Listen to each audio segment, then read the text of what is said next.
He claimed his work wife was just a friend, so I let HR handle the divorce for me. I'm 33, and my now ex-husband Jake is 35. We were married for 7 years, together for 10, and for most of that time I thought we had a solid relationship. We both worked at the same large tech company, though in completely different departments. I was in compliance and risk management. He was in sales.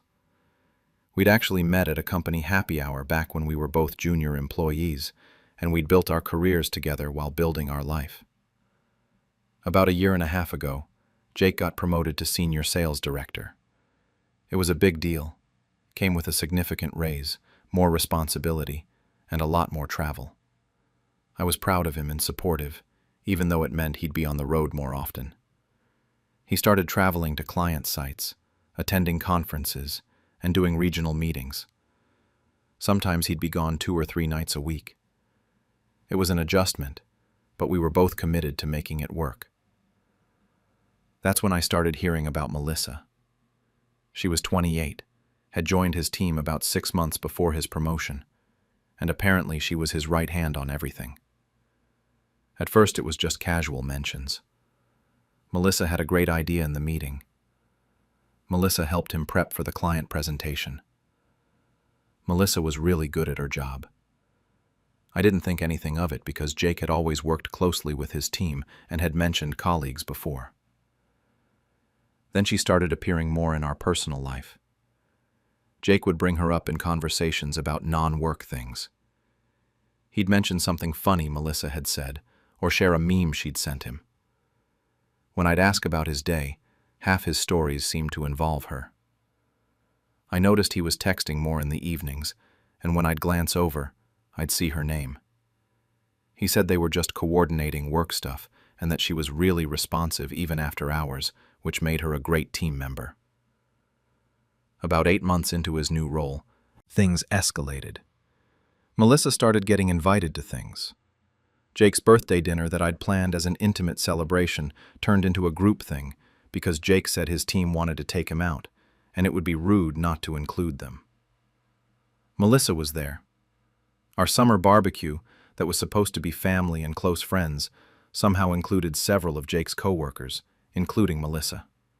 She brought wine and complimented our house and was perfectly pleasant, but something felt off to me about how comfortable she was in our space. The text messages became more frequent. I'd wake up at 2 a.m. to use the bathroom and see Jake's phone light up on the nightstand with messages from her. Sometimes they were work-related, but often they were memes, inside jokes, or just random commentary. I asked him about it once and he laughed it off, saying Melissa was a night owl and sometimes sent him funny stuff when she couldn't sleep. He said it was harmless. Then one night I confronted him directly. It was late on a Saturday and his phone kept buzzing. I asked him why Melissa was texting him at midnight on a weekend. He got defensive and said I was being insecure. He said Melissa was like a little sister to him, that they had a great working relationship, and that I was reading too much into a normal professional friendship. He said the term people used was work wife, and it didn't mean anything romantic, just that they worked well together. He actually seemed annoyed that I was questioning it. My gut was screaming that something was wrong, but I didn't have proof, and I didn't want to be the paranoid, jealous wife. So I stopped confronting him directly and started paying closer attention. I'm trained to spot irregularities and risk factors. It's literally my job in compliance. I started applying those same skills to my marriage. I noticed the travel increased. Jake was suddenly gone 3 or 4 nights a week, sometimes more. The trips seemed longer than they used to be. When I'd ask about his schedule, he'd be vague about details. I noticed he'd started being more protective of his phone, taking it with him everywhere, even to the bathroom. He'd angle it away when he was texting. He'd changed his passcode, which he'd never done before in our entire relationship. Then I remembered we had a family iPad that we both used, and it was synced to his iCloud account. I opened it one evening while he was in the shower and saw his messages. There were hundreds of texts between him and Melissa. Not just work stuff, personal conversations, flirting, inside jokes, pet names, messages sent at all hours. There were conversations about their trips and references to things they'd done together. There was a text from her saying she missed him when he was home with me. There was a text from him saying he wished they could be together more openly. I felt sick. I took screenshots of everything, my hands shaking as I captured message after message. Then I looked at his email on the iPad. I found travel confirmations, hotel bookings, dinner reservations. What caught my attention wasn't just that he was cheating, it was how he was doing it. Many of the hotel bookings were being charged to his corporate card. The dinners at expensive restaurants were being expensed as client entertainment. The flights that I'd thought were for work trips sometimes had 2 seats booked.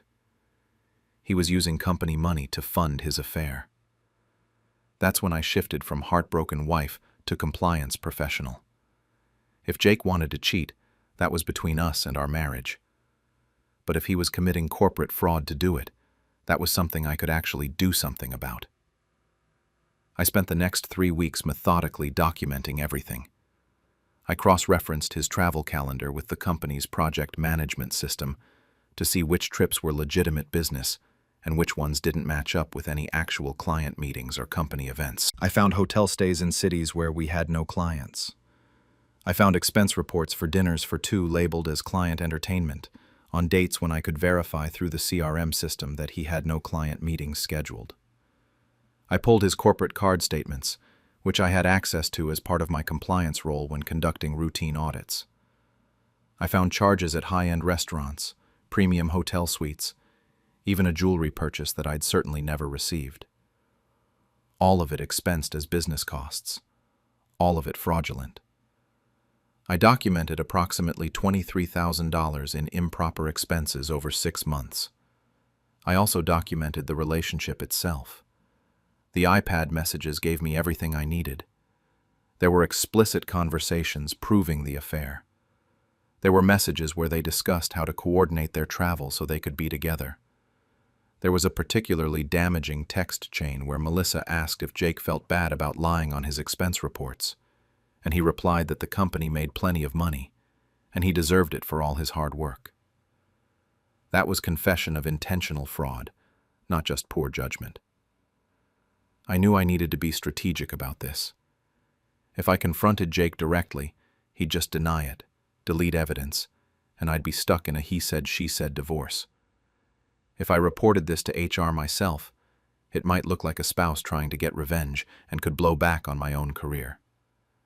I needed this to come to light through proper channels, without my fingerprints obviously on it.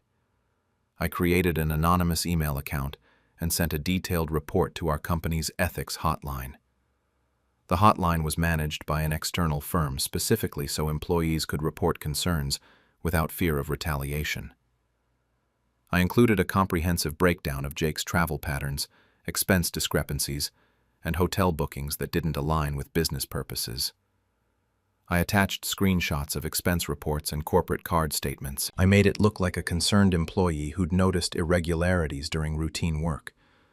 I deliberately left out the affair details initially. I wanted HR to start investigating the financial fraud first. Once they started digging, they'd find the relationship on their own, and it would be more damaging if they discovered it through their investigation, rather than if I just reported him for cheating.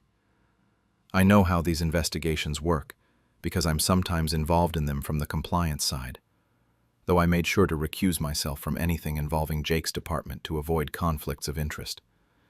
The ethics hotline report triggered an automatic internal audit. HR and finance started reviewing Jake's expenses and travel records. Within about 4 days, they brought him in for an initial interview. He came home that night stressed, saying there was some mix-up with his expense reports, and they were asking him questions about his travel. He said it was probably just routine audit stuff.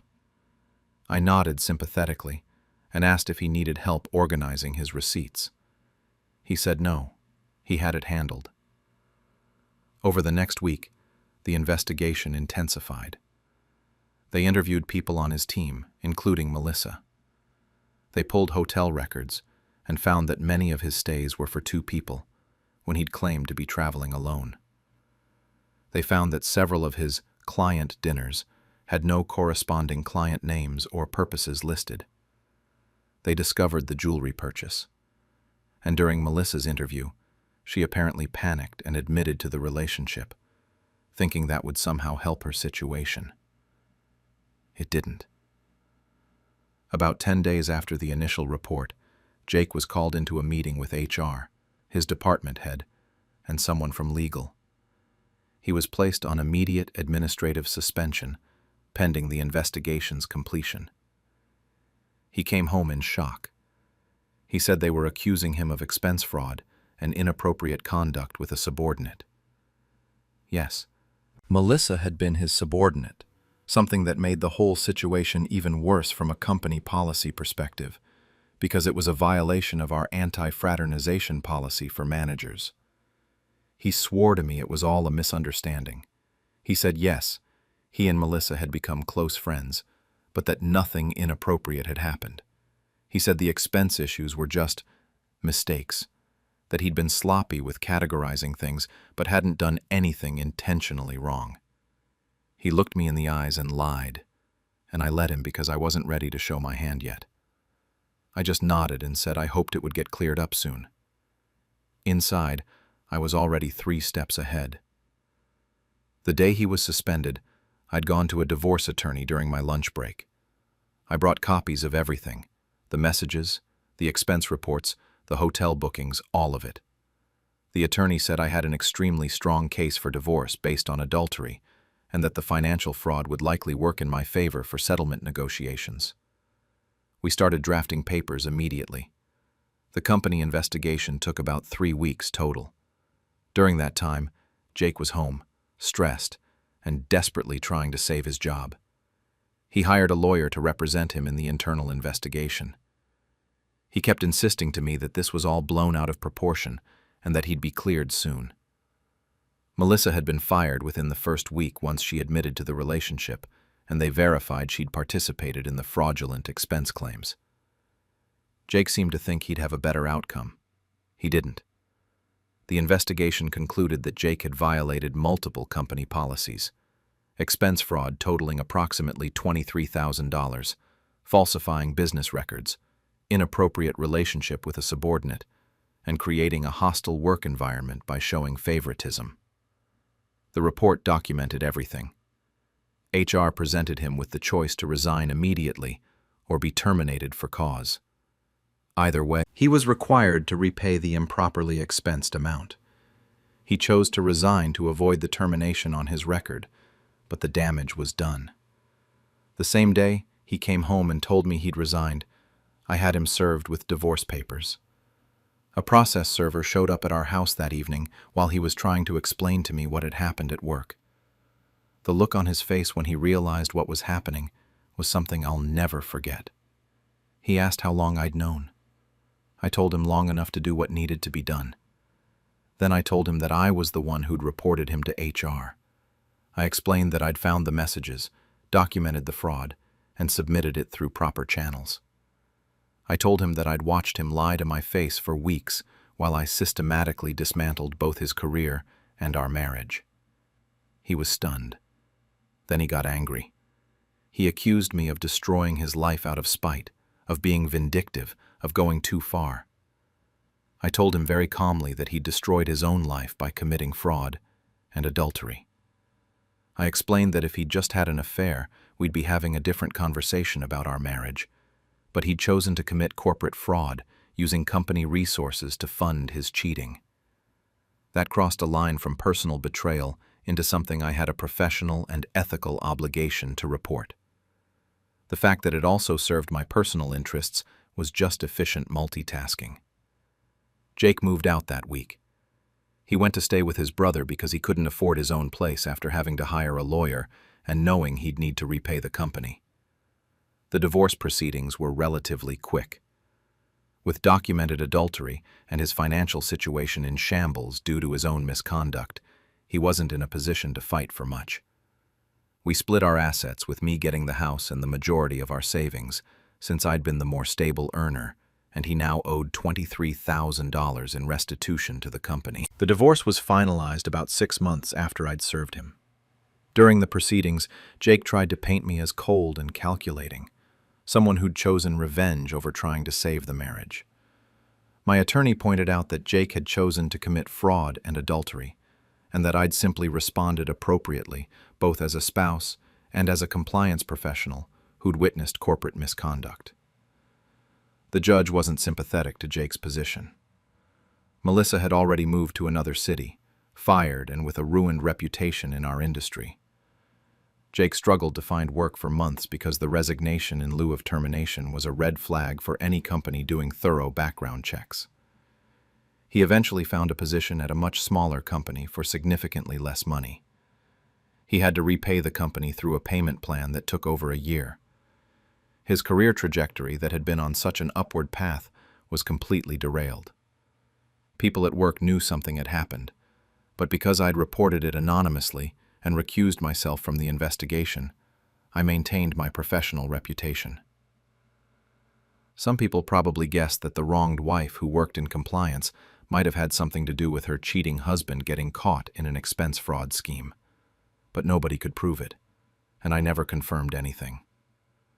I just continued doing my job with the same professionalism I always had. Some mutual friends we'd had thought I'd gone too far. They said that reporting him to HR was vindictive, that I'd cost him his career over a personal matter, and that I should have just divorced him quietly. But those friends didn't understand what I did for a living. When you work in compliance and you become aware of fraud, you have an obligation to report it. If I'd known about Jake's expense fraud and done nothing, I would have been complicit. The fact that he was my husband didn't exempt him from the rules or exempt me from my professional responsibilities. Other people, particularly women at work who'd dealt with affairs and messy divorces, quietly told me they admired how I'd handled it. One colleague said I'd done what she wished she'd had the courage and resources to do when she'd caught her ex-husband cheating. Another said that men like Jake who think they can get away with anything need to learn there are consequences. I'm 33 now, single, still working in compliance, and honestly, doing better than I've been in years. I bought out Jake's share of the house, and it's fully mine now. My career is stable and respected. I don't have to wonder where my husband is or who he's texting at midnight. I don't have to pretend I believe his lies. I sleep better now than I did for that entire year when I knew something was wrong, but couldn't prove it. Jake occasionally sends messages trying to reconnect or asking if we can talk. I don't respond. He made his choices when he decided Melissa was worth more than our marriage, and when he decided company money was his to spend on his affair. I made my choices when I decided to document everything and ensure there were real consequences for both betrayals, the personal one against our marriage and the professional one against our employer. The moral of this story isn't just about revenge, though I won't pretend there wasn't satisfaction in watching it all unfold. The real moral is simpler. Never mix adultery and company credit cards, especially when your wife works in compliance. Jake gambled that he was smart enough to get away with both the affair and the fraud. He was wrong. And in trying to have it all, the wife at home, the mistress at work, and the company funding his double life, he lost everything that actually mattered.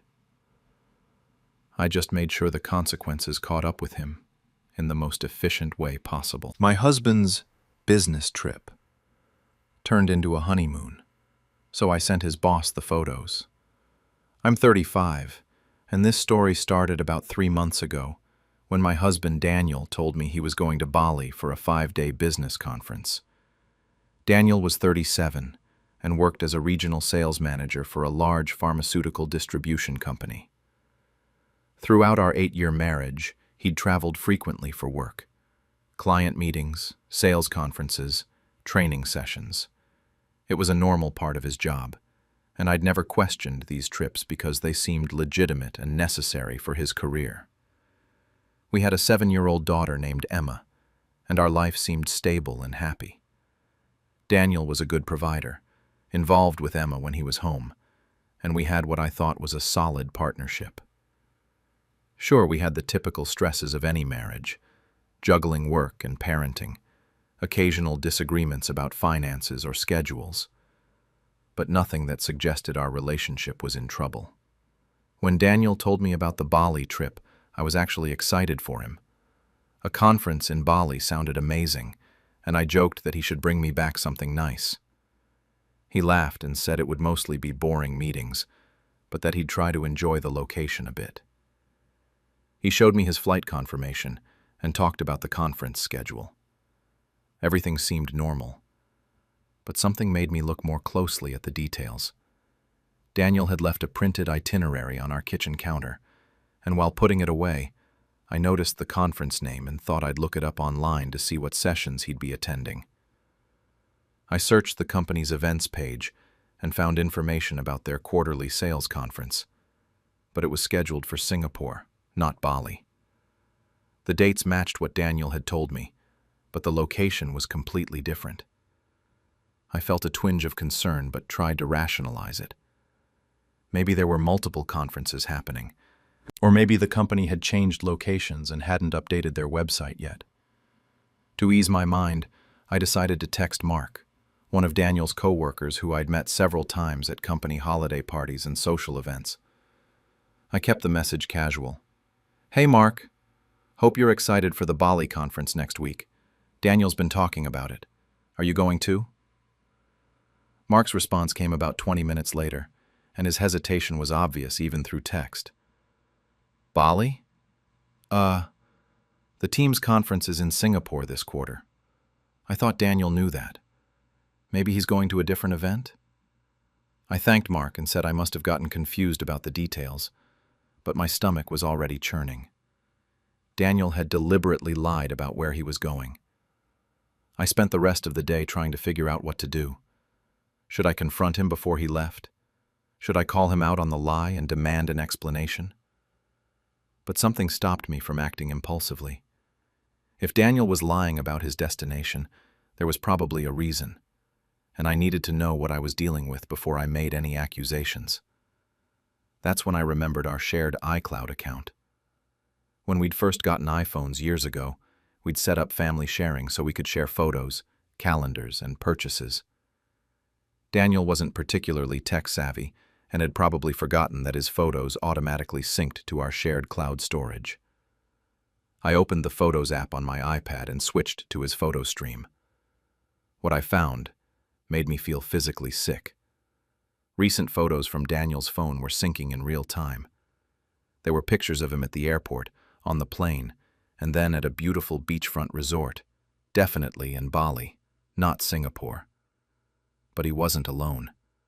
In photo after photo, there was a woman with him.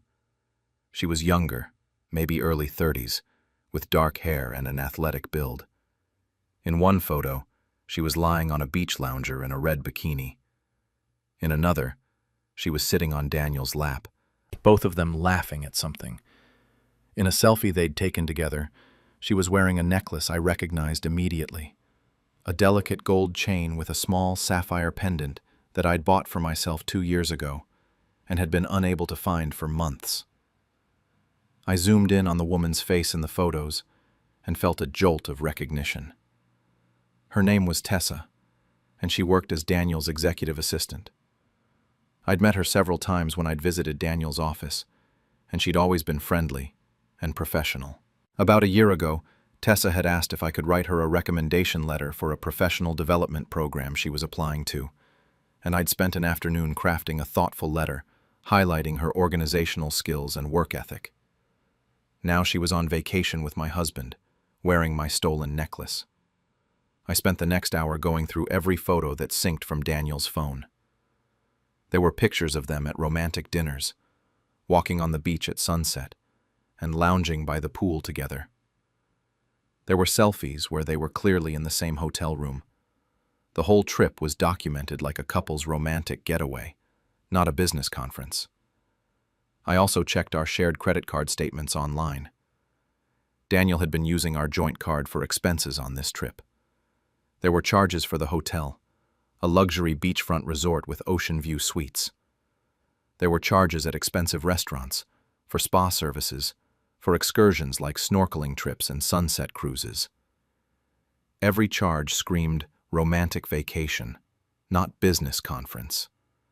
Then I checked our iCloud messages and email. Daniel had apparently been using iMessage on his laptop, which was also synced to the family account. I found months of messages between him and Tessa, flirtatious texts that turned romantic, discussions about their feelings for each other, and eventually, explicit planning for their Bali trip. There were messages where they said, "I love you," and talked about wanting to be together more openly. There were messages sent during work hours where they discussed sneaking away to empty conference rooms or meeting at hotels during lunch breaks. I felt devastated, but also coldly focused.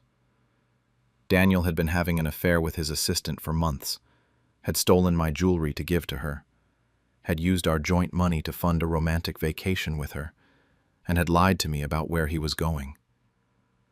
I could have called him immediately and confronted him, but I knew that would just lead to denials, excuses, and him having time to cover his tracks. I needed a strategy that would have real consequences. I saved everything to a secure folder on my personal laptop. Screenshots of the photos, the iMessages, the credit card charges, the hotel booking confirmation. I documented the timeline of their relationship based on the messages. I also noted that Daniel had charged the entire Bali trip to his corporate expense account, claiming it as a business trip when it was clearly personal. That was fraud against his employer. Daniel's company was run by a woman named Patricia, who had a reputation for being extremely professional and having zero tolerance for misconduct. I'd met her once at a company gala, and she'd struck me as the type of leader who valued integrity above everything else. I knew that if Patricia discovered an employee was having an affair with his assistant and misusing company funds for personal travel, the consequences would be severe. I waited until Daniel had been in Bali for 3 days, enough time for him to feel completely secure that he'd gotten away with his lies. Then I drafted an anonymous email to Patricia. The subject line read, "Professional Conduct Concern, Daniel S." In the body of the email, I wrote a brief, factual message explaining that I was bringing a matter of professional misconduct to her attention. I attached all the evidence, the photos of Daniel and Tessa in Bali, screenshots of their romantic messages sent during work hours using company devices, the hotel booking showing 2 guests under a reservation that Daniel had submitted for reimbursement as business travel, and the credit card charges showing romantic dinners and activities that clearly weren't conference-related. I sent the email from a temporary email account that couldn't be traced back to me. I knew that once Patricia saw the evidence, she'd launch an investigation, and the truth would come out regardless of whether I was identified as the source. I just wanted to make sure the information reached the right person without giving Daniel any warning. The email was sent on a Thursday afternoon. By Friday morning, according to Mark, who I'd asked to keep me informed about any unusual activity at the office, there was an emergency meeting of the executive team and HR. By Friday afternoon, Daniel and Tessa had both been called by HR and told they were being placed on immediate administrative leave and needed to return from Bali early. Daniel called me that evening from the airport in Bali, sounding panicked. He said there was an emergency at work and he had to come home early.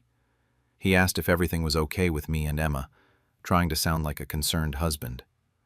I kept my voice neutral and said we were fine and that I'd see him when he got home. I didn't let on that I knew anything. Daniel arrived home late Saturday night. I'd spent the day preparing.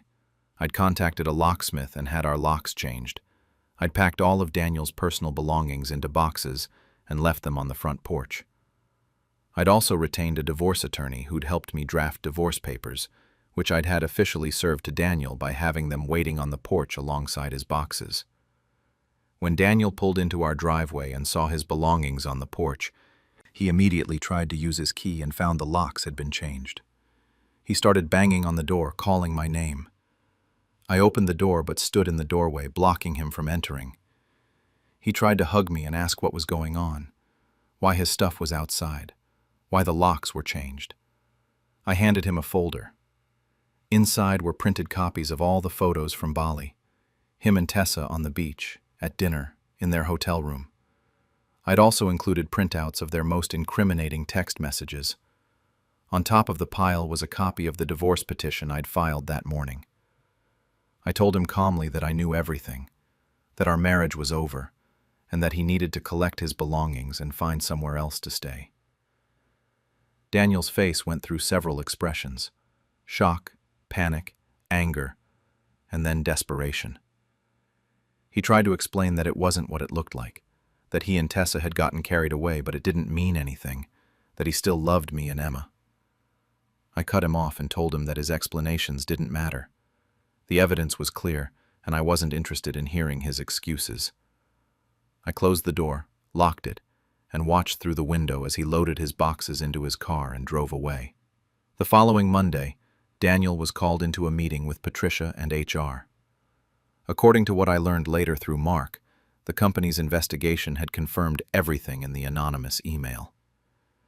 Daniel had submitted expense reports claiming the Bali trip was for business purposes when it was actually a personal vacation with his assistant.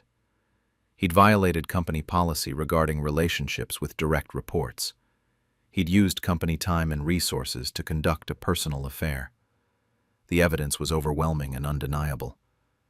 Daniel was terminated for cause: misuse of corporate funds and conduct unbecoming of company standards. Tessa was also fired, both for the inappropriate relationship with her supervisor and for participating in the fraudulent expense claims. Because they were both fired for cause, they wouldn't be eligible for severance packages, and their professional reputations in the industry were severely damaged. When Daniel came to pick up Emma for his first supervised visitation a week later, he called me vindictive. He said I'd destroyed his career, his reputation, and his life over a mistake. He claimed I could have just filed for divorce without involving his employer. I looked him directly in the eye and said, "I call it documented accountability. You committed fraud against your employer. You stole from me, and you betrayed our family. I just made sure there were consequences for all of it, not just the parts that directly affected me." 3 months later, the divorce is moving forward. Because Daniel was fired for cause, and his income has dropped significantly, the custody and financial arrangements are heavily in my favor. I got the house, primary custody of Emma, and a significant child support arrangement.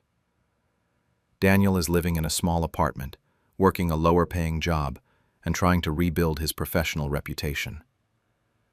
Tessa apparently moved to a different city after being fired, wanting to escape the scandal. I heard through mutual connections that their relationship fell apart almost immediately after they were both fired. Turns out a relationship built on lies and workplace affair doesn't survive when there's no workplace to hide behind and real consequences to face. As for me, I'm doing better than I thought possible. Emma adjusted well to the new arrangement, especially since her routine didn't change much given that Daniel had been traveling so frequently anyway. I went back to therapy to process the betrayal and rebuild my confidence. I've reconnected with friends I'd neglected during the marriage. I even started taking classes at a local college, something I'd always wanted to do but never had time for. People have asked if I feel guilty for sending that email to Patricia and getting Daniel fired. I don't. Daniel made every choice that led to his termination: having an affair with his subordinate, stealing from me, lying to his employer about his travel, and committing expense fraud. I just made sure the right people had the information they needed to make informed decisions about his employment. He called it vindictive. I call it making sure that someone who breaks trust, steals, lies, and commits fraud faces consequences for all of it, not just the part that happened at home. His business trip turned into his termination, and honestly, that's exactly what he deserved. Caught my fiancé cheating, so I let him marry his soulmate, with a twist. I'm 29, and this story happened about 8 months ago. I was engaged to Nate, who was 31, and we'd been together for 6 years. We'd met through mutual friends in our early 20s, dated for 3 years before he proposed, and had been engaged for almost 2 years while we saved up for our dream wedding. We were planning a small beach ceremony with close family and friends, something intimate and meaningful. I thought I knew him completely and trusted him with everything. About a month before the wedding, I received a direct message on Instagram from a woman I didn't know. Her name was Ashley, and she sent me screenshots of conversations between her and Nate.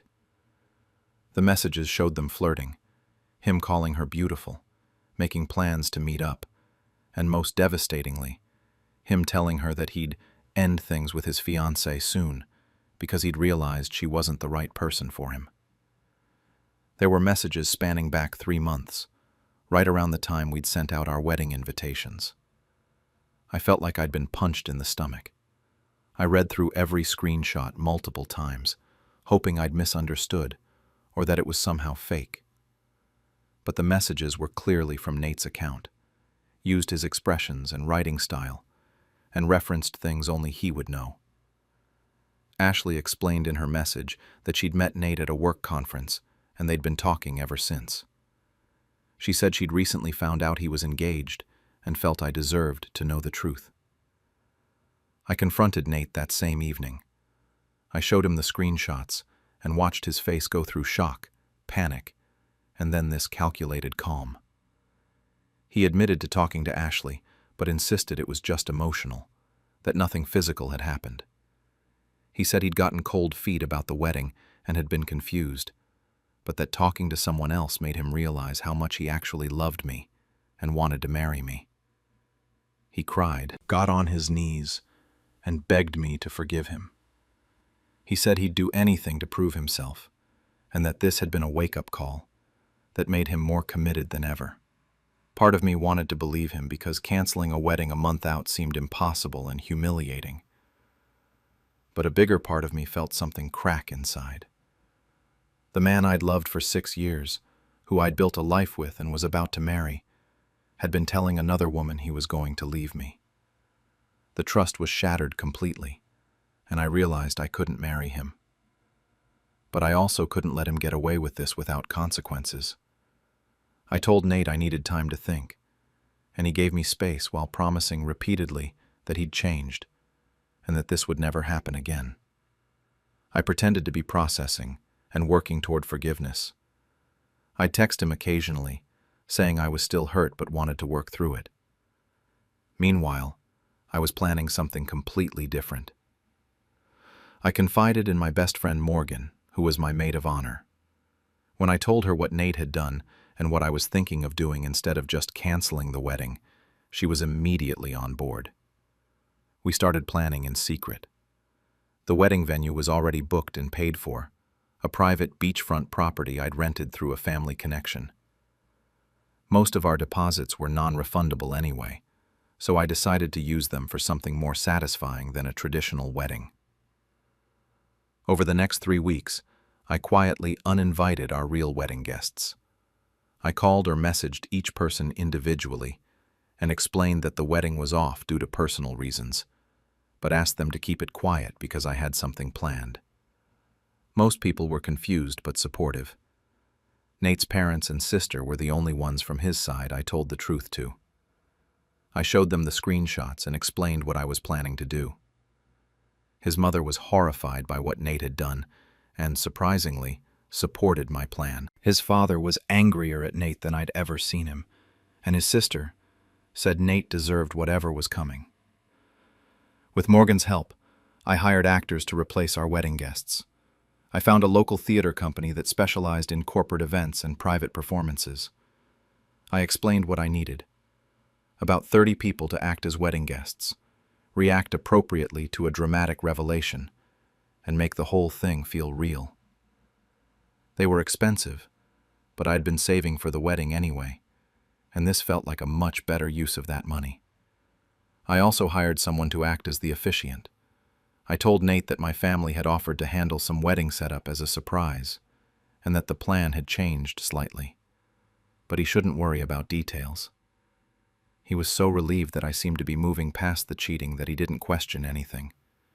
He just kept thanking me for giving him another chance and promising he'd spend the rest of his life making it up to me.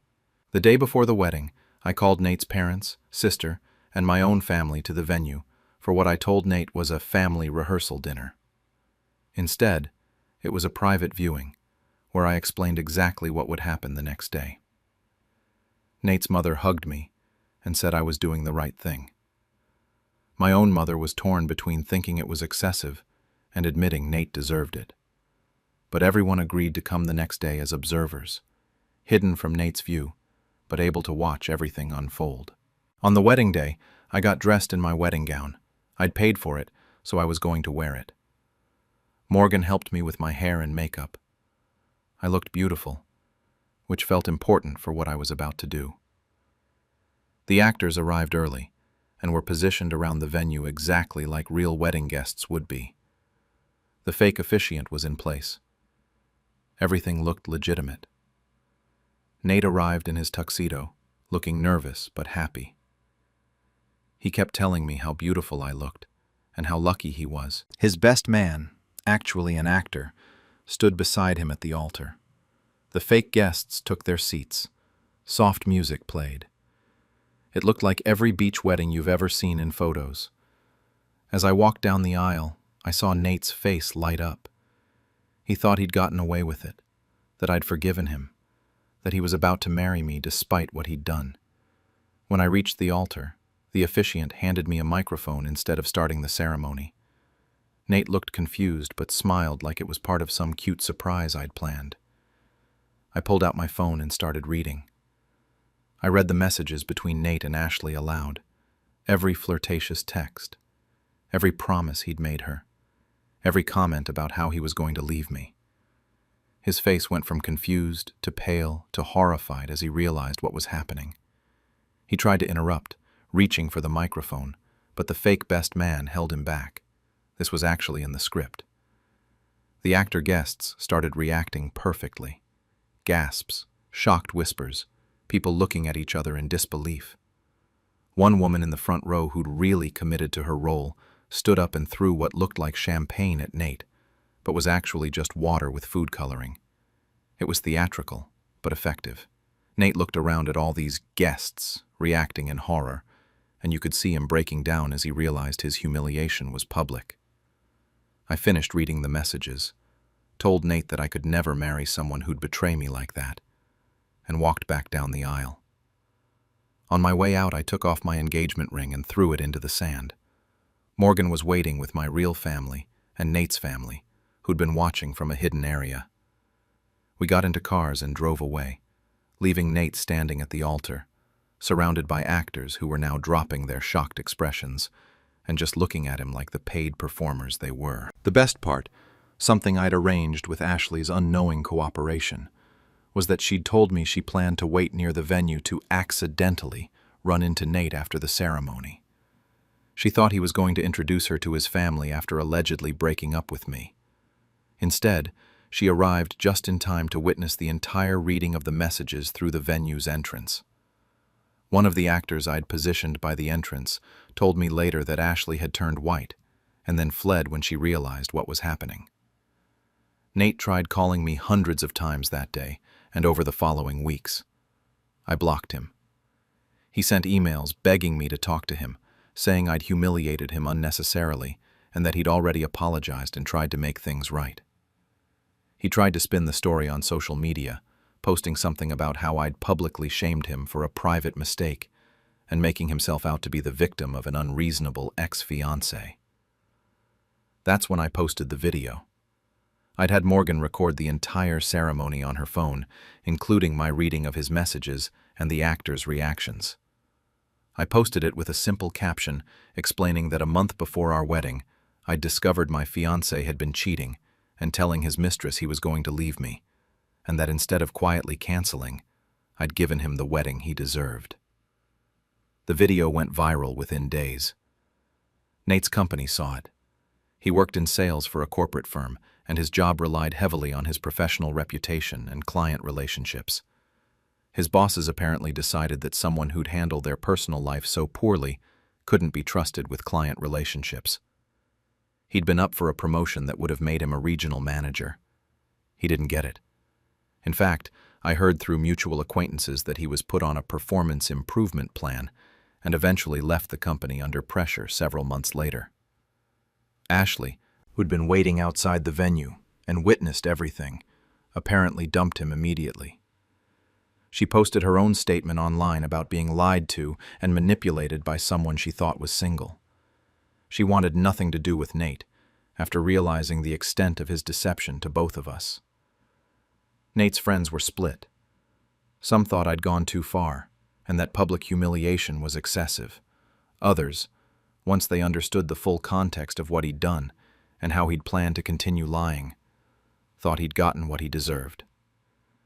His own family maintained a relationship with me for a while after everything, with his mother apologizing multiple times for her son's behavior. Some people online and in my personal life criticized me for the elaborate setup. They said I should have just canceled the wedding quietly and moved on, that spending money on actors and staging a fake ceremony was petty and vindictive. But here's how I see it. Nate was willing to marry me while actively planning to leave me for someone else. He was going to stand at that altar, say vows he didn't mean, and trap me in a marriage based on lies. My wedding just gave him a taste of public consequences for private betrayals.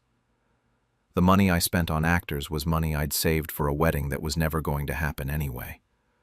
Most of it would have been lost to non-refundable deposits. Instead, I got closure, justice, and honestly, some of the best wedding memories possible, just without the actual marriage. I walked down an aisle, wore my dress, and had a ceremony. It just ended with me exposing a cheater instead of marrying one. 8 months later, I'm doing great. I'm dating again, casually, and I'm much more cautious about who I trust. I still have the video saved, and occasionally watch it when I need a reminder that I'm capable of standing up for myself in creative ways. Nate is apparently still trying to rebuild his career and reputation in a different city. Ashley is fine, and we've actually become friendly acquaintances. We bonded over being deceived by the same person. Was it revenge? Absolutely. Was it excessive? Maybe. But Nate thought he could cheat on me, lie to my face, and still get the wedding and marriage he wanted. Instead, he got a very public lesson that betrayal has consequences, and I got to walk away with my dignity intact and a viral video proving that sometimes the best response to infidelity isn't tears and quiet heartbreak. It's a well-executed, dramatic exit. I regret nothing. Caught my fiancé cheating, so I let him marry his soulmate, with a twist. I'm 29, and this story happened about 8 months ago. I was engaged to Nate, who was 31, and we'd been together for 6 years. We'd met through mutual friends in our early 20s, dated for 3 years before he proposed, and had been engaged for almost 2 years while we saved up for our dream wedding. We were planning a small beach ceremony with close family and friends, something intimate and meaningful. I thought I knew him completely and trusted him with everything. About a month before the wedding, I received a direct message on Instagram from a woman I didn't know. Her name was Ashley, and she sent me screenshots of conversations between her and Nate. The messages showed them flirting, him calling her beautiful, making plans to meet up, and most devastatingly, him telling her that he'd end things with his fiancée soon because he'd realized she wasn't the right person for him. There were messages spanning back 3 months, right around the time we'd sent out our wedding invitations. I felt like I'd been punched in the stomach. I read through every screenshot multiple times, hoping I'd misunderstood or that it was somehow fake. But the messages were clearly from Nate's account, used his expressions and writing style, and referenced things only he would know. Ashley explained in her message that she'd met Nate at a work conference and they'd been talking ever since. She said she'd recently found out he was engaged and felt I deserved to know the truth. I confronted Nate that same evening. I showed him the screenshots and watched his face go through shock, panic, and then this calculated calm. He admitted to talking to Ashley, but insisted it was just emotional, that nothing physical had happened. He said he'd gotten cold feet about the wedding and had been confused, but that talking to someone else made him realize how much he actually loved me and wanted to marry me. He cried, got on his knees, and begged me to forgive him. He said he'd do anything to prove himself, and that this had been a wake-up call that made him more committed than ever. Part of me wanted to believe him because canceling a wedding a month out seemed impossible and humiliating. But a bigger part of me felt something crack inside. The man I'd loved for 6 years, who I'd built a life with and was about to marry, had been telling another woman he was going to leave me. The trust was shattered completely, and I realized I couldn't marry him. But I also couldn't let him get away with this without consequences. I told Nate I needed time to think, and he gave me space while promising repeatedly that he'd changed and that this would never happen again. I pretended to be processing and working toward forgiveness. I'd text him occasionally, saying I was still hurt but wanted to work through it. Meanwhile, I was planning something completely different. I confided in my best friend Morgan, who was my maid of honor. When I told her what Nate had done and what I was thinking of doing instead of just canceling the wedding, she was immediately on board. We started planning in secret. The wedding venue was already booked and paid for, a private beachfront property I'd rented through a family connection. Most of our deposits were non-refundable anyway, so I decided to use them for something more satisfying than a traditional wedding. Over the next 3 weeks, I quietly uninvited our real wedding guests. I called or messaged each person individually and explained that the wedding was off due to personal reasons, but asked them to keep it quiet because I had something planned. Most people were confused but supportive. Nate's parents and sister were the only ones from his side I told the truth to.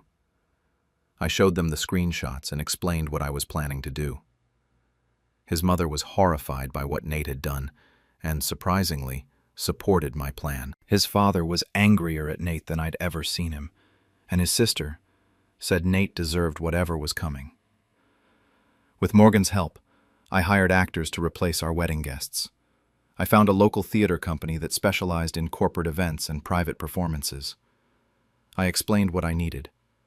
About 30 people to act as wedding guests, react appropriately to a dramatic revelation, and make the whole thing feel real. They were expensive, but I'd been saving for the wedding anyway, and this felt like a much better use of that money. I also hired someone to act as the officiant. I told Nate that my family had offered to handle some wedding setup as a surprise, and that the plan had changed slightly. But he shouldn't worry about details. He was so relieved that I seemed to be moving past the cheating that he didn't question anything. He just kept thanking me for giving him another chance, and promising he'd spend the rest of his life making it up to me. The day before the wedding, I called Nate's parents, sister, and my own family to the venue for what I told Nate was a family rehearsal dinner. Instead, it was a private viewing, where I explained exactly what would happen the next day. Nate's mother hugged me and said I was doing the right thing. My own mother was torn between thinking it was excessive and admitting Nate deserved it. But everyone agreed to come the next day as observers, hidden from Nate's view, but able to watch everything unfold. On the wedding day, I got dressed in my wedding gown. I'd paid for it, so I was going to wear it. Morgan helped me with my hair and makeup. I looked beautiful, which felt important for what I was about to do. The actors arrived early and were positioned around the venue exactly like real wedding guests would be. The fake officiant was in place. Everything looked legitimate. Nate arrived in his tuxedo, looking nervous but happy. He kept telling me how beautiful I looked and how lucky he was. His best man, actually an actor, stood beside him at the altar. The fake guests took their seats. Soft music played, It looked like every beach wedding you've ever seen in photos. As I walked down the aisle, I saw Nate's face light up. He thought he'd gotten away with it, that I'd forgiven him, that he was about to marry me despite what he'd done. When I reached the altar, the officiant handed me a microphone instead of starting the ceremony. Nate looked confused but smiled like it was part of some cute surprise I'd planned. I pulled out my phone and started reading. I read the messages between Nate and Ashley aloud, every flirtatious text, every promise he'd made her, every comment about how he was going to leave me. His face went from confused to pale to horrified as he realized what was happening. He tried to interrupt, reaching for the microphone, but the fake best man held him back. This was actually in the script. The actor guests started reacting perfectly. Gasps, shocked whispers, people looking at each other in disbelief. One woman in the front row who'd really committed to her role stood up and threw what looked like champagne at Nate, but was actually just water with food coloring. It was theatrical, but effective. Nate looked around at all these guests, reacting in horror, and you could see him breaking down as he realized his humiliation was public. I finished reading the messages, told Nate that I could never marry someone who'd betray me like that, and walked back down the aisle. On my way out, I took off my engagement ring and threw it into the sand. Morgan was waiting with my real family and Nate's family, who'd been watching from a hidden area. We got into cars and drove away, leaving Nate standing at the altar, surrounded by actors who were now dropping their shocked expressions and just looking at him like the paid performers they were. The best part, something I'd arranged with Ashley's unknowing cooperation, was that she'd told me she planned to wait near the venue to accidentally run into Nate after the ceremony. She thought he was going to introduce her to his family after allegedly breaking up with me. Instead, she arrived just in time to witness the entire reading of the messages through the venue's entrance. One of the actors I'd positioned by the entrance told me later that Ashley had turned white and then fled when she realized what was happening. Nate tried calling me hundreds of times that day and over the following weeks. I blocked him. He sent emails begging me to talk to him, saying I'd humiliated him unnecessarily and that he'd already apologized and tried to make things right. He tried to spin the story on social media, posting something about how I'd publicly shamed him for a private mistake and making himself out to be the victim of an unreasonable ex-fiancé. That's when I posted the video. I'd had Morgan record the entire ceremony on her phone, including my reading of his messages and the actors' reactions. I posted it with a simple caption explaining that a month before our wedding, I'd discovered my fiancé had been cheating and telling his mistress he was going to leave me, and that instead of quietly canceling, I'd given him the wedding he deserved. The video went viral within days. Nate's company saw it. He worked in sales for a corporate firm, and his job relied heavily on his professional reputation and client relationships. His bosses apparently decided that someone who'd handled their personal life so poorly couldn't be trusted with client relationships. He'd been up for a promotion that would have made him a regional manager. He didn't get it. In fact, I heard through mutual acquaintances that he was put on a performance improvement plan and eventually left the company under pressure several months later. Ashley, who'd been waiting outside the venue and witnessed everything, apparently dumped him immediately. She posted her own statement online about being lied to and manipulated by someone she thought was single. She wanted nothing to do with Nate, after realizing the extent of his deception to both of us. Nate's friends were split.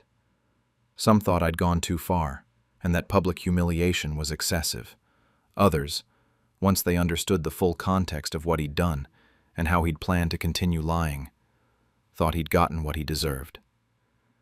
His own family maintained a relationship with me for a while after everything, with his mother apologizing multiple times for her son's behavior. Some people online and in my personal life criticized me for the elaborate setup. They said I should have just canceled the wedding quietly and moved on, that spending money on actors and staging a fake ceremony was petty and vindictive. But here's how I see it. Nate was willing to marry me while actively planning to leave me for someone else. He was going to stand at that altar, say vows he didn't mean, and trap me in a marriage based on lies. My wedding just gave him a taste of public consequences for private betrayals. The money I spent on actors was money I'd saved for a wedding that was never going to happen anyway. Most of it would have been lost to non-refundable deposits. Instead, I got closure, justice, and honestly, some of the best wedding memories possible, just without the actual marriage. I walked down an aisle, wore my dress, and had a ceremony. It just ended with me exposing a cheater instead of marrying one. 8 months later, I'm doing great. I'm dating again, casually, and I'm much more cautious about who I trust. I still have the video saved, and occasionally watch it when I need a reminder that I'm capable of standing up for myself in creative ways. Nate is apparently still trying to rebuild his career and reputation in a different city. Ashley is fine, and we've actually become friendly acquaintances. We bonded over being deceived by the same person. Was it revenge? Absolutely. Was it excessive? Maybe. But Nate thought he could cheat on me, lie to my face, and still get the wedding and marriage he wanted. Instead, he got a very public lesson that betrayal has consequences, and I got to walk away with my dignity intact and a viral video proving that sometimes the best response to infidelity isn't tears and quiet heartbreak. It's a well-executed, dramatic exit. I regret nothing. Caught my fiancé's twin flame texts, so I let her plan our wedding instead. I'm 29, and this story started about 9 months ago when I was engaged to Liam. We'd been together for 7 years, engaged for one of those years, and planning what I thought would be our dream wedding. Liam was 31, worked in finance, and for most of our relationship had been pretty straightforward and practical. We'd built a stable life together, shared an apartment, and had merged our social circles and future plans completely. Then about 6 months before our scheduled wedding date, Liam started changing. He became really interested in spirituality and metaphysical concepts, which was completely out of character for him. He'd talk about energies, vibrational frequencies, and this concept called twin flames. The idea that there's one perfect soulmate destined for you in the universe. At first, I thought maybe he was just going through some kind of existential phase, or was stressed about the wedding and seeking meaning. I didn't take it too seriously. But he also became protective of his phone in ways he'd never been before. He'd take it with him to the bathroom, angle it away from me when texting, and had changed his passcode for the first time in our entire relationship. When I'd ask who he was texting, he'd give vague answers about just a friend from work, or someone from my meditation group, which was new because I didn't even know he'd joined a meditation group. One evening, while Liam was in the shower, his phone was on the kitchen counter and a message notification lit up the screen. The contact name was Celestial One, which seemed ridiculous and exactly in line with his new spiritual obsession. The preview showed, "I can't wait until we don't have to hide anymore." My stomach dropped. I knew I shouldn't invade his privacy, but that message was too suspicious to ignore. I picked up his phone and managed to guess his new passcode on the second try. It was a date significant to both of us, so he hadn't been very creative. I opened the message thread with Celestial One and found months of romantic messages. They'd apparently met at some spiritual workshop he'd attended, and she believed they were twin flames destined to be together. The messages showed they'd been seeing each other regularly, talking about their deep connection, and planning a future together. What made it worse was reading what Liam had told her about me.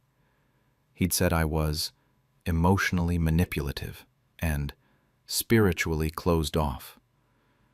He'd told her he was only staying with me until after the wedding, because breaking up before would cause too much drama with our families and mutual friends, and we'd lose deposits on vendors. He was literally planning to marry me as a convenient exit strategy, then leave me shortly after. The betrayal was so calculated, it took my breath away. I took screenshots of everything and sent them to my own email, before putting his phone back exactly where I'd found it. When Liam came out of the shower, I acted completely normal. I didn't confront him or let on that I knew anything. I just smiled and asked about his day. Inside, I was planning something different. The next day, I created a new email account and sent a message to Celestial One. I introduced myself not as Liam's fiancée, but as the wedding planner for Liam's upcoming event. I explained that the bride wanted to make sure every detail was perfect for Liam and reflected his true desires and spiritual journey. I said I'd heard from Liam that she had excellent taste and a deep understanding of what would make him happy, and I wondered if she'd be willing to consult on some wedding details. Celestial One, whose real name I learned was Vanessa, responded enthusiastically. She had no idea I was actually the fiancé, and she seemed thrilled to be included in planning what she probably thought would eventually be her own wedding to Liam once he left me. Over the next 3 months, I communicated with Vanessa regularly, asking for her input on every wedding detail. She helped choose the color palette, deep purples and golds that she said represented spiritual awakening and divine love. She suggested the music playlist, including several songs about soulmates and destiny. She even helped me select the flowers, white roses and lavender, which she said symbolized purity of true connection. When I asked about vows, she said they should be honest and heartfelt, speaking to the deepest truth of the relationship. The whole time, I was playing this double game. With Liam, I acted like the excited bride planning our wedding, showing him options and asking his opinion. With Vanessa, I was the wedding planner seeking expert guidance. Neither of them knew they were both contributing to the same event, and neither realized I knew about their affair. Liam continued his relationship with Vanessa throughout this time, still texting her constantly, and presumably seeing her when he claimed to be working late or meeting friends. I kept documenting everything through the message threads on his phone that I'd check periodically when he was asleep or in the shower. The screenshots piled up in my secure email folder, evidence of months of calculated betrayal. As the wedding date approached, Liam started getting nervous. He'd ask me questions about whether I was sure I wanted to get married, if I'd thought about postponing, if I was having any doubts. I'd reassure him that I was absolutely certain and couldn't wait to marry him. The irony was that I was certain I was about to expose him in the most memorable way possible. 3 days before the wedding, I sent Vanessa one final email as the wedding planner. I thanked her for all her help and said that the bride really appreciated her contributions. Then I told her there was one more surprise. The bride wanted to invite someone special who'd been instrumental in making the day perfect. I sent her a formal invitation to the wedding with her name on it, along with a note saying the bride insisted she sit in a place of honor. The invitation was for the morning of the wedding, so she'd have just a few hours to decide whether to come. The wedding day arrived, and everything looked exactly as Vanessa had designed it. The venue was decorated in purples and golds, white roses and lavender everywhere, her chosen music playing softly in the background. The guests started arriving, our families, mutual friends, Liam's work colleagues. Liam stood at the altar in his tuxedo, looking nervous but smiling. He had no idea what was coming. I walked down the aisle in the wedding dress that Vanessa had helped me choose. I'd sent her photos of 3 options months ago, and she'd picked this one, saying it represented angelic grace and new beginnings. Liam watched me approach with this complicated expression that I now recognized as guilt mixed with relief that he was almost done with this charade. When I reached the altar, the officiant began the ceremony. We got through the welcome and the opening remarks. Then we reached the vows. The officiant turned to me first and said, "Do you have vows prepared?" I nodded and pulled out a folded paper from inside my bouquet. But instead of reading what was on the paper, I looked out at the assembled guests and said, "Actually, before I read my vows, I think someone else deserves to say something." I motioned toward the back doors of the venue, which I'd arranged to be opened at this exact moment. Vanessa walked in, looking confused but curious. She was dressed nicely, as if she thought she was attending a wedding as a regular guest. When she saw me standing at the altar in the wedding dress she'd helped select, surrounded by the decorations she'd chosen, her face changed from curiosity to dawning horror. Liam saw her and went completely pale. He actually swayed a little, like he might pass out. The guests started whispering, confused about who this woman was and why the bride had just called her forward during the vows. Vanessa froze in the aisle, looking between me and Liam, finally understanding that something was very wrong.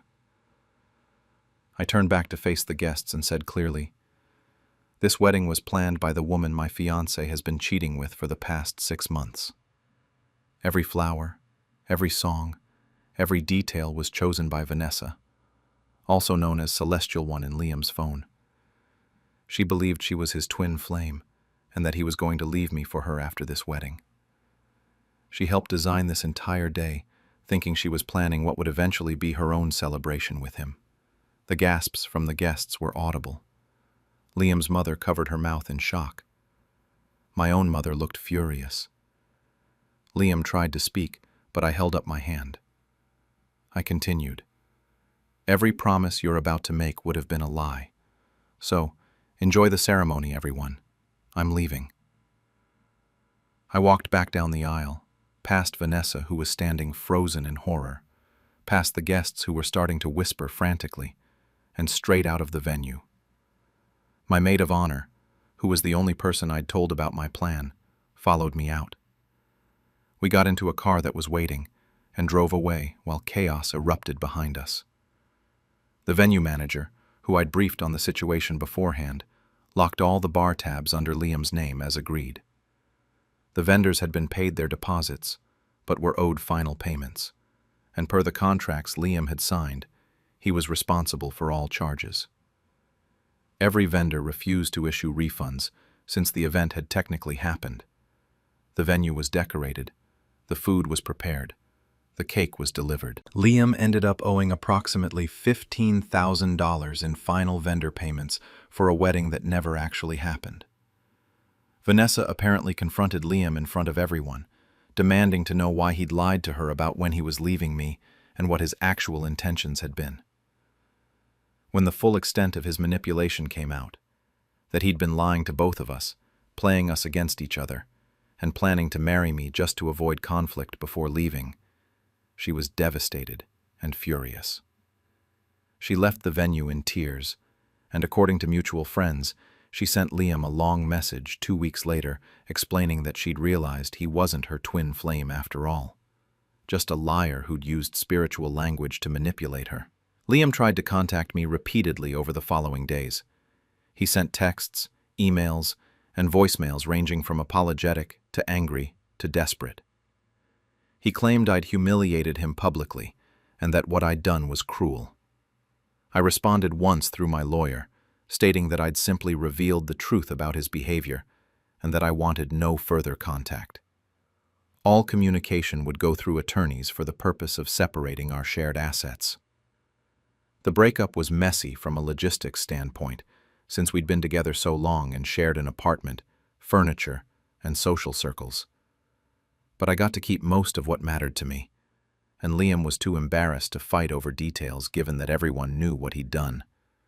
His reputation in our social circle was destroyed. Several mutual friends cut him off completely, saying they couldn't trust someone who'd been that duplicitous. 2 weeks after the non-wedding, I sold my engagement ring, a decent diamond that Liam had bought during better times, and used the money to book a trip to Iceland. I spent 10 days exploring Reykjavik, hiking to waterfalls, soaking in hot springs, and watching the northern lights.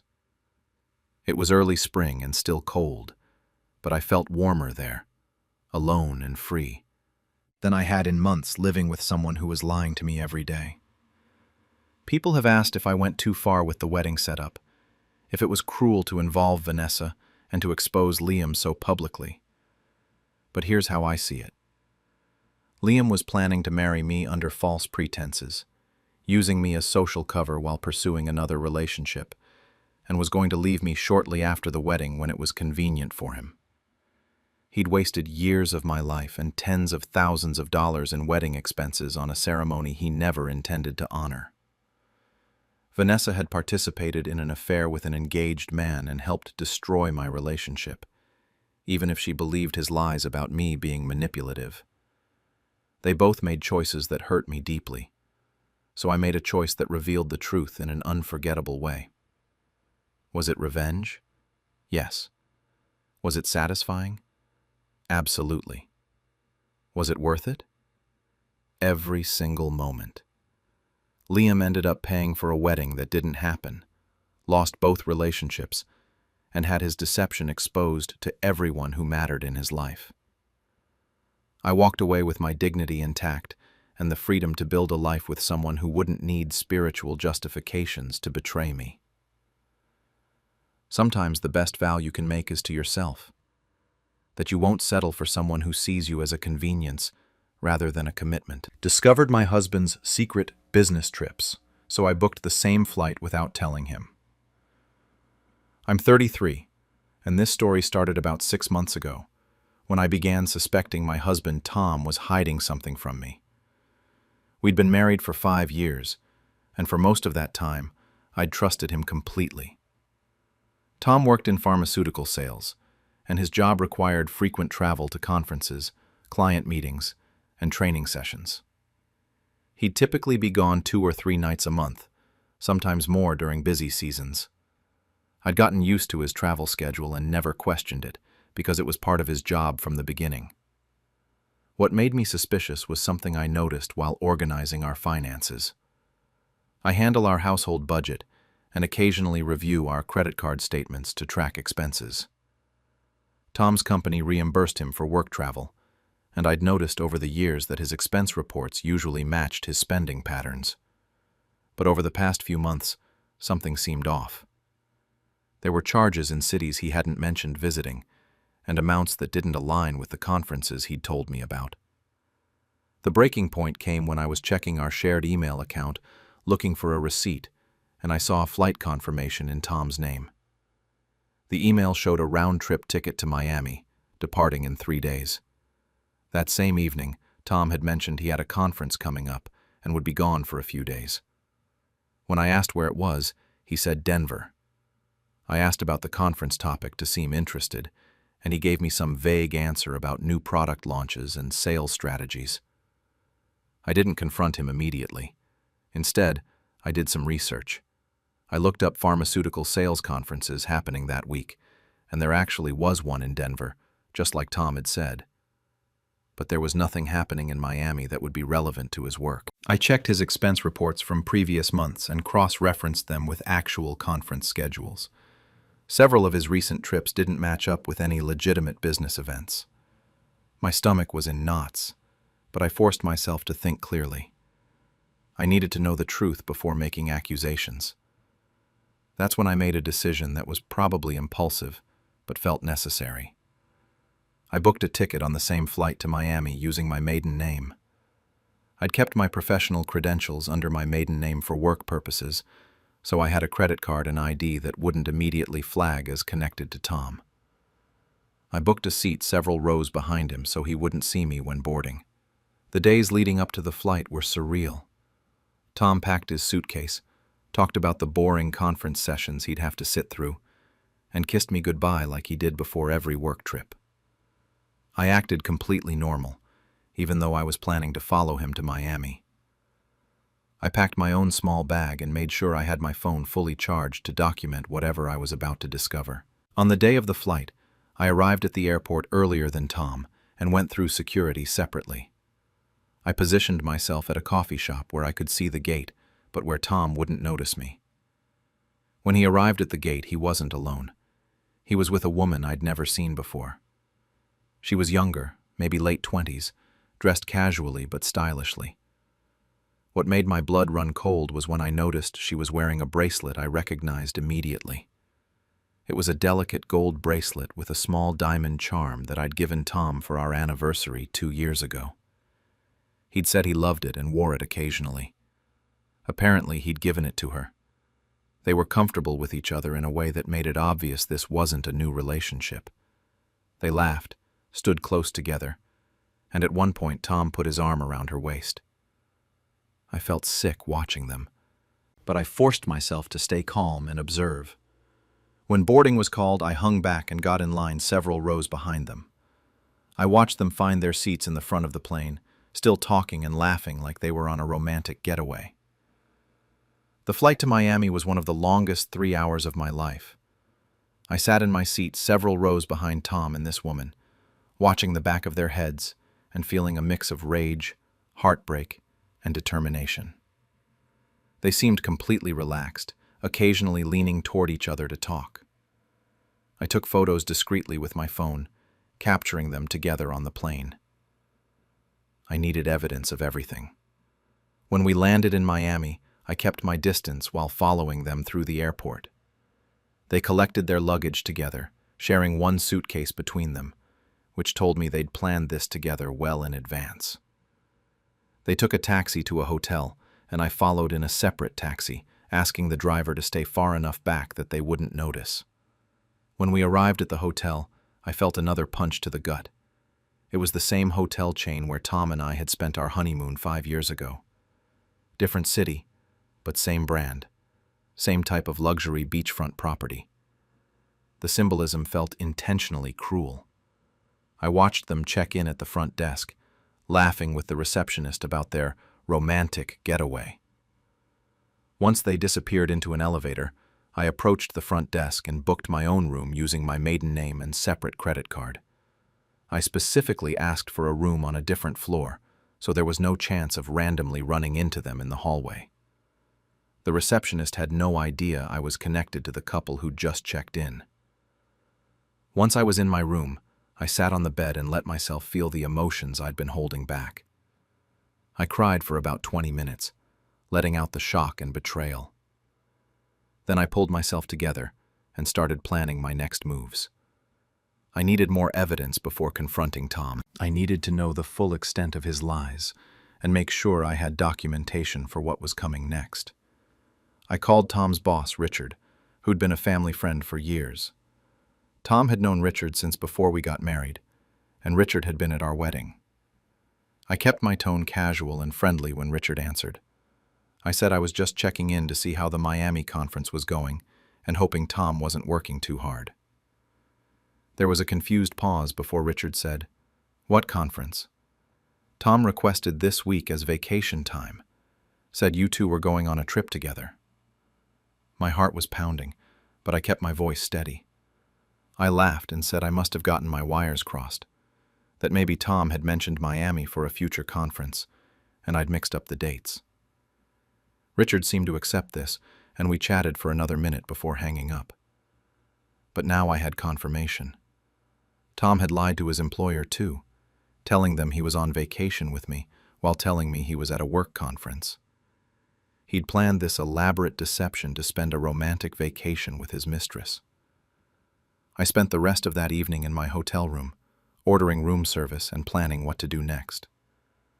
I couldn't just confront Tom immediately because I was too emotional and needed to be strategic. I also needed to gather more evidence and understand the full situation before making my move. I decided to wait until the next morning and catch them in a public setting where Tom couldn't make a scene or try to manipulate the situation. That night, I barely slept.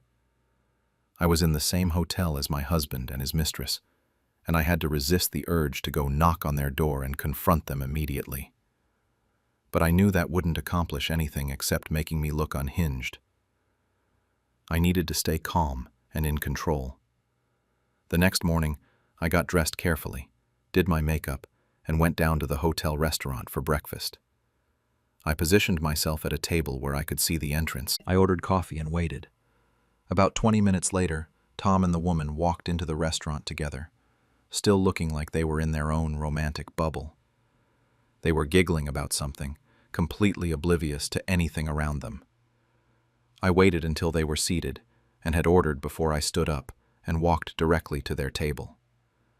When Tom looked up and saw me standing there, his face went through several expressions in rapid succession: confusion, shock, recognition, and then absolute terror. The color literally drained from his face. The woman looked confused, glancing between me and Tom, trying to understand what was happening. I didn't say anything dramatic or yell. I just smiled calmly and said, "Good morning." Then I pulled an envelope from my purse and placed it on the table in front of Tom. I'd prepared this the night before in my hotel room. Inside the envelope were printed photos I'd taken of them at the airport, on the plane, and checking into the hotel. There were also printouts of his flight confirmation to Miami, alongside the email where he'd told me he was going to Denver. And at the bottom of the stack were divorce papers that I'd had drawn up by my attorney 2 weeks earlier, when I'd first started suspecting something was wrong. I'd already signed them on my end. I'd also included a handwritten note on the top page that said, "Enjoy your real business trip. I won't be waiting when you get back." Tom tried to speak, stammering something, but I held up my hand and told him we could discuss details through our lawyers. The woman, who I later learned was named Jessica and worked in marketing at one of Tom's client companies, looked mortified. She asked if I was Tom's wife, and when I confirmed, she immediately stood up and said she had no idea he was married. Whether that was true or not, I didn't care. That was between her and her own conscience. I walked out of the restaurant, left the hotel, and took a taxi back to the airport. I changed my return flight to leave that afternoon instead of waiting until the end of the week like Tom's ticket showed. On the taxi ride to the airport, I drafted an anonymous email to Tom's company's HR department. I explained that an employee had falsified vacation requests, claiming to be on a work trip while actually on personal travel, and had been misusing the company's trust. I attached copies of Tom's flight confirmation to Miami, the proof that he'd told his boss he was on vacation with his wife, and evidence that there was no actual conference. I sent it from a temporary email account that couldn't be traced back to me. The flight home felt surreal. I was emotionally drained, but also felt this strange sense of clarity. My marriage was over, but I'd handled the discovery with more control than I'd thought possible. I'd documented everything, protected my interests legally, and exposed Tom's lies both to him and to his employer. Over the next 2 weeks, everything unraveled for Tom. His company launched an investigation after receiving the anonymous tip, and they discovered he'd been falsifying expense reports and lying about work travel for months. He was fired for misconduct and misuse of company resources. Jessica apparently ended whatever relationship they'd had immediately after the scene in the restaurant, especially once she realized she'd been part of destroying a marriage. Tom tried to call and text me constantly, but I blocked his number and let my attorney handle all communication. The divorce moved forward quickly because Tom didn't really have grounds to contest it. I had clear evidence of adultery and his deceptive behavior. Because I'd been the one who primarily maintained our household and had a stable job while Tom had now lost his, the settlement was favorable to me. I got the majority of our shared assets, and Tom had to pay alimony while he looked for new employment, which was difficult given that he'd been fired from his last position for cause. 3 months after everything fell apart, I took a solo trip to Greece using money from the divorce settlement. I spent 2 weeks exploring Athens, Santorini, and Crete. I ate amazing food, met interesting people, and had time to process everything that had happened and think about what I wanted my future to look like. It was healing and empowering in ways I hadn't expected. Tom is apparently working in a different industry now, for less money, and living in a small apartment. Jessica moved to a different city, and according to mutual acquaintances, wanted nothing to do with the aftermath of the affair. As for me, I'm rebuilding my life on my own terms. I'm still processing the betrayal, but I'm also proud of how I handled it. I could have fallen apart when I discovered Tom's lies. Instead, I gathered evidence, made strategic decisions, and protected my own interests. People have asked if booking that same flight was excessive or dramatic. Maybe it was, but it gave me the undeniable proof I needed and allowed me to confront Tom in a way that he couldn't deny or minimize. He couldn't gaslight me or claim I was overreacting when I had photos, receipts, and had literally followed him on his fake business trip. Sometimes the best business decision is knowing exactly what you're dealing with before you make your move. This was definitely the best business move I ever made. He cheated while I was in a coma, so I made sure everyone knew what kind of man he was. I'm 29, and this story started about 8 months ago when I was in a severe car accident that left me in a coma for 3 weeks. I don't remember much about the accident itself, just heading home from work on a rainy evening, then waking up in a hospital bed weeks later with no memory of what happened in between. The doctors told me I'd been hit by a driver who ran a red light, and the impact had caused a traumatic brain injury that put me in a medically induced coma while my brain swelling went down. When I first woke up, everything was fuzzy and confusing.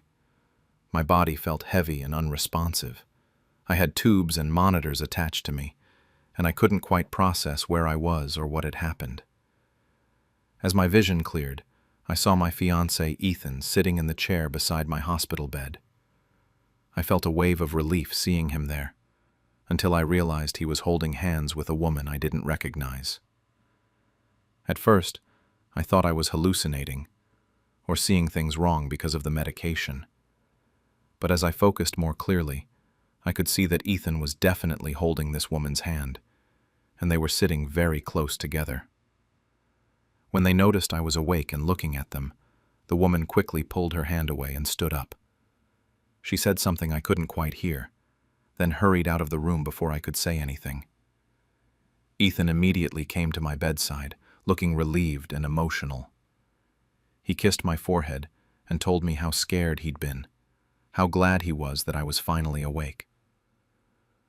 I tried to ask about the woman, but my voice was weak and my thoughts were jumbled.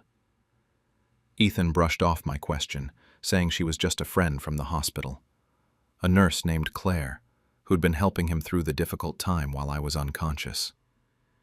He said she'd been supportive and had become a good friend during those stressful weeks. I was too confused and exhausted to push the issue at that moment. Over the next few days, I focused on my immediate recovery, relearning how to move properly, dealing with constant headaches, and undergoing various medical tests. Ethan visited regularly and seemed attentive and caring, though something felt slightly off in a way I couldn't articulate. I told myself I was being paranoid because of the trauma and medication. My sister Maya had been incredible throughout everything. She'd been handling my phone, my mail, my apartment, and all my practical affairs while I was in the coma. When I was finally stable enough to be more alert, she came to visit and sat beside my bed with a serious expression. She said there was something I needed to know, and she gently handed me my phone. Maya told me that, while managing my phone for important calls and messages, she'd noticed some disturbing texts from Ethan. She said she'd been debating whether to tell me immediately or wait until I was stronger, but she felt I deserved to know the truth as soon as possible. She pulled up my text message thread with Ethan and handed the phone to me. What I read made me feel sicker than any physical injury had. Ethan had been texting me throughout my coma, sending messages to my phone even though he knew I couldn't read or respond to them. The messages started a few days after my accident and continued for weeks. In them, he wrote about how hard this was for him, how lonely he felt, and eventually how he'd met someone who understood what he was going through. The messages became more explicit over time. "I can't keep pretending I'm still in love with you," one read. "I wish I could tell her about us," said another. Claire makes me feel alive again in a way I haven't felt in a long time. There were dozens of these messages, essentially documenting his affair in real time, while I lay unconscious in a hospital bed, fighting for my life. I felt like I'd been punched in the stomach. Maya sat beside me, holding my hand while I read through message after message. She explained that she'd seen the messages about 2 weeks into my coma, but hadn't known what to do with the information. She'd been torn between confronting Ethan or waiting until I woke up to tell me. She'd ultimately decided to gather evidence and let me make the decision about what to do. When Ethan came to visit later that day, I confronted him. I showed him his own messages on my phone and asked him to explain. He immediately broke down, starting to cry and apologize. He admitted everything. While I was in the ICU, Claire, the nurse who worked on my floor, had started comforting him during his visits. They'd started talking, then having coffee in the hospital cafeteria, and eventually, they'd started sleeping together. They'd meet at her apartment during her off hours, or he'd take extended breaks from his visits with me to spend time with her. Ethan claimed that the stress and grief of potentially losing me had made him weak.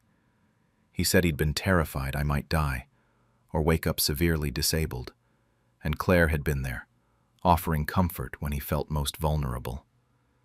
He swore it didn't mean anything, that he'd ended it as soon as I woke up, and that he wanted to move forward with our relationship and our upcoming wedding. I didn't yell or throw things despite wanting to. I was still physically weak from the coma and recovery, and I didn't have the energy for a dramatic confrontation. Instead, I told Ethan I needed time to process everything. I said I needed a few weeks to focus on my physical healing before we could discuss the future of our relationship. He seemed relieved that I wasn't immediately ending things and agreed to give me space. But I wasn't planning to reconcile. I was planning revenge. Over the next few weeks, as I continued physical therapy and recovered my strength, I gathered evidence with Maya's help. We compiled every text message Ethan had sent to my phone during my coma. We got copies of the hospital visitor logs showing when Ethan checked in and out, with noticeable patterns where he'd be gone for hours in the middle of visits. Maya had also taken photos throughout my hospitalization to document my recovery, and in reviewing them, she'd captured several images of Ethan leaving the hospital with Claire, or standing very close to her in the hallway. We also found evidence of their ongoing relationship on social media. Claire had posted vague messages about finding unexpected love in dark times during the period I was in the coma. Ethan had liked and commented on many of her posts, including some that were clearly romantic in nature. We screenshot everything and organized it chronologically. I created a photo album, a physical book through one of those online printing services. I titled it, "The People Who Were There for Me When I Almost Died." The first few pages had photos of my family, friends who'd visited, doctors and nurses who'd treated me. Then the rest of the album was dedicated to documenting Ethan's betrayal. Page after page of screenshots showing his text messages to me, the visitor logs highlighting his absences, photos of him with Claire, her social media posts, and a timeline of their affair that overlapped with the most critical days of my recovery. About 6 weeks after waking from my coma, I was invited to a family dinner at Ethan's parents' house. They'd been supportive throughout my recovery and wanted to celebrate that I was getting stronger. They also wanted to discuss moving forward with our wedding plans, which had been postponed due to my accident. I agreed to attend and brought the photo album with me. The dinner was attended by Ethan's parents, his sister, and a few close family members. Everyone was warm and welcoming, telling me how glad they were that I'd recovered and how they'd been praying for me. Ethan's mother, Carol, became emotional, talking about how scared they'd all been when they thought they might lose me. She said she was so grateful that Ethan had found such a strong, resilient woman to marry. After dinner, Carol raised her glass and proposed a toast to my recovery and to our upcoming wedding. Everyone raised their glasses, smiling at Ethan and me. That's when I pulled out the photo album. I smiled sweetly and said I'd put together something to commemorate this difficult time, and I wanted to share it with the family. I handed the album to Carol. She opened it eagerly, expecting to see photos of my recovery. The first few pages showed exactly that: my family supporting me, friends visiting, medical staff caring for me. Carol smiled and commented on how wonderful it was that I'd had so much support. Then she turned to the next page. Her smile faltered as she saw the first screenshot of Ethan's text messages. She read silently, her face changing from confusion to shock. She flipped to the next page, then the next. The room fell completely silent as she continued through the album. When she reached the photos of Ethan and Claire together, she gasped audibly. Ethan's father leaned over to see what she was looking at, and his face turned deep red with anger. Ethan realized what was happening and tried to grab the album from his mother, but she pulled it away and continued looking through it. Other family members gathered around to see what was causing such a reaction. I watched calmly as the truth spread through the room like wildfire. Ethan's sister started crying. His father stood up and started shouting at Ethan, asking how he could have done this while I was fighting for my life. Carol looked at me with tears in her eyes and apologized profusely.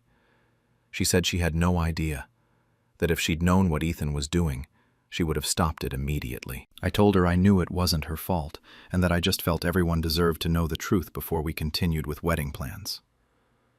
Ethan was stammering, trying to explain and apologize, saying it was a mistake and he'd been under terrible stress. I stood up from the table and said clearly, I might have been in a coma, but apparently I wasn't the only one unconscious. Then I collected my things and left the house while Ethan's family continued shouting at him.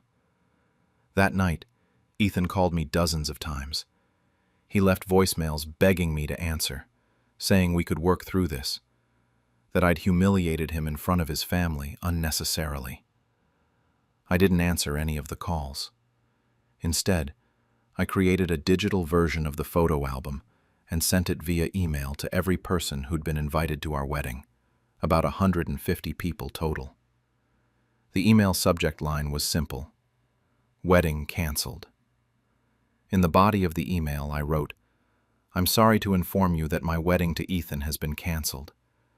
It turns out my groom couldn't wait for me to wake up from my coma before starting a new relationship. Thank you to everyone who supported me during my recovery. Your love meant everything during the darkest time of my life. I attached the digital photo album so everyone could see the full documentation of Ethan's betrayal. The response was immediate and overwhelming. Friends and family members reached out expressing shock and support. Several of Ethan's own relatives contacted me privately to apologize for his behavior and to say they supported my decision. The situation had professional consequences for Claire as well.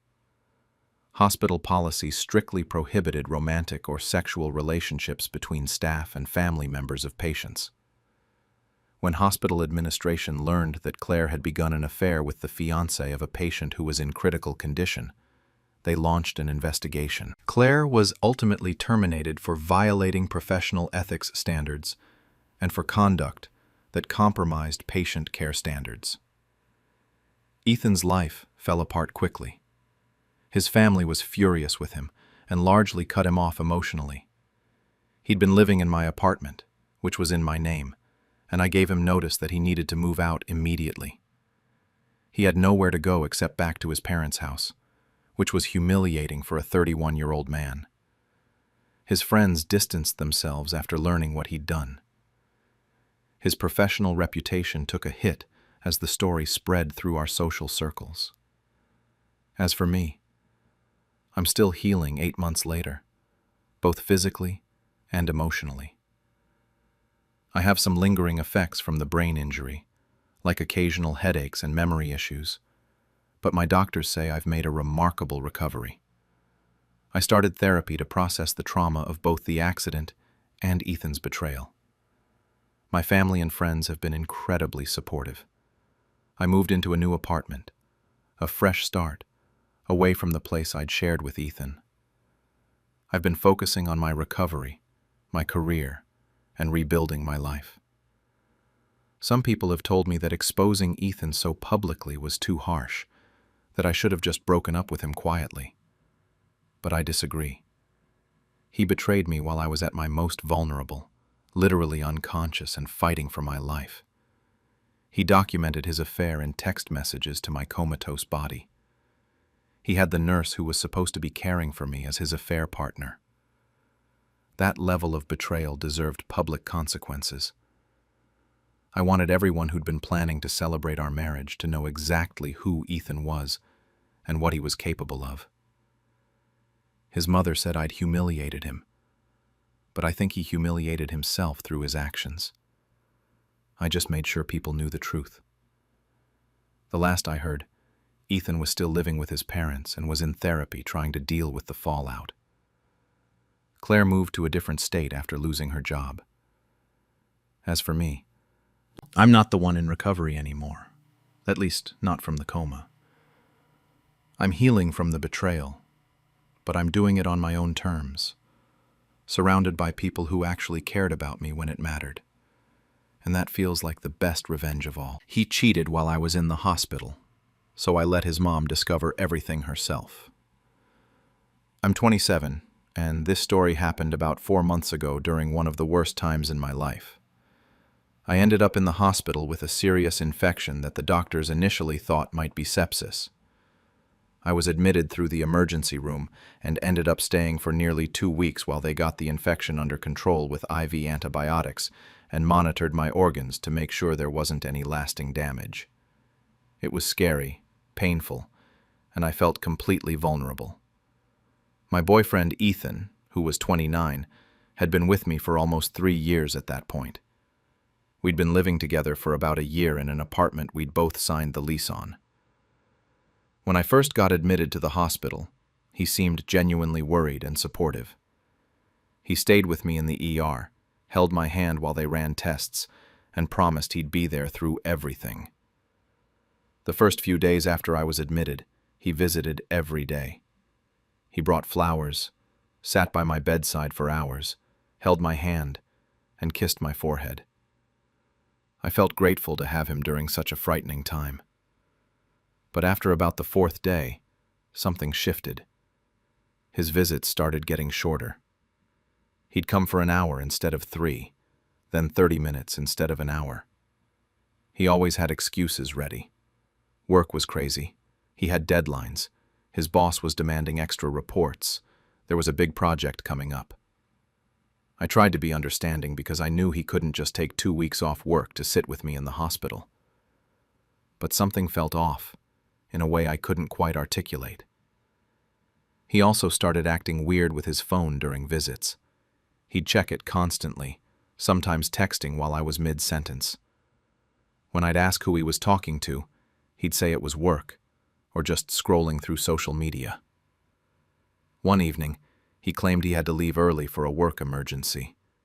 He kissed me quickly and practically ran out of my hospital room. I felt hurt but tried to tell myself I was being paranoid and that the medication or the stress of being sick was making me overly sensitive. The next night, I couldn't sleep. The hospital is a terrible place to rest. Constant beeping machines, nurses checking vitals every few hours, the uncomfortable bed. I was scrolling through Instagram on my phone around 11 p.m. when I saw a photo that made my stomach drop. It was posted by someone from Ethan's office, a guy he'd mentioned a few times named Mike. The photo showed a group of people at a bar, clearly having a good time. And there, in the center of the photo, was Ethan, sitting close to a woman I didn't recognize. She was leaning into him, her hand on his arm, and they both looked drunk and happy. The caption read, "Team bonding night. My favorite coworker, heart." The woman had commented underneath with a heart emoji, and "Best night ever." I zoomed in on the photo and felt sick. This was the same night Ethan had told me he had to work late and couldn't visit because of that urgent deadline. He wasn't working. He was out drinking with a woman who was clearly more than just a colleague. I wanted to call him immediately and scream, but I was stuck in a hospital bed hooked up to an IV with limited energy. I also realized that confronting him directly would just lead to denials and excuses. He'd say the photo looked worse than it was, that it was just innocent team drinks, that I was reading too much into it. I needed something more concrete, and I needed him to face consequences he couldn't talk his way out of. The next morning, Ethan texted me saying he had another busy day at work and would try to stop by in the evening if he could. No mention of being out at a bar the previous night. I responded casually that I understood and hoped his project was going well. Inside, I was hurt and angry, but I was also starting to form a plan. Ethan's mother, Carol, was a force of nature. She was a traditional woman in her late 50s who had very strong opinions about loyalty, family, and respect. She'd always been incredibly warm to me from the moment Ethan introduced us. She'd told me multiple times that I was the best thing that ever happened to her son, that I was a stabilizing influence on him, and that she was thrilled he'd finally found someone who made him want to settle down. Carol and I had developed our own relationship separate from Ethan. We'd go shopping together sometimes. She'd call me just to chat, and she'd told me repeatedly that she thought of me as a daughter.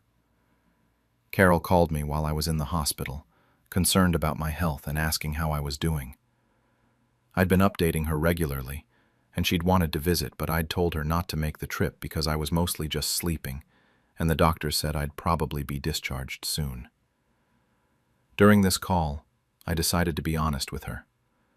I told her that I was worried about Ethan, that his behavior had been strange, and that I suspected something might be going on with a woman from his work. Carol was quiet for a moment, then said she couldn't believe Ethan would do something like that, especially while I was sick in the hospital. But I could hear the doubt in her voice, that maternal instinct that knows when her child is capable of disappointing her. I told her I'd seen the photo from the bar, and I could send it to her if she wanted to see it. She said yes, so I forwarded the Instagram post to her. After looking at the photo, Carol sighed heavily. She said she didn't know what to think, but that if Ethan was doing something inappropriate, she'd handle it. That's when I had an idea.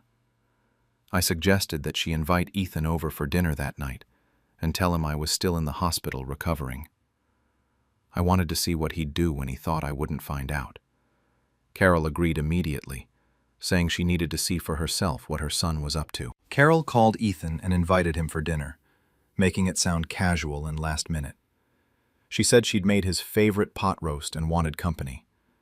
Ethan apparently accepted, which already told me something. If he actually had been working as hard as he claimed, he wouldn't have time for a spontaneous dinner with his mom. Carol texted me updates throughout the evening. Ethan had arrived, but he hadn't come alone. He'd brought the woman from the photo, introducing her as Riley from work, and saying he'd mentioned the dinner and she'd wanted to meet his mom. Carol texted me. They're both here, and they're acting very comfortable with each other. What do you want me to do? I told her to just observe for a while, and that I'd call when the time felt right. Over the next hour, Carol sent me updates. Ethan and Riley were sitting close together on the couch, laughing at inside jokes.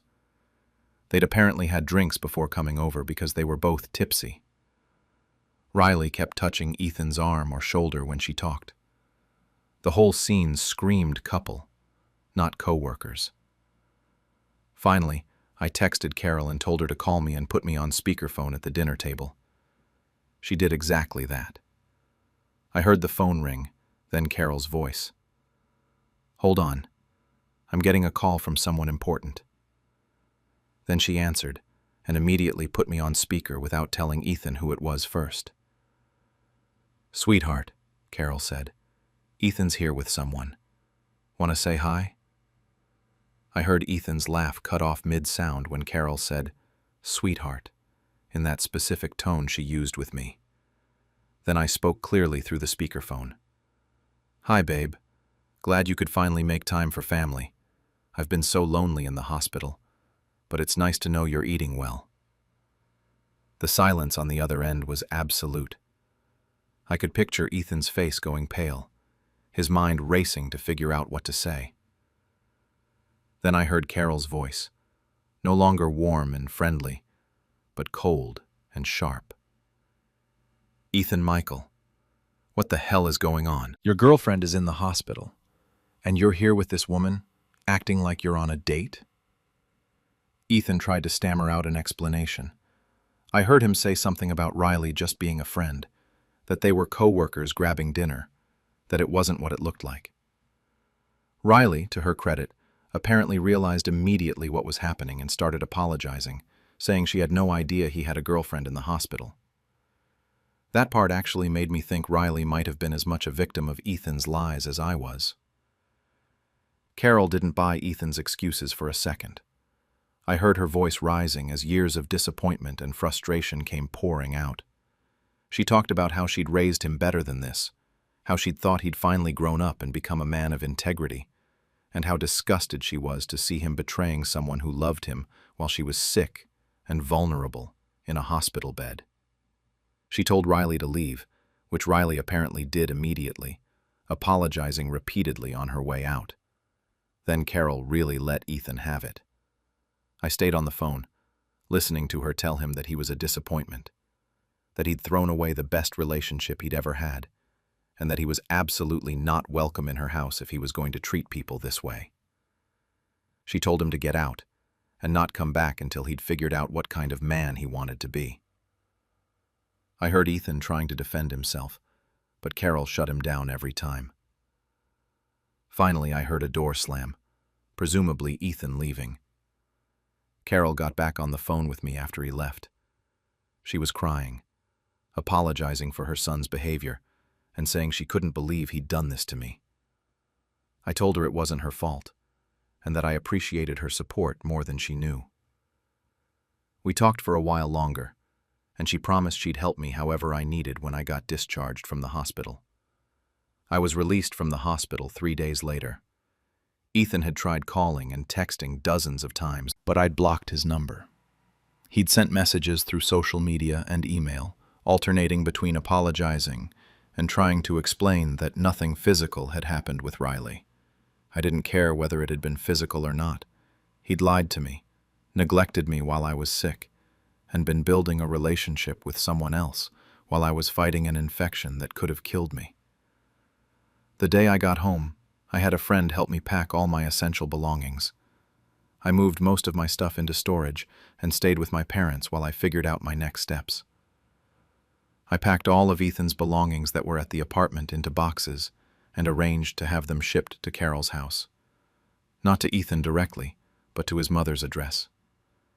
I included a note on top of the boxes that said, "Thanks for your hospitality and for raising a son who showed his true colors when it mattered most.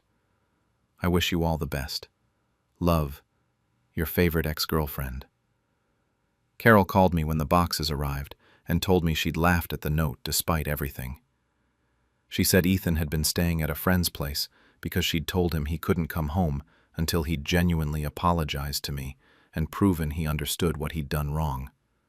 She said she was disappointed in him, but proud of me for having the self-respect to leave immediately.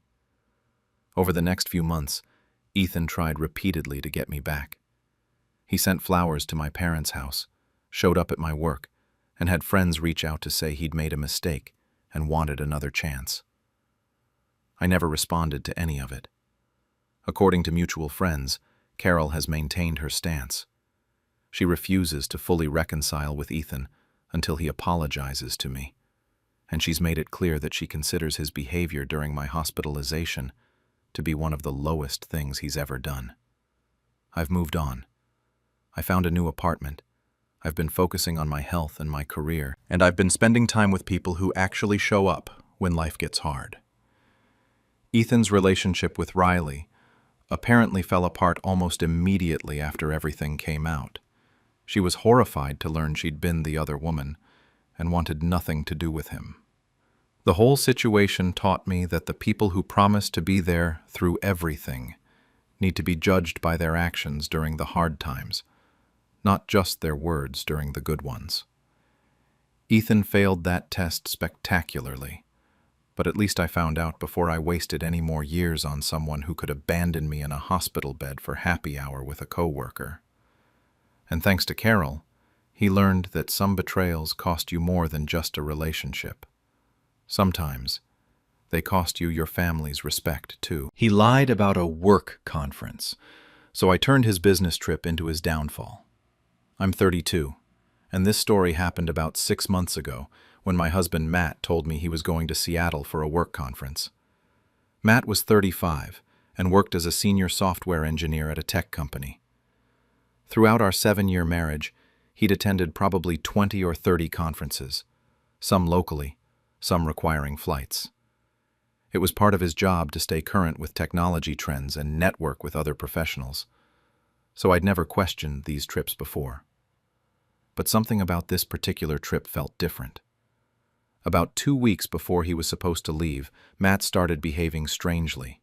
He went shopping and came home with 3 new dress shirts, which was unusual because he hated shopping and usually wore the same rotation of clothes until I forced him to replace them.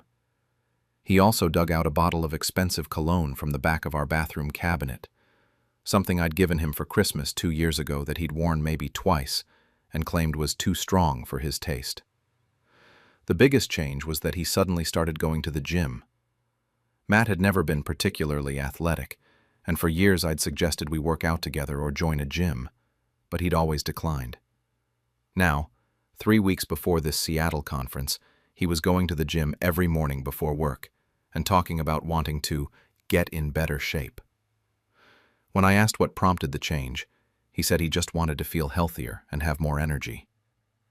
My instinct told me something was wrong, but I tried to convince myself I was being paranoid. Maybe he really was just trying to improve himself. Maybe the conference was important and he wanted to make a good impression. I pushed the suspicious feelings down and tried to be supportive. Then, exactly 1 week before Matt was supposed to leave, his iPad pinged with a notification while he was in the shower. We had a family iPad that we both used, and it was synced to both our email accounts. I glanced at the screen and saw a flight confirmation email addressed to Matt. I opened it without really thinking, assuming it would be his Seattle flight details. But the confirmation wasn't for Seattle. It was for Miami. Same departure date, same return date as the Seattle trip he'd told me about. The hotel reservation attached to the email was for a beachfront resort, not a conference hotel. My stomach dropped as I realized Matt had lied about where he was going. I could have confronted him immediately when he got out of the shower, but something stopped me. I'd learned over the years that Matt was exceptionally good at talking his way out of situations and making me question my own perceptions. If I confronted him with just a flight confirmation, he'd have some explanation ready, maybe a client meeting in Miami, or a last-minute change to the conference location. I needed more information before I made any moves. I started quietly investigating. I looked up the tech conference Matt had mentioned attending in Seattle. I found the event website and discovered something interesting. The conference had been canceled 3 months ago due to low registration.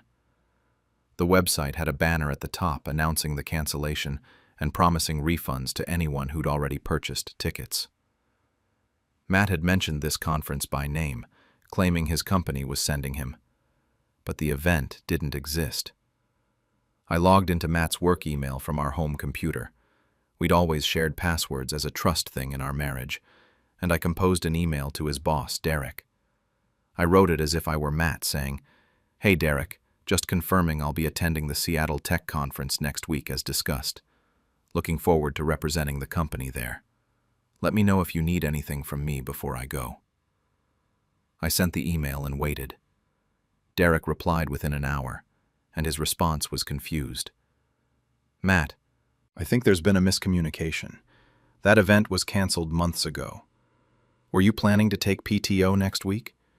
Your calendar shows you'll be out, but it's not marked as vacation time." I didn't reply to Derek's email. I just saved it as evidence. Now I knew for certain that Matt was lying about where he was going and why. His company wasn't sending him to a conference. He'd requested time off, but had told me it was a work trip. Over the next few days, I gathered more information while acting completely normal around Matt. I searched through our credit card statements and found charges I'd missed before. Dinner reservations at expensive Miami restaurants, tickets to a Miami Heat game, and a purchase from a jewelry store 2 weeks earlier. Matt had clearly been planning this trip for a while, and based on the romantic nature of the reservations and purchases, he wasn't going alone. I looked through Matt's social media and recent photos on his phone when he left it unattended. I found messages in an app I didn't recognize. He downloaded a messaging platform we'd never used before. The messages were with someone named Jen, and they were explicitly romantic. Plans for their Miami trip, excitement about finally spending time together away from real life, and discussions about their future.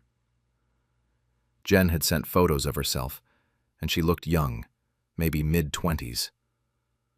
From what I could gather from their messages, they'd met at a tech meetup 6 months ago and had been seeing each other whenever Matt could make excuses to be away from home. I took screenshots of everything and backed them up to a private cloud account Matt didn't know about. Then, I made my plan. I wasn't going to confront Matt directly. I was going to let him take his trip, expose his lies systematically, and make sure there were professional and personal consequences. First, I compiled everything I'd found. The fake conference that had been canceled. The email exchange with his boss showing Matt had misrepresented the trip. The Miami flight confirmation and hotel booking. The credit card charges for romantic activities, and the messages with Jen. I wrote a detailed message to Matt's company HR department, explaining that a senior employee was misusing company time and potentially company funds. Since his calendar showed him as working, but he'd actually be on a personal trip, and that he'd lied to his supervisor about attending a canceled conference. I attached all the documentation, but didn't send it yet. I was waiting for the right moment. Next, I did some internet detective work on Jen. From the photos and information in their messages, I found her Facebook profile. It took me about an hour of searching through her friends list and photos, but I eventually found something crucial. Jen was married. Her husband's name was Tyler, and they'd gotten married just 2 years ago based on their wedding photos. So not only was Matt cheating on me, but he was helping Jen cheat on her husband. When Matt left for his conference, I hugged him goodbye and told him to have a productive trip. He kissed me, grabbed his suitcase, and headed to the airport. As soon as he left, I finalized my own plans. I'd booked a flight to Miami, leaving the next morning, using money from an account Matt didn't know about that I'd been keeping as emergency savings. I also booked a hotel room near the resort where Matt and Jen were staying. I arrived in Miami the day after Matt and checked into my hotel. I spent that first day locating Matt and Jen. The resort they were staying at was large, but I eventually found them at the pool around midday. They were in lounge chairs, drinking margaritas, laughing and completely relaxed. Matt had his arm around Jen, and she was leaning into him wearing a bikini. They looked like a couple on their honeymoon, not two people engaged in an affair. I stayed out of sight and took photos with my phone. Pictures of them together at the pool, holding hands, kissing, the whole scene documented. I also took video of them checking into a couple's massage at the resort spa and walking along the beach at sunset. Every moment was evidence of exactly what Matt had been lying about for months. That evening, I went back to my hotel and sent everything to the appropriate people. First, I sent the full documentation package to Matt's HR department, along with the photos from Miami. I explained that Matt had lied about attending a work conference and was instead on a personal vacation with someone who wasn't his wife, potentially using company resources or misrepresenting his work status. Next, I found Tyler, Jen's husband, on Facebook and sent him a message. I introduced myself as Matt's wife and explained that I'd recently discovered our spouses were having an affair. I attached the screenshots of the messages between Matt and Jen, along with the photos I'd taken of them together in Miami. I told Tyler I was sorry to be the one to tell him, but I thought he deserved to know the truth. Finally, I sent a message to Matt. Just one photo of him and Jen at the pool, kissing under an umbrella, with the text, "Enjoy Miami. Don't rush home. Your stuff's already at your mom's." I'd actually arranged with my brother the previous week to pack up Matt's belongings while he was gone. My brother had a key to our house, and I'd given him specific instructions about what to pack and where to take it. By the time Matt got my message, his clothes, personal items, and everything else that was clearly his had been boxed up and delivered to his mother's house. I'd left only the furniture and household items that were primarily mine, or that we'd split fairly later through lawyers. Matt started calling immediately, but I'd blocked his number right after sending the message. He tried texting from different numbers, emailing, even messaging through social media. I didn't respond to any of it. Everything he needed to know was contained in that one message. I knew everything. The relationship was over, and he shouldn't expect to come home. Tyler responded to my message about an hour after I sent it. He was devastated, but grateful that I'd told him. He said he'd suspected something, but hadn't had proof. He said he was going to confront Jen immediately and file for separation.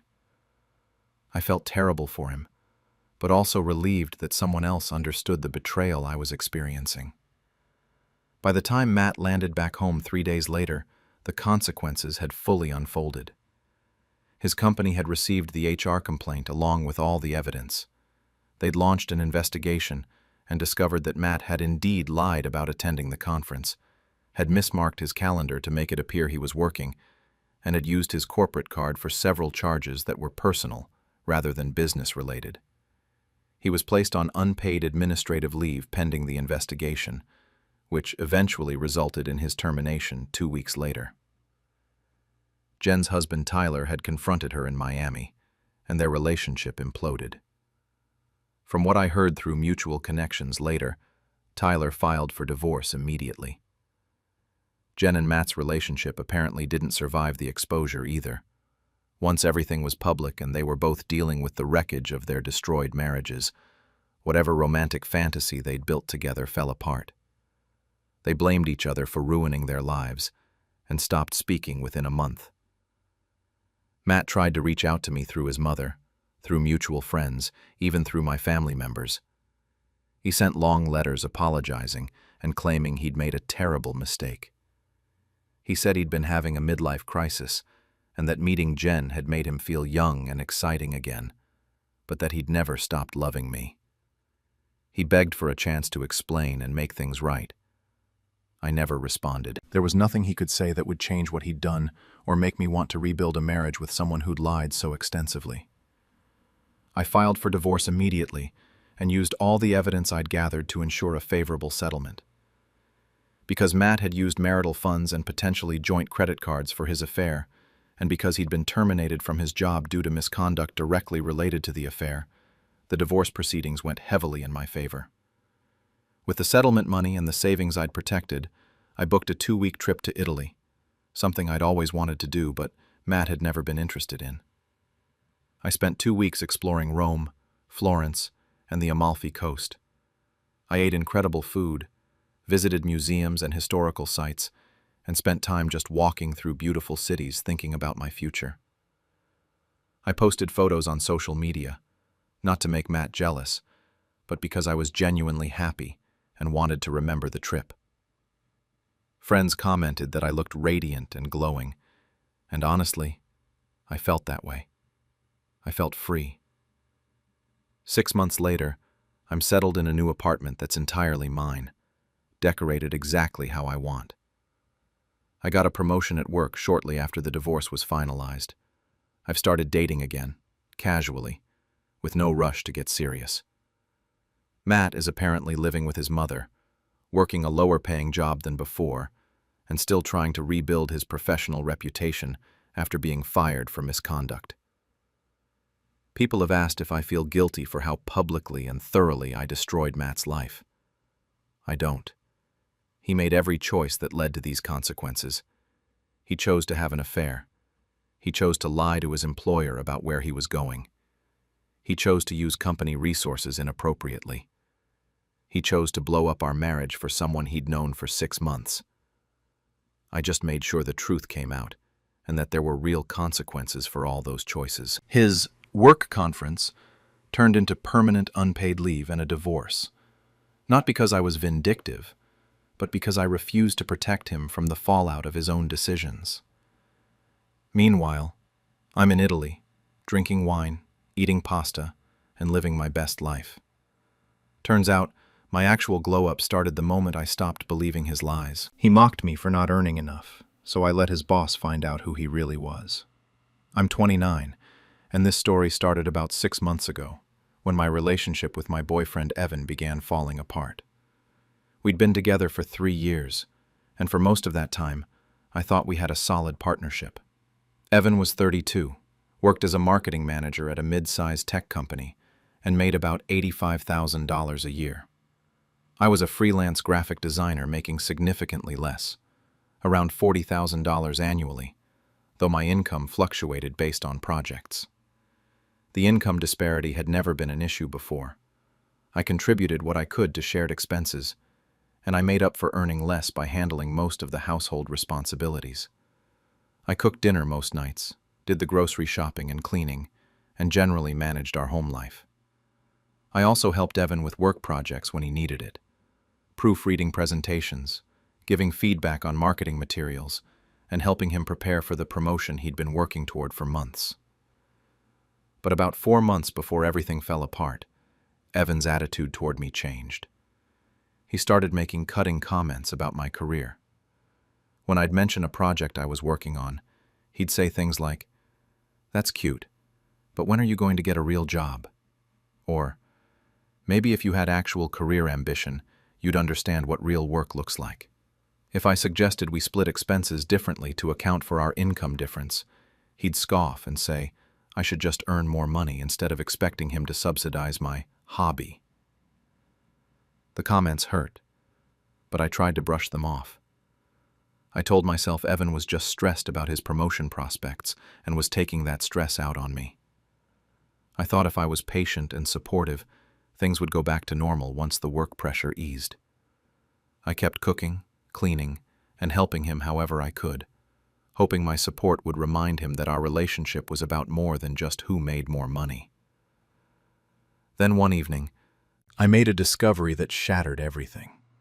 I was working on my laptop at our kitchen table when I realized I needed a file I'd saved on our shared desktop computer in the bedroom.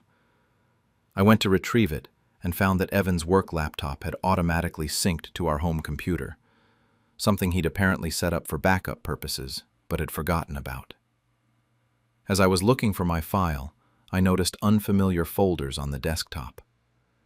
Curiosity got the better of me, and I opened one. Inside were dozens of personal emails and photos that had synced from Evan's work account. As I started looking through them, I felt sick to my stomach.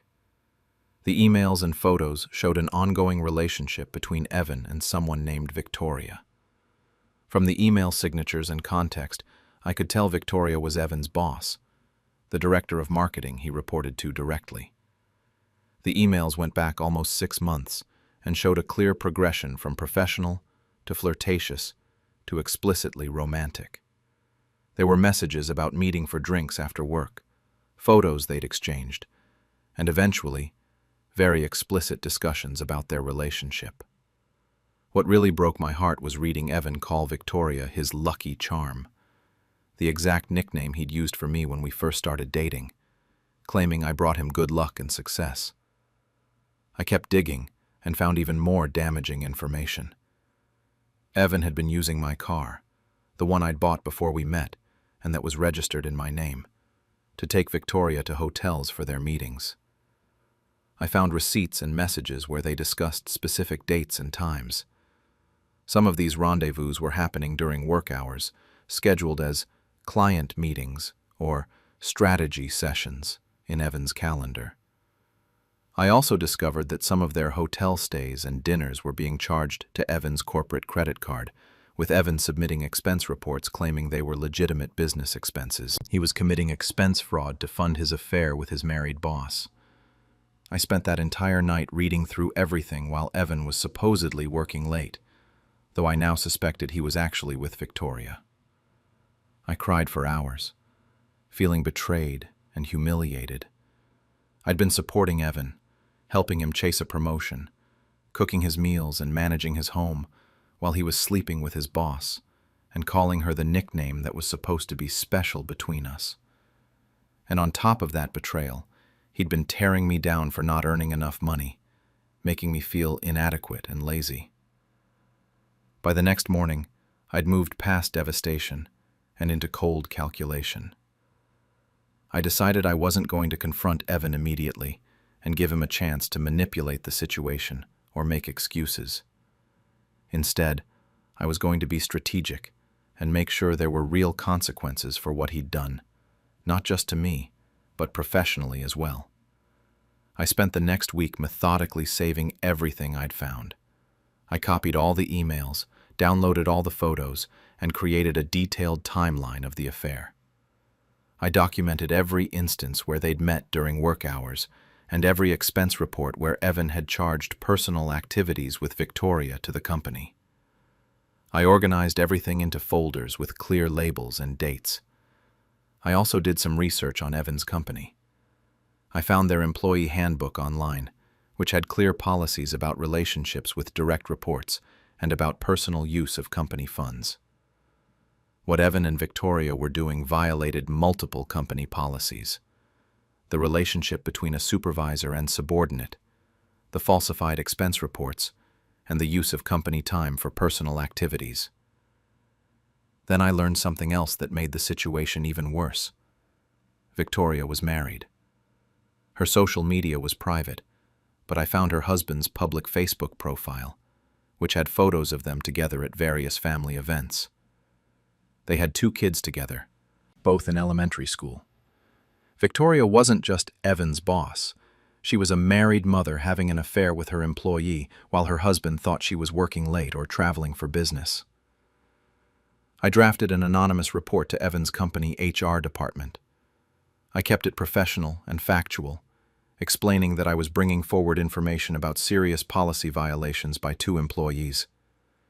I attached all the evidence, the emails showing the romantic relationship between a supervisor and her direct report, the expense reports with highlighted fraudulent charges, the timeline showing company time being used for personal activities, and screenshots of their messages discussing the affair. I sent the report from a temporary email account that couldn't be traced back to me. I didn't identify myself or explain how I'd obtained the information. I just presented the evidence and let it speak for itself. Then, I waited. The fallout started about 2 weeks later. Evan came home one evening looking pale and shaken. He said HR had called him in for an emergency meeting and had questioned him about his relationship with Victoria and about various expense reports. He said Victoria had been suspended pending an investigation. He tried to get me to help him figure out who might have reported them, asking if I'd mentioned anything to anyone, or if I'd noticed anyone acting strange around him at company events. I played completely innocent. I acted shocked and horrified, asking what this was all about and whether he'd done something wrong. He claimed it was all a misunderstanding, that someone was trying to sabotage him and Victoria, and that he'd never do anything inappropriate. I listened to him lie directly to my face and maintained my performance of being a supportive, concerned girlfriend. Over the next week, the investigation moved quickly. The evidence I'd provided was too clear and comprehensive for them to dismiss. The company verified the expense reports I'd highlighted and found that Evan had indeed charged personal expenses, including hotel rooms and dinners, to his corporate card. They also confirmed the relationship between Victoria and Evan, which violated their policy on supervisor-subordinate relationships. Both Victoria and Evan were terminated within 3 weeks of my anonymous report. Victoria was fired for violating ethics policies regarding relationships with subordinates, for approving Evan's fraudulent expense reports without proper oversight, and for her own misuse of company time and resources. Evan was fired for expense fraud, for violating relationship disclosure policies, and for misrepresenting his activities during work hours. Victoria's husband somehow found out about the affair during this time. I suspect either through Victoria confessing or through someone at the company who knew. He filed for divorce almost immediately, and Victoria's personal life imploded alongside her professional one. I felt a bit bad for Victoria's kids, who were innocent victims in all this, but I didn't regret exposing the truth. Evan came home after being fired and tried to blame me. He accused me of being jealous and vindictive, claiming I must have been the one who reported them. I continued to deny any knowledge, asking how I could possibly have accessed information about his work relationships or expense reports. He couldn't explain how I would have gotten the evidence, so he eventually moved on to blaming other co-workers or claiming it was some kind of corporate conspiracy. Evan begged me to stand by him while he figured out his next steps. He talked about starting over, finding a new job, and how we could rebuild together. But while he was making these promises, I'd already been quietly packing my things. I'd moved most of my important possessions to a storage unit over the previous 2 weeks, and I'd found a small apartment I could afford on my freelance income. The day after Evan was fired, while he was out supposedly meeting with a career counselor, I took the last of my belongings and moved out completely. I left a note explaining that I was done with the relationship, that I deserved better than someone who belittled me while carrying on an affair, and that he should have all my contact information removed from his phone. I blocked his number, his email, and his social media before he even realized I'd left. The aftermath has been interesting to watch from a distance. Through mutual friends, I heard that Evan struggled to find a new job in marketing after being fired for cause. His reputation in our city's professional community was damaged, and potential employers were apparently wary about hiring him. He eventually took a job delivering food through a gig app to pay his rent while continuing to job search. He had to move out of our old apartment, which had been in my name, and into a much cheaper place with roommates. Victoria apparently moved to a different state after her divorce, trying to rebuild her career and her life away from the scandal. Her ex-husband got primary custody of their kids, from what I heard. As for me, things have turned around dramatically. About a month after leaving Evan, I was contacted by someone I'd worked with on a freelance project years ago. She'd seen my portfolio through mutual friends and was impressed by my recent work. She offered me a contract position with her company that eventually turned into a full-time role as their senior designer. I'm now making $75,000 a year with benefits, working on projects I love, and my income is finally stable and comfortable. I moved into a lovely one-bedroom apartment that's all mine. I decorated it exactly how I wanted, with no one making dismissive comments about my choices. I've been focusing on my career, my friendships, and rebuilding my confidence after years of Evan's subtle and not-so-subtle put-downs. Evan tried to reach out a few months ago through a mutual friend, saying he wanted to apologize and talk. I declined. There was nothing he could say that would change what he'd done, or make me want him back in my life. He'd cheated on me with his married boss, used my car for his affair, stolen a nickname that was meaningful to me, and spent months tearing me down for not earning enough money, all while committing fraud against his employer. Some people who know the story think I was too harsh in reporting him to his company, that I should have just broken up with him and moved on. But I disagree. Evan wasn't just betraying me, he was stealing from his employer, violating ethics policies, and carrying on an inappropriate relationship with a married woman who had power over his career. Those things deserved professional consequences regardless of our personal relationship. He used to say I wasn't ambitious enough, that I didn't understand real work because I was just a freelance designer with a hobby job. Turns out I was plenty ambitious.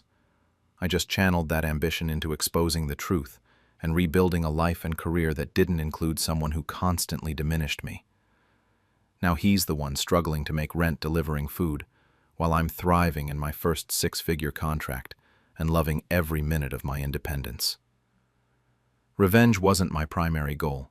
Justice and self-respect were. But I won't lie and say watching Evan face real consequences for his actions hasn't been satisfying. He taught me that I needed to have more ambition and work ethic. I took that lesson to heart and applied it to making sure he couldn't betray anyone else the same way he betrayed me. That feels like ambition well spent. How my wife's yoga retreat turned into a court date she'll never forget.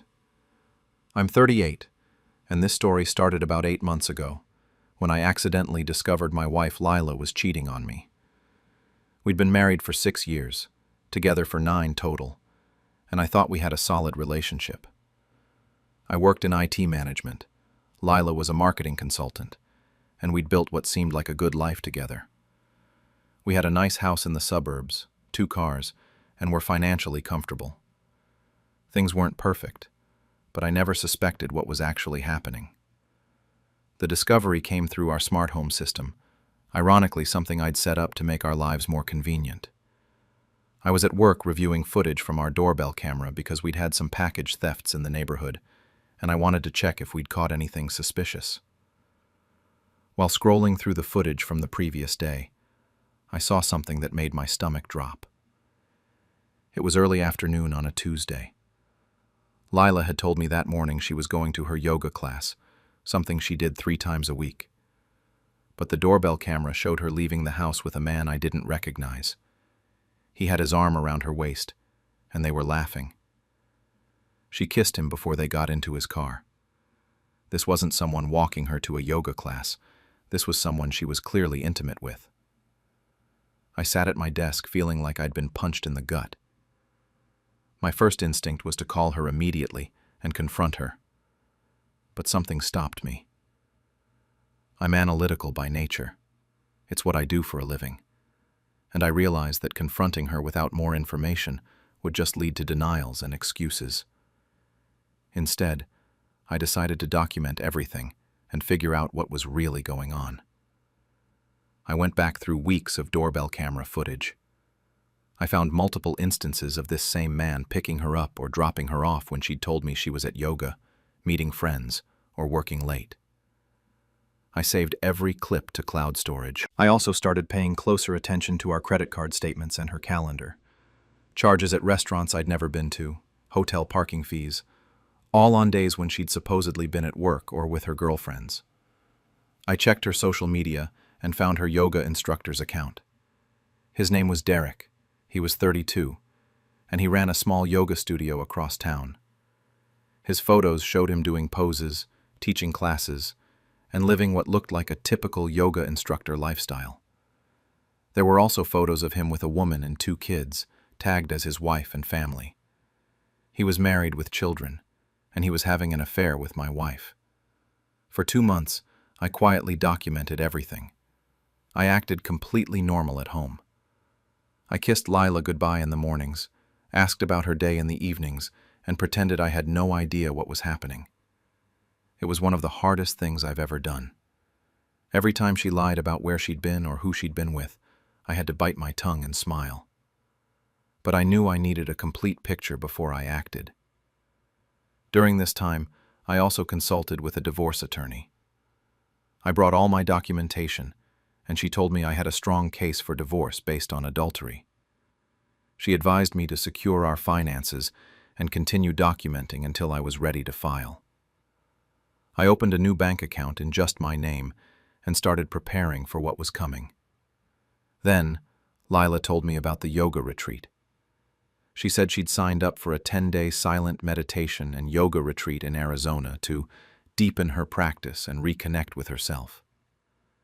She showed me the website for the retreat center, talked about how transformative it would be, and said she'd be completely off-grid with no phone access. I told her it sounded amazing and that I was proud of her for investing in her wellness. The day before Lila left for her retreat, I hired a private investigator. I gave him her flight information, which she'd left easily accessible on our shared computer, and asked him to follow her and document where she actually went and who she was with. I paid extra for rush service because I wanted confirmation before I made my move. I drove Lila to the airport, hugged her goodbye, and told her to have an amazing experience. She thanked me for being so supportive and said she'd miss me. I watched her walk into the terminal with her yoga mat bag and luggage, and then I drove home and got to work. First, I transferred exactly half of our joint savings account into my new individual account. We had about $45,000 saved, so I moved $22,500. I left her half because I wasn't trying to steal from her, just protect my assets. I also transferred half of our joint checking account, leaving enough for bills that would come due while she was gone. The private investigator sent me updates within 24 hours. Lila's flight hadn't gone to Arizona. It had gone to Miami. She'd been picked up at the Miami airport by Derek, the yoga instructor. They'd checked into a beachfront resort under his name. The investigator sent me photos of them together at the beach, at restaurants, and entering and leaving the hotel room. They were clearly on a romantic vacation, not a yoga retreat. I also had the investigator dig into Derek's background. He was indeed married with 2 kids. His wife's name was Michelle, and according to social media, she had no idea her husband was in Miami.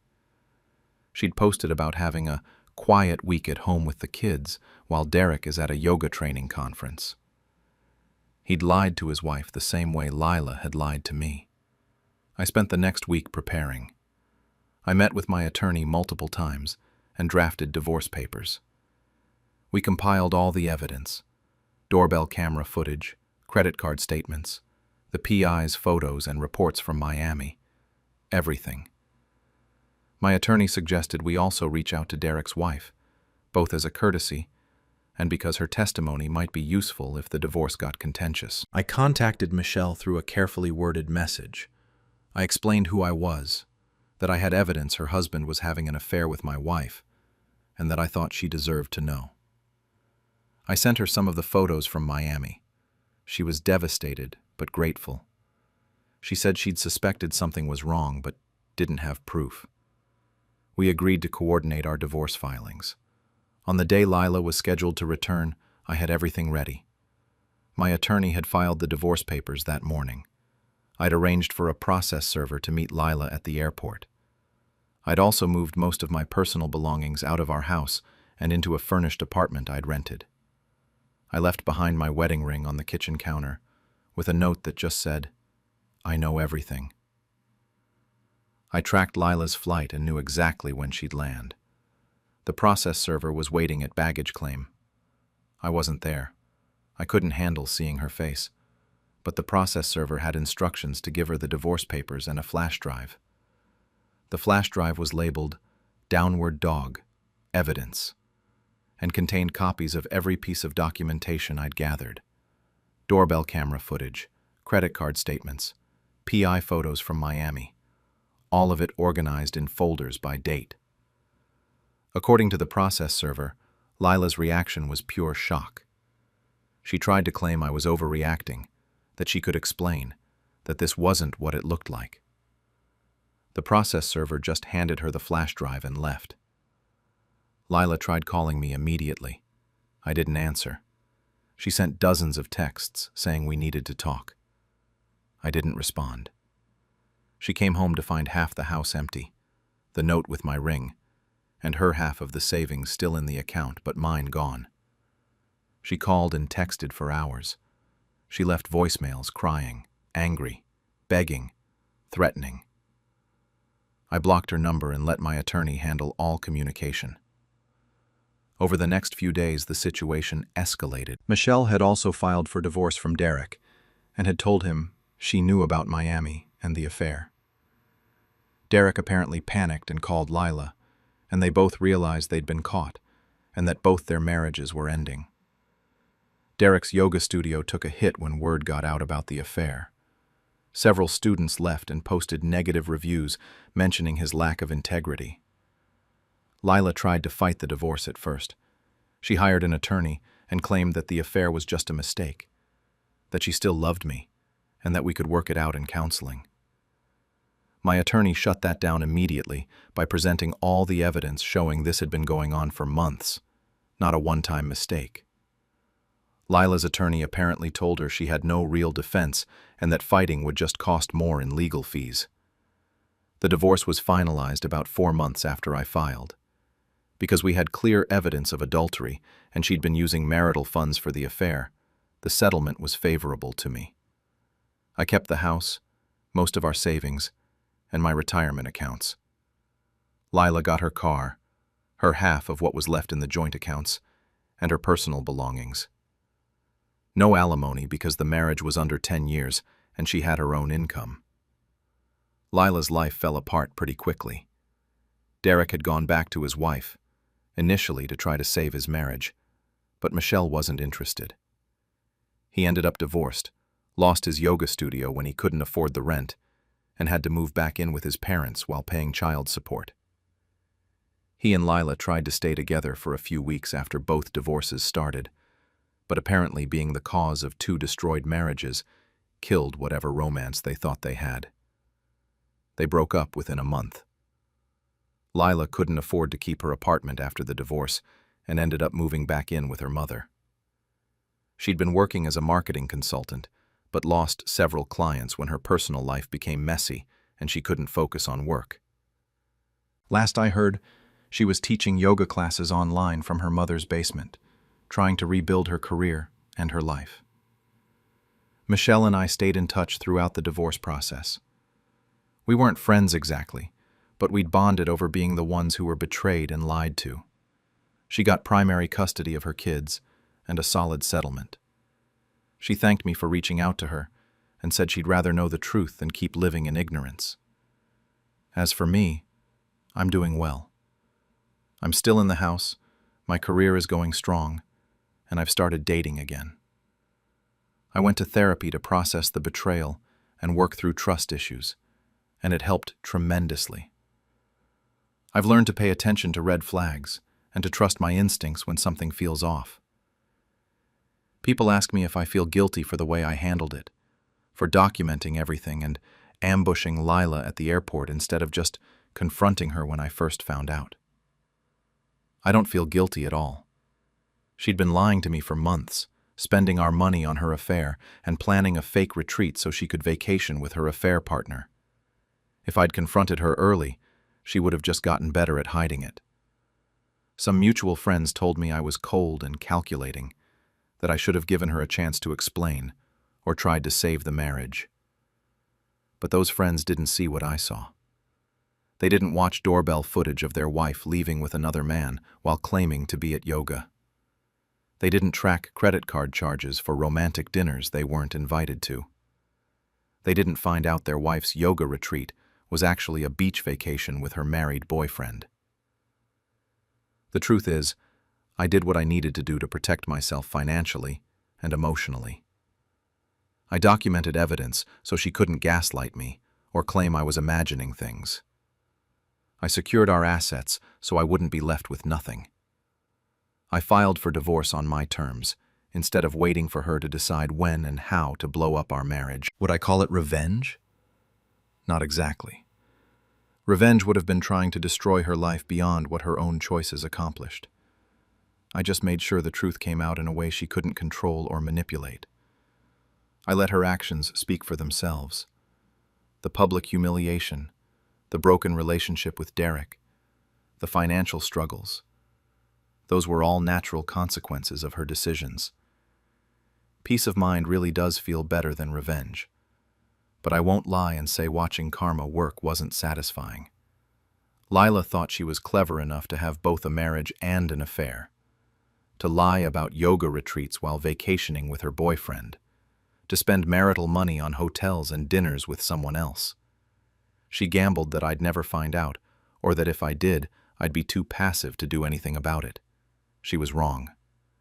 And now she's teaching yoga from her mother's basement, while I'm living my best life in the house we used to share. Sometimes justice is loud and dramatic. Other times it's just quiet documentation and strategic timing. Either way, it feels pretty good. My fiancé cheated during our wedding planning, so I turned our big day into his worst nightmare. I'm 30, and this story started about a year ago when I was engaged to Ryan. We'd been together for 5 years, and when he proposed, I thought I'd finally found my person. Ryan was 32, worked in commercial real estate, and had this charming personality that drew people in. He was funny, confident, and made me feel like I was the center of his world. When he got down on one knee at our favorite restaurant, I didn't hesitate to say yes. We jumped right into wedding planning. I'd always dreamed of a big celebration with all our friends and family, so we booked a beautiful venue at a vineyard. I found the perfect dress at a boutique downtown, and we started paying deposits to vendors. The wedding was set for October, and we had about 8 months to plan. For the first few months, everything felt magical. We'd spend evenings looking at color schemes and tasting cakes, and Ryan seemed just as excited as I was. Then, about 3 months before the wedding, things started changing. Ryan's job had always required some travel. He'd visit properties, meet with clients, and attend occasional conferences. But suddenly, his business trips became more frequent and longer. He'd be gone for 4 or 5 days at a time, sometimes with very vague explanations about where he was going or what clients he was meeting. When I'd ask for details, he'd get defensive and say I was being too controlling about his work schedule. His behavior at home changed too. His phone, which used to sit on the coffee table or kitchen counter, face up without a second thought, started living face down. He'd take it with him everywhere, even to the bathroom. He'd changed his passcode, which struck me as odd since we'd always had an open phone policy in our relationship. When I mentioned it casually, he said he'd changed it for security reasons after reading an article about phone hacking. One night about 10 weeks before our wedding, Ryan was in the shower and his phone was charging on the nightstand. A message notification lit up the screen. Even though the phone was locked, I could see the preview.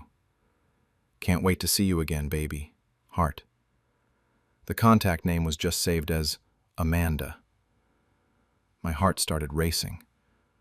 I knew I shouldn't, but I picked up the phone and managed to unlock it. He'd changed the passcode to a date, but I tried our anniversary and it worked.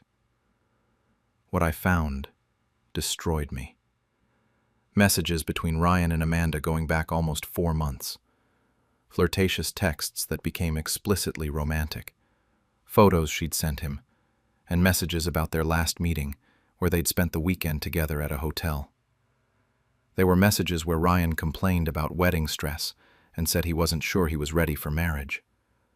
Amanda would comfort him and tell him he always had options, that she'd wait for him, that she knew they had something special. I sat on our bed, reading through months of betrayal while I could hear the shower running. Every "I love you" I'd said over the past 4 months suddenly felt like a joke. Ryan had been building a relationship with someone else while picking out wedding invitations with me. When he came out of the bathroom, I'd already put his phone back on the nightstand. I acted completely normal, kissed him goodnight, and said I was tired. He had no idea I'd discovered everything. The next morning, I made a decision. I wasn't going to confront Ryan immediately and give him a chance to manipulate the situation or talk his way out of it. I was going to be strategic. We'd already paid over $30,000 in deposits for the wedding, and most of those contracts had Ryan's name as the primary signer because his credit was better. If I called off the wedding now, we'd lose everything, and he'd probably find a way to blame me or spin the story to our friends and family. Instead, I started planning something different. That morning, while Ryan was at work, I went through his phone again and took screenshots of everything. Every text message with Amanda, every photo, every romantic exchange. I saved them all to a secure cloud account. Then, I did something bold. I messaged Amanda from Ryan's phone, pretending to be him. I wrote, "Hey baby, I've been thinking. I want you to come to the wedding. I know it sounds crazy, but I want you there to see that this isn't real, that you're the one I actually want. I'll save you a seat in the front row, just like we talked about." I was gambling that Ryan had been feeding her lines about the wedding being a formality or a obligation, and my instinct was right. Amanda replied almost immediately. OMG, really? That's so hot. Are you sure? I don't want to cause problems. I responded as Ryan. I'm sure. It'll be our secret until I'm ready to tell everyone the truth. Just come and sit where I tell you.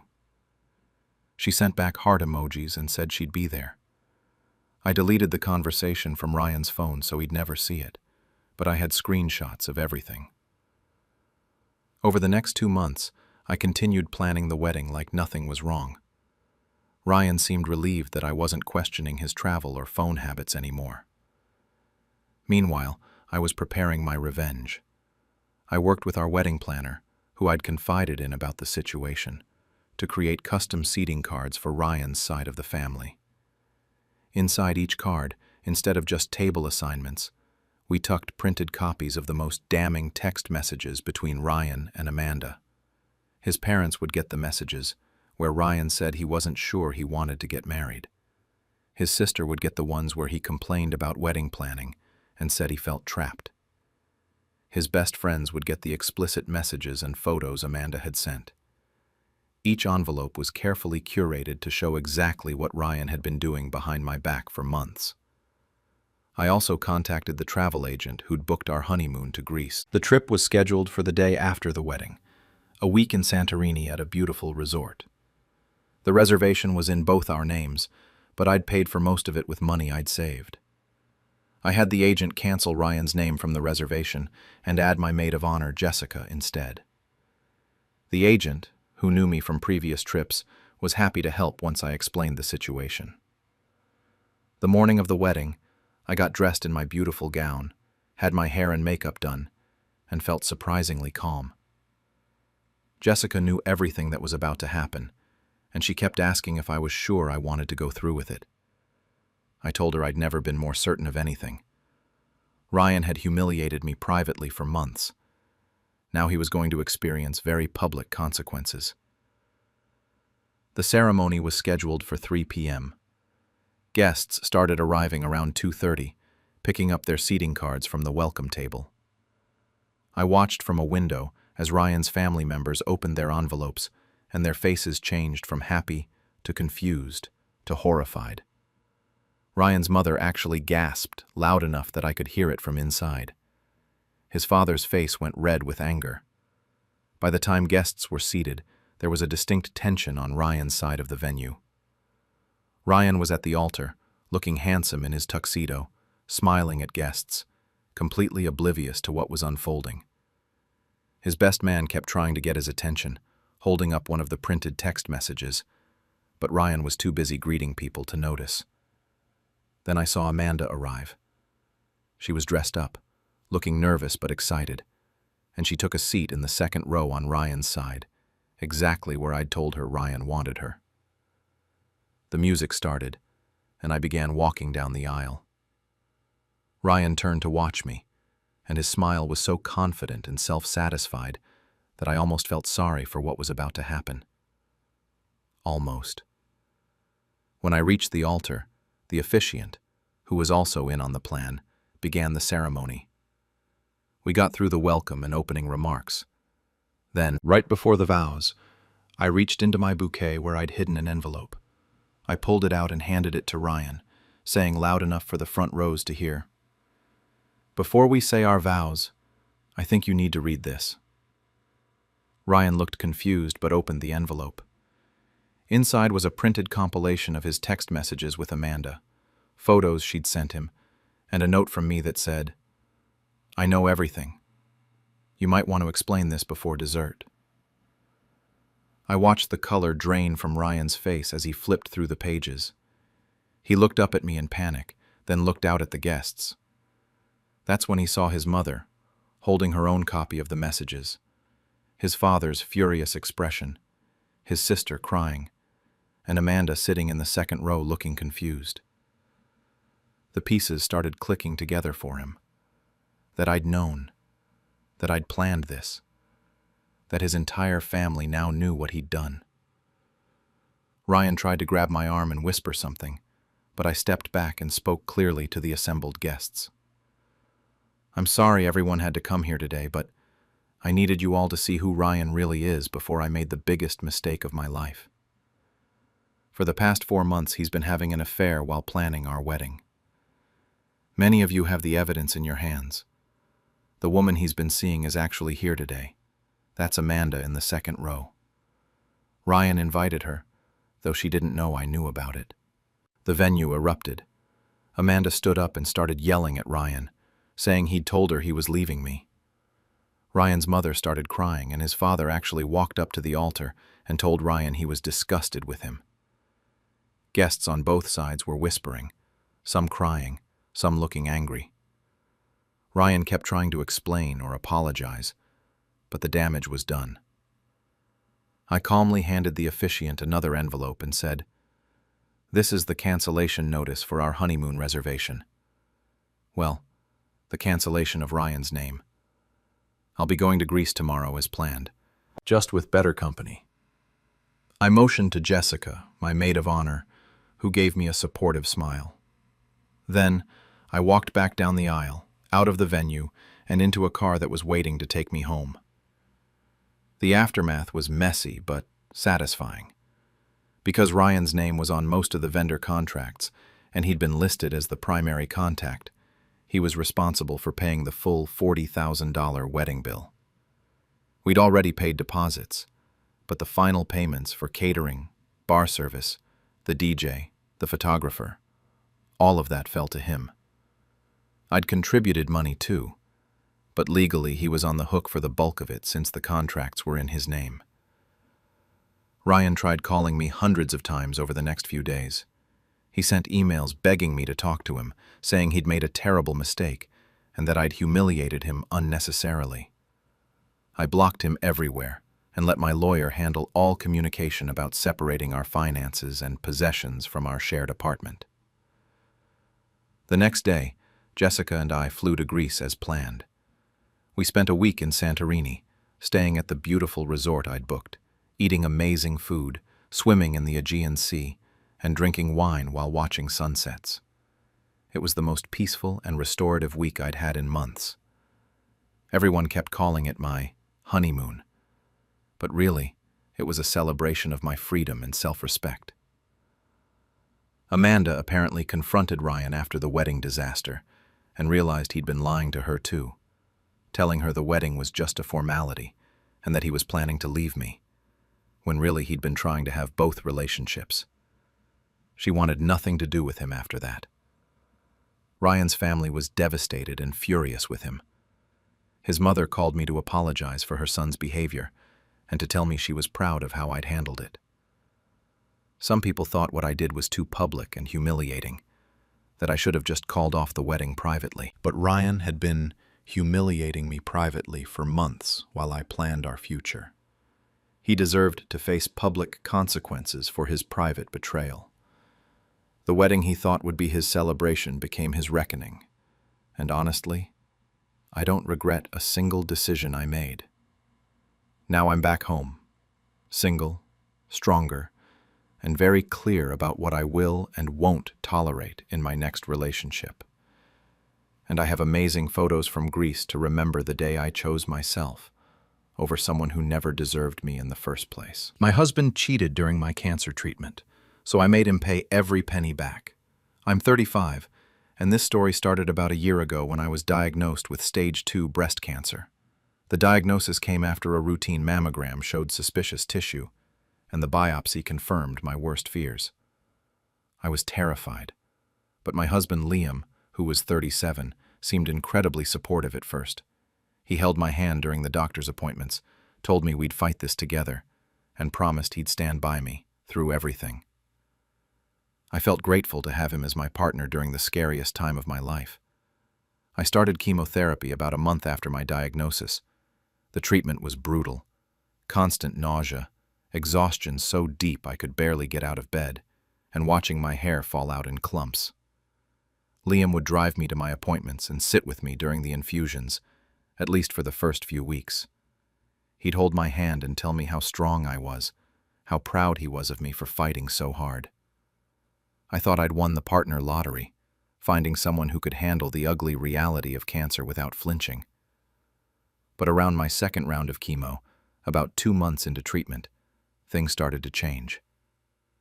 Liam was less available for appointments, saying he had important work meetings he couldn't miss. He started coming home later, claiming his project deadlines had intensified. He was on his phone constantly, angling the screen away from me when I'd walk into a room. I was too sick and exhausted to really question it. I was just trying to survive each day of treatment. Then one evening, while I was lying on the couch recovering from a particularly brutal chemo session, my phone pinged with a message from my best friend Jessica. She'd sent a photo with the caption, "Isn't this your Liam? Thought you said he was home with you tonight." I opened the image and felt my world collapse. The photo showed Liam at a bar downtown, clearly taken that evening based on his clothes. He was sitting in a booth, kissing a young woman I didn't recognize. She looked like she was in her early 20s, dressed up for a night out, while I was at home bald and nauseated from poison pumping through my veins to kill the cancer trying to take my life. Jessica called immediately, apologizing for being the one to show me, but saying she thought I needed to know. She explained she'd been at the bar with coworkers and had spotted Liam across the room. She'd watched for a while, hoping maybe it wasn't what it looked like. But when she saw them kiss, she knew she had to tell me. When Liam came home around midnight that night, I was waiting up for him. I showed him the photo, my hands shaking, whether from rage, betrayal, or the chemo side effects, I couldn't tell. He went pale and immediately started with the excuses. He said it was just one time, that he'd been stressed about my illness and had made a terrible mistake, that it meant nothing and would never happen again. But I pressed him, and the truth spilled out in pieces. Her name was Chloe, and she was a new coworker in his department. They'd started talking shortly after my diagnosis, and he'd confided in her about how hard it was to watch me go through treatment. She'd been sympathetic, and their conversations had turned flirtatious. They'd been seeing each other for about 3 months, basically since right after I'd started chemo. The image Jessica caught wasn't a one-time mistake. It was an ongoing affair that had been happening while I was fighting for my life. I was too weak to scream or throw things, though I wanted to. Instead, I told Liam to sleep on the couch and that we'd discuss this when I had the strength to process it. He seemed relieved that I wasn't immediately throwing him out, probably thinking he could smooth things over given my vulnerable state. Over the next few days, while continuing my grueling chemo schedule, I started thinking strategically instead of emotionally. I loved Liam, or at least I had loved who I thought he was, but the betrayal was unforgivable. Cheating on me while I was fighting cancer showed a fundamental character flaw I couldn't overlook. But I also realized I needed to be smart about how I handled this, especially given my health situation and our financial entanglement. I scheduled a consultation with a divorce attorney, going alone to her office between treatment sessions.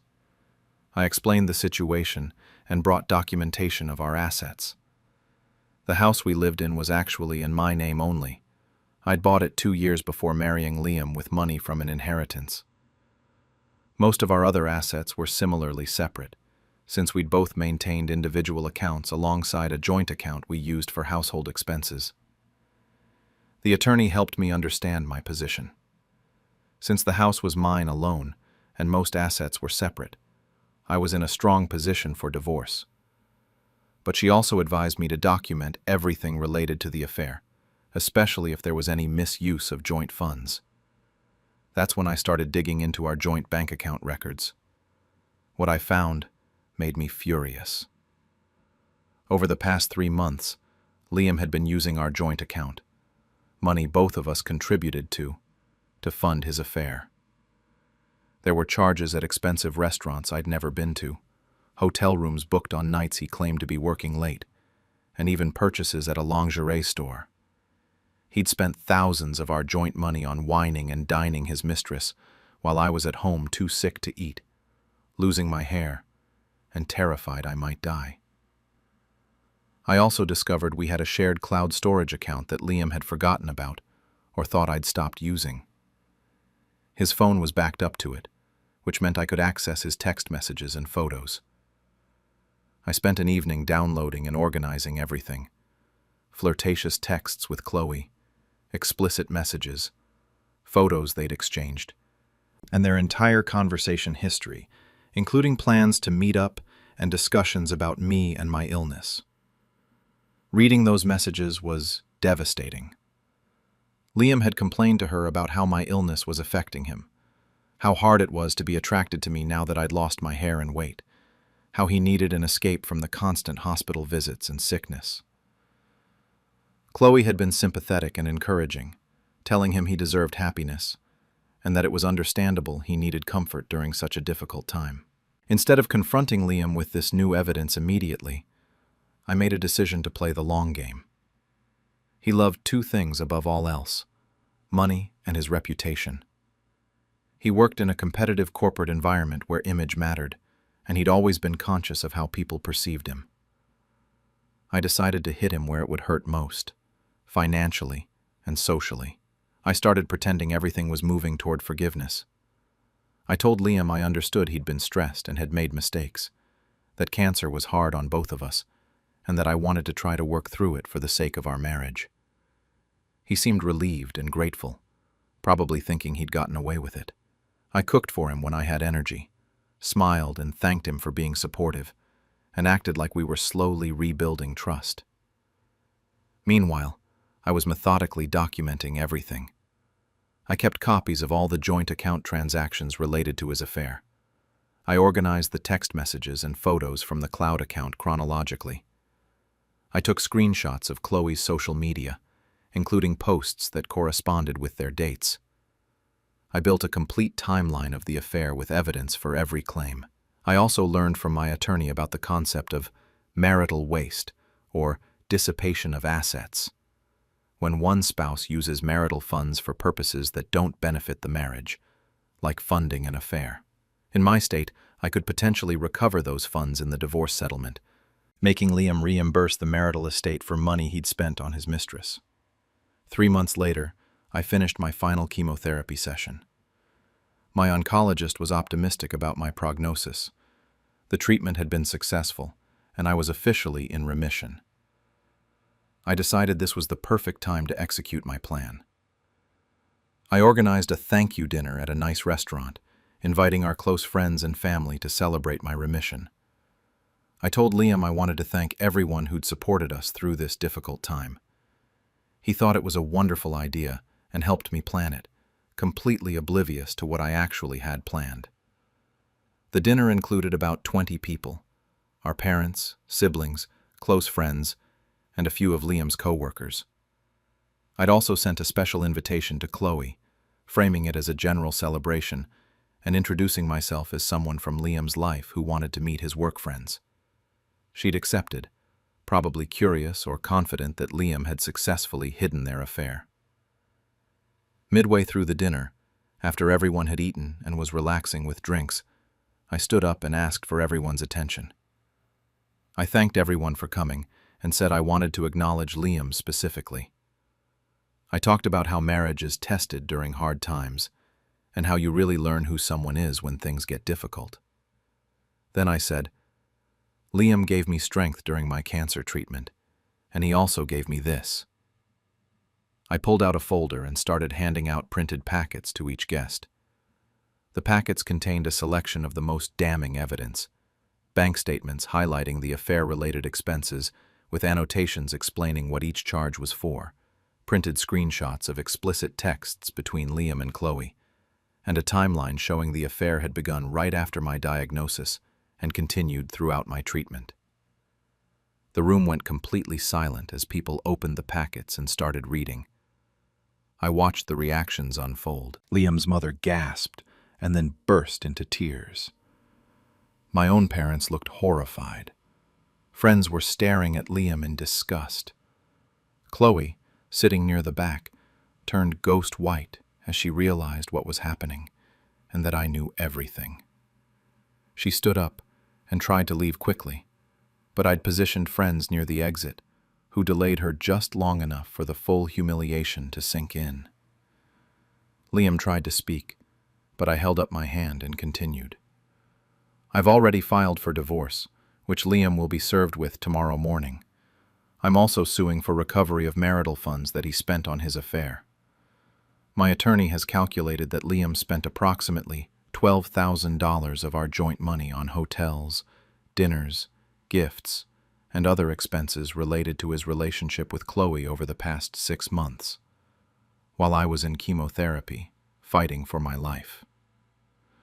I explained that under state law, I could recover these dissipated assets, and that Liam would be ordered to reimburse me for half of what he'd wasted, plus my legal fees. I also mentioned that copies of the evidence had been forwarded to his company's HR department, since office romances needed to be disclosed, and his affair with a subordinate violated company policy. Then I thanked everyone again for coming, said I was looking forward to my new chapter, and left the restaurant. I'd arranged for a friend to drive me home, leaving Liam to deal with the aftermath alone. The consequences unfolded quickly. Liam's company launched an investigation into his relationship with Chloe, discovering that he was technically her supervisor, and that he'd shown favoritism in project assignments and reviews. He was fired 2 weeks later for violating ethics policies. The divorce proceeded, and because I had overwhelming evidence of his affair and financial misconduct, the settlement was heavily in my favor. The judge ordered him to repay the $12,000 in dissipated marital funds, plus my legal fees of about $8,000, because Liam lost his high-paying job, and I maintained steady employment. And because of his misconduct during my illness, he was ordered to pay me temporary spousal support while he got back on his feet. A delicious irony that I'm sure burns him every month when he writes the check. Liam ended up moving into his brother's basement apartment, unable to afford his own place. His reputation in our social circle was destroyed. His own family was ashamed of him. Chloe apparently moved to a different city after losing her job, wanting to escape the scandal. As for me, I'm doing well. My hair is growing back, curly and different than before, but I love it. My body is healing and getting stronger. I'm back to work full-time and have been promoted since my return. And last month, I booked a solo trip to Italy, something I'd always wanted to do but Liam had never been interested in.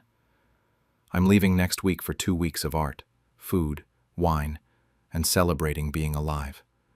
Chemotherapy took my strength, my hair, and nearly a year of my life. But planning and executing my revenge gave me back my power, my dignity, and my future. Liam thought he could betray me while I was at my weakest and get away with it.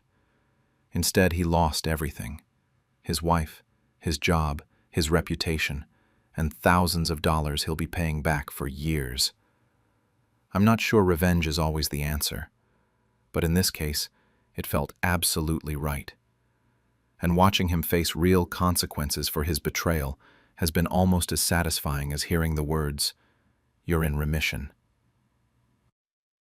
My husband's business trip turned into a honeymoon, so I sent his boss the photos. I'm 35, and this story started about 3 months ago when my husband Daniel told me he was going to Bali for a 5-day business conference. Daniel was 37 and worked as a regional sales manager for a large pharmaceutical distribution company.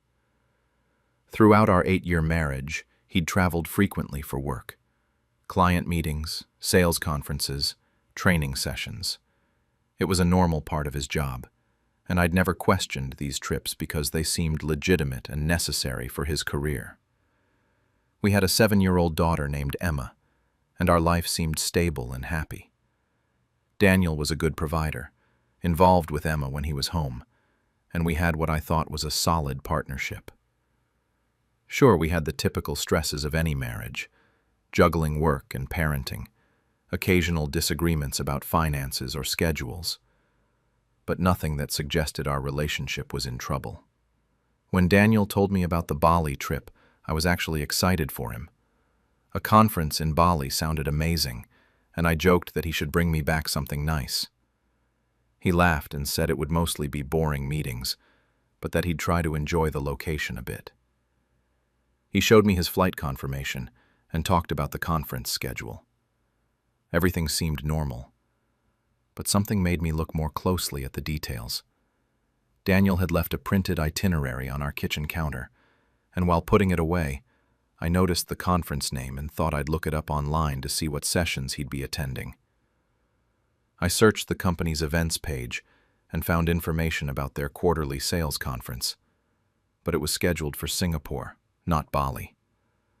The dates matched what Daniel had told me, but the location was completely different. I felt a twinge of concern but tried to rationalize it. Maybe there were multiple conferences happening, or maybe the company had changed locations and hadn't updated their website yet. To ease my mind, I decided to text Mark, one of Daniel's co-workers who I'd met several times at company holiday parties and social events. I kept the message casual. "Hey Mark, hope you're excited for the Bali conference next week. Daniel's been talking about it. Are you going too?" Mark's response came about 20 minutes later, and his hesitation was obvious even through text. "Bali? The team's conference is in Singapore this quarter. I thought Daniel knew that. Maybe he's going to a different event?" I thanked Mark and said I must have gotten confused about the details, but my stomach was already churning. Daniel had deliberately lied about where he was going. I spent the rest of the day trying to figure out what to do. Should I confront him before he left? Should I call him out on the lie and demand an explanation? But something stopped me from acting impulsively. If Daniel was lying about his destination, there was probably a reason, and I needed to know what I was dealing with before I made any accusations. That's when I remembered our shared iCloud account. When we'd first gotten iPhones years ago, we'd set up family sharing so we could share photos, calendars, and purchases. Daniel wasn't particularly tech-savvy and had probably forgotten that his photos automatically synced to our shared cloud storage. I opened the Photos app on my iPad and switched to his photo stream. What I found made me feel physically sick. Recent photos from Daniel's phone were syncing in real time. There were pictures of him at the airport, on the plane, and then at a beautiful beachfront resort, definitely in Bali, not Singapore. But he wasn't alone. In photo after photo, there was a woman with him. She was younger, maybe early 30s, with dark hair and an athletic build. In one photo, she was lying on a beach lounger in a red bikini. In another, she was sitting on Daniel's lap, both of them laughing at something. In a selfie they'd taken together, she was wearing a necklace I recognized immediately.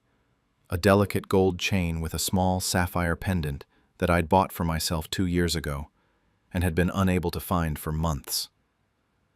I zoomed in on the woman's face in the photos and felt a jolt of recognition.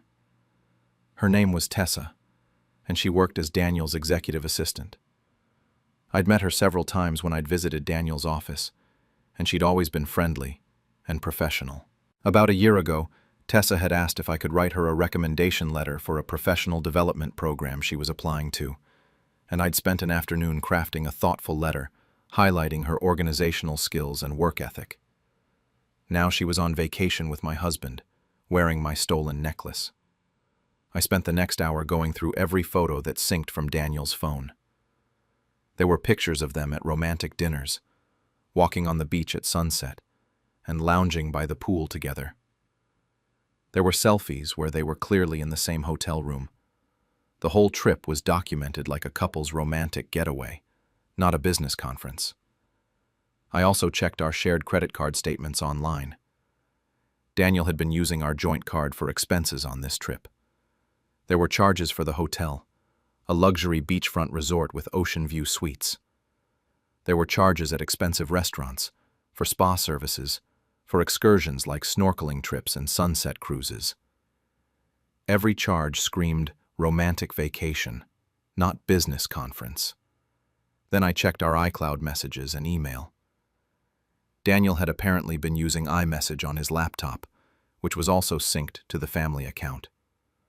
I found months of messages between him and Tessa, flirtatious texts that turned romantic, discussions about their feelings for each other, and eventually, explicit planning for their Bali trip. There were messages where they said, "I love you," and talked about wanting to be together more openly. There were messages sent during work hours where they discussed sneaking away to empty conference rooms or meeting at hotels during lunch breaks. I felt devastated, but also coldly focused. Daniel had been having an affair with his assistant for months, had stolen my jewelry to give to her, had used our joint money to fund a romantic vacation with her, and had lied to me about where he was going. I could have called him immediately and confronted him, but I knew that would just lead to denials, excuses, and him having time to cover his tracks. I needed a strategy that would have real consequences. I saved everything to a secure folder on my personal laptop. Screenshots of the photos, the iMessages, the credit card charges, the hotel booking confirmation. I documented the timeline of their relationship based on the messages. I also noted that Daniel had charged the entire Bali trip to his corporate expense account, claiming it as a business trip when it was clearly personal. That was fraud against his employer. Daniel's company was run by a woman named Patricia, who had a reputation for being extremely professional and having zero tolerance for misconduct. I'd met her once at a company gala, and she'd struck me as the type of leader who valued integrity above everything else. I knew that if Patricia discovered an employee was having an affair with his assistant and misusing company funds for personal travel, the consequences would be severe. I waited until Daniel had been in Bali for 3 days, enough time for him to feel completely secure that he'd gotten away with his lies. Then I drafted an anonymous email to Patricia. The subject line read, "Professional Conduct Concern, Daniel S." In the body of the email, I wrote a brief, factual message explaining that I was bringing a matter of professional misconduct to her attention. I attached all the evidence, the photos of Daniel and Tessa in Bali, screenshots of their romantic messages sent during work hours using company devices, the hotel booking showing 2 guests under a reservation that Daniel had submitted for reimbursement as business travel, and the credit card charges showing romantic dinners and activities that clearly weren't conference-related. I sent the email from a temporary email account that couldn't be traced back to me. I knew that once Patricia saw the evidence, she'd launch an investigation, and the truth would come out regardless of whether I was identified as the source. I just wanted to make sure the information reached the right person without giving Daniel any warning. The email was sent on a Thursday afternoon. By Friday morning, according to Mark, who I'd asked to keep me informed about any unusual activity at the office, there was an emergency meeting of the executive team and HR. By Friday afternoon, Daniel and Tessa had both been called by HR and told they were being placed on immediate administrative leave and needed to return from Bali early. Daniel called me that evening from the airport in Bali, sounding panicked. He said there was an emergency at work and he had to come home early. He asked if everything was okay with me and Emma, trying to sound like a concerned husband. I kept my voice neutral and said we were fine and that I'd see him when he got home. I didn't let on that I knew anything. Daniel arrived home late Saturday night. I'd spent the day preparing. I'd contacted a locksmith and had our locks changed. I'd packed all of Daniel's personal belongings into boxes and left them on the front porch. I'd also retained a divorce attorney who'd helped me draft divorce papers, which I'd had officially served to Daniel by having them waiting on the porch alongside his boxes. When Daniel pulled into our driveway and saw his belongings on the porch, he immediately tried to use his key and found the locks had been changed. He started banging on the door, calling my name. I opened the door but stood in the doorway, blocking him from entering.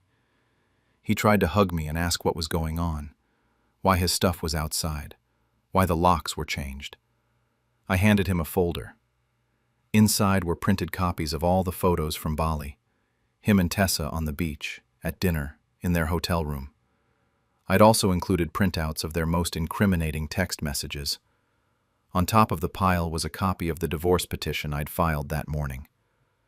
I told him calmly that I knew everything, that our marriage was over, and that he needed to collect his belongings and find somewhere else to stay.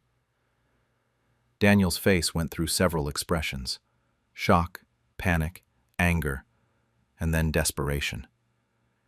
He tried to explain that it wasn't what it looked like, that he and Tessa had gotten carried away, but it didn't mean anything, that he still loved me and Emma. I cut him off and told him that his explanations didn't matter.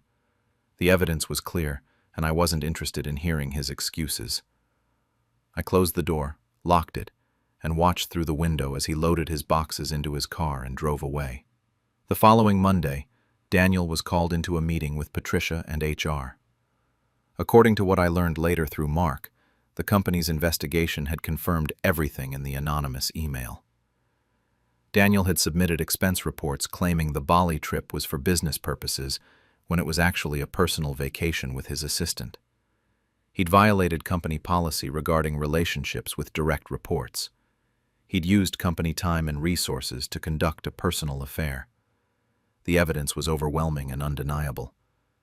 Daniel was terminated for cause: misuse of corporate funds and conduct unbecoming of company standards. Tessa was also fired, both for the inappropriate relationship with her supervisor and for participating in the fraudulent expense claims. Because they were both fired for cause, they wouldn't be eligible for severance packages, and their professional reputations in the industry were severely damaged. When Daniel came to pick up Emma for his first supervised visitation a week later, he called me vindictive. He said I'd destroyed his career, his reputation, and his life over a mistake. He claimed I could have just filed for divorce without involving his employer. I looked him directly in the eye and said, "I call it documented accountability. You committed fraud against your employer. You stole from me, and you betrayed our family.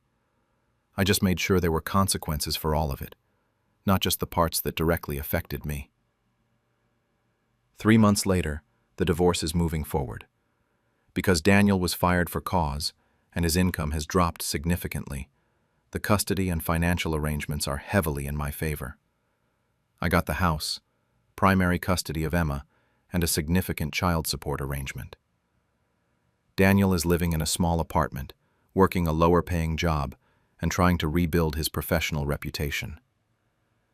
Tessa apparently moved to a different city after being fired, wanting to escape the scandal. I heard through mutual connections that their relationship fell apart almost immediately after they were both fired. Turns out a relationship built on lies and workplace affair doesn't survive when there's no workplace to hide behind and real consequences to face. As for me, I'm doing better than I thought possible. Emma adjusted well to the new arrangement, especially since her routine didn't change much given that Daniel had been traveling so frequently anyway. I went back to therapy to process the betrayal and rebuild my confidence. I've reconnected with friends I'd neglected during the marriage. I even started taking classes at a local college, something I'd always wanted to do but never had time for. People have asked if I feel guilty for sending that email to Patricia and getting Daniel fired. I don't. Daniel made every choice that led to his termination: having an affair with his subordinate, stealing from me, lying to his employer about his travel, and committing expense fraud. I just made sure the right people had the information they needed to make informed decisions about his employment. He called it vindictive. I call it making sure that someone who breaks trust, steals, lies, and commits fraud faces consequences for all of it, not just the part that happened at home. His business trip turned into his termination, and honestly, that's exactly what he deserved. She mocked me for not being enough, so I let her new boyfriend discover the truth. I'm 31 now, and this whole thing started about 2 years ago when I was still with Laura. We'd been together for 7 years, since we were both 22, and I genuinely thought we were building a life together. I worked in finance as an investment analyst, and Laura had bounced around between marketing jobs for most of our relationship. She could never quite find something that stuck, but I supported her through all of it, because that's what you do when you love someone. After college, I was the one with the stable income, while Laura figured herself out. I didn't mind being the primary breadwinner, because I believed in her potential. When she was struggling with student loan payments about 3 years into our relationship, I paid off the remaining $15,000 for her. When she couldn't make her car payment between jobs, I covered it. I paid the majority of our rent every month. I thought we were partners, and that eventually things would balance out. About 3 years ago, Laura decided she wanted to start her own digital marketing consulting business. She had this whole vision about being her own boss and building something from the ground up. I wanted to support her dream, so I started giving her money for startup costs. Equipment, software, website design, business cards, networking events. It added up fast. Over the course of 2 years, I gave her roughly $31,000 for her business venture. The business never really materialized into anything substantial. She'd get a freelance client here and there, but nothing consistent. There was always an excuse for why it wasn't taking off. The market was too saturated. She needed better equipment. She needed to attend more conferences. I kept believing her because I loved her and wanted her to succeed. About 1.5 years ago, Laura joined a new gym and started going constantly. She'd go twice a day sometimes, and she was always talking about her trainer, Marcus. At first, I was happy she'd found something that energized her.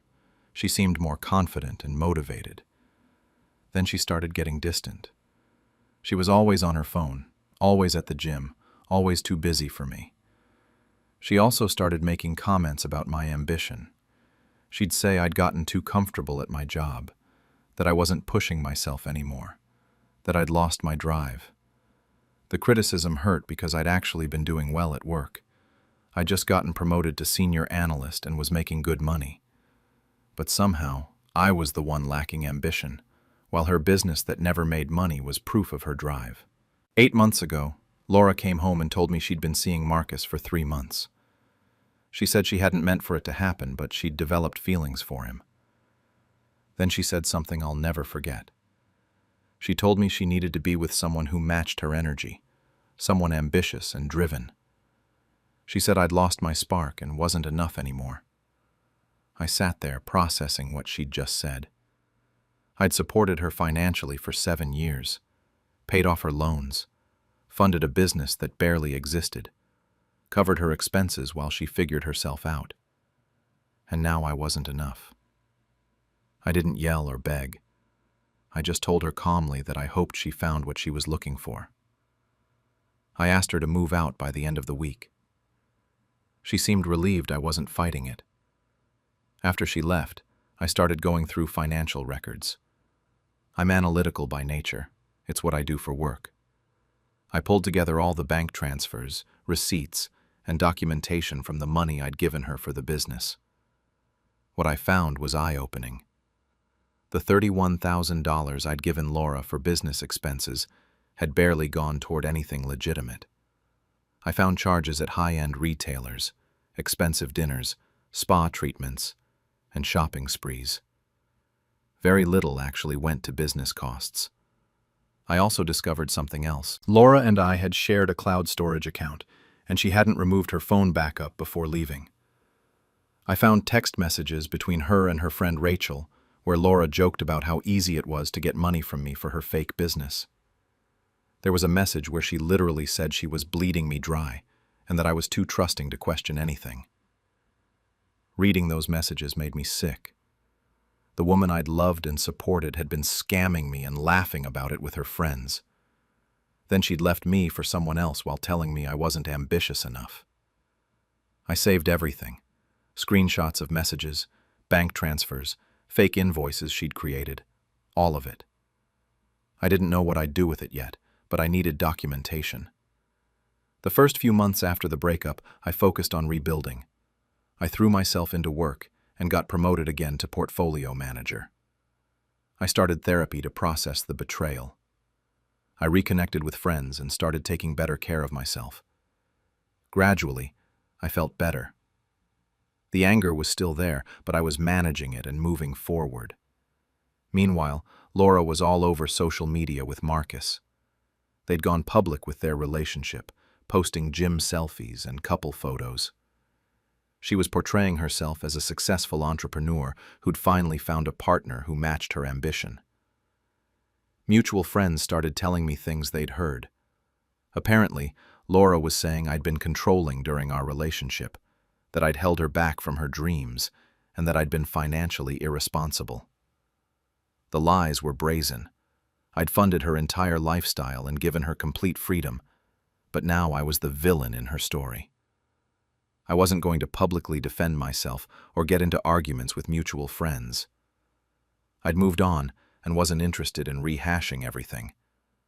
But I kept my documentation and waited. I had a feeling Laura's pattern of lies would eventually catch up with her. About 6 months after the breakup, Marcus posted on social media about how proud he was of Laura for building her business from the ground up. He called her inspiring and proof that following your dreams pays off.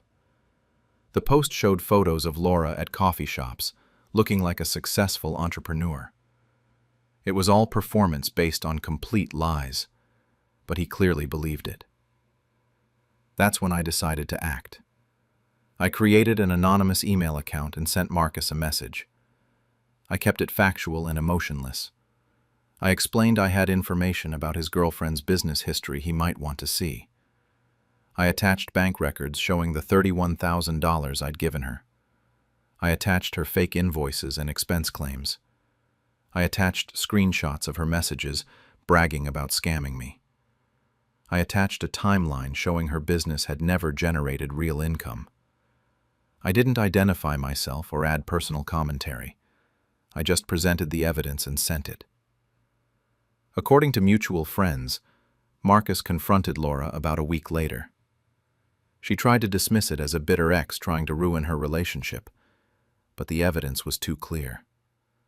The bank records were undeniable. Her messages about bleeding me dry were damning. Marcus started questioning everything, and he found more lies. She'd been telling him about client work that didn't exist. She'd been claiming she was making money when she was broke. Marcus broke up with her. The breakup was messy, with Laura alternating between begging and attacking. Her carefully curated social media presence started crumbling, but the consequences didn't stop there. Laura had been claiming business expenses on her taxes for years, deducting costs I'd actually paid for as if they were legitimate business expenses generating income. When you claim business deductions, you need documentation proving their actual business costs. Laura had neither, because her business was essentially fake. About 2 months after Marcus dumped her, Laura got audited by the IRS. I don't know if it was random or if someone reported her. But once the IRS compared her claimed expenses against her actual business income, everything fell apart. She'd been writing off thousands in expenses for a business that generated minimal income. The IRS determined she owed back taxes on the money I'd given her, since it was personal income, not business investment, plus penalties for fraudulent deductions. I heard she owed around $18,000 in back taxes and penalties. Laura tried reaching out to me during all this. Messages saying she needed to talk, that things had gotten out of control, that she needed help. I didn't respond. She'd told me I wasn't enough when she left me for Marcus while living off money she'd scammed from me. Now she was dealing with consequences of her own fraud, and I felt zero obligation to help. She had to hire a lawyer to negotiate with the IRS and ended up on a payment plan. Without Marcus or me supporting her financially, and with her fake business exposed, she had to get real jobs. I heard she was working retail and doing administrative work part-time, putting in 60-hour weeks to cover rent and tax payments. The woman who'd left me for lacking ambition was now grinding away at jobs she'd probably considered beneath her.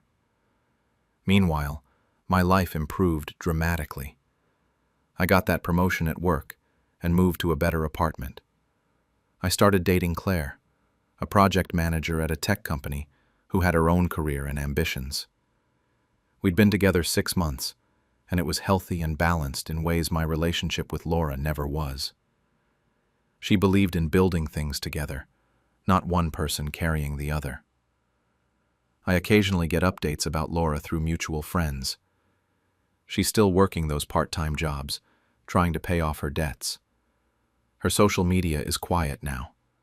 No more posts about being a successful entrepreneur.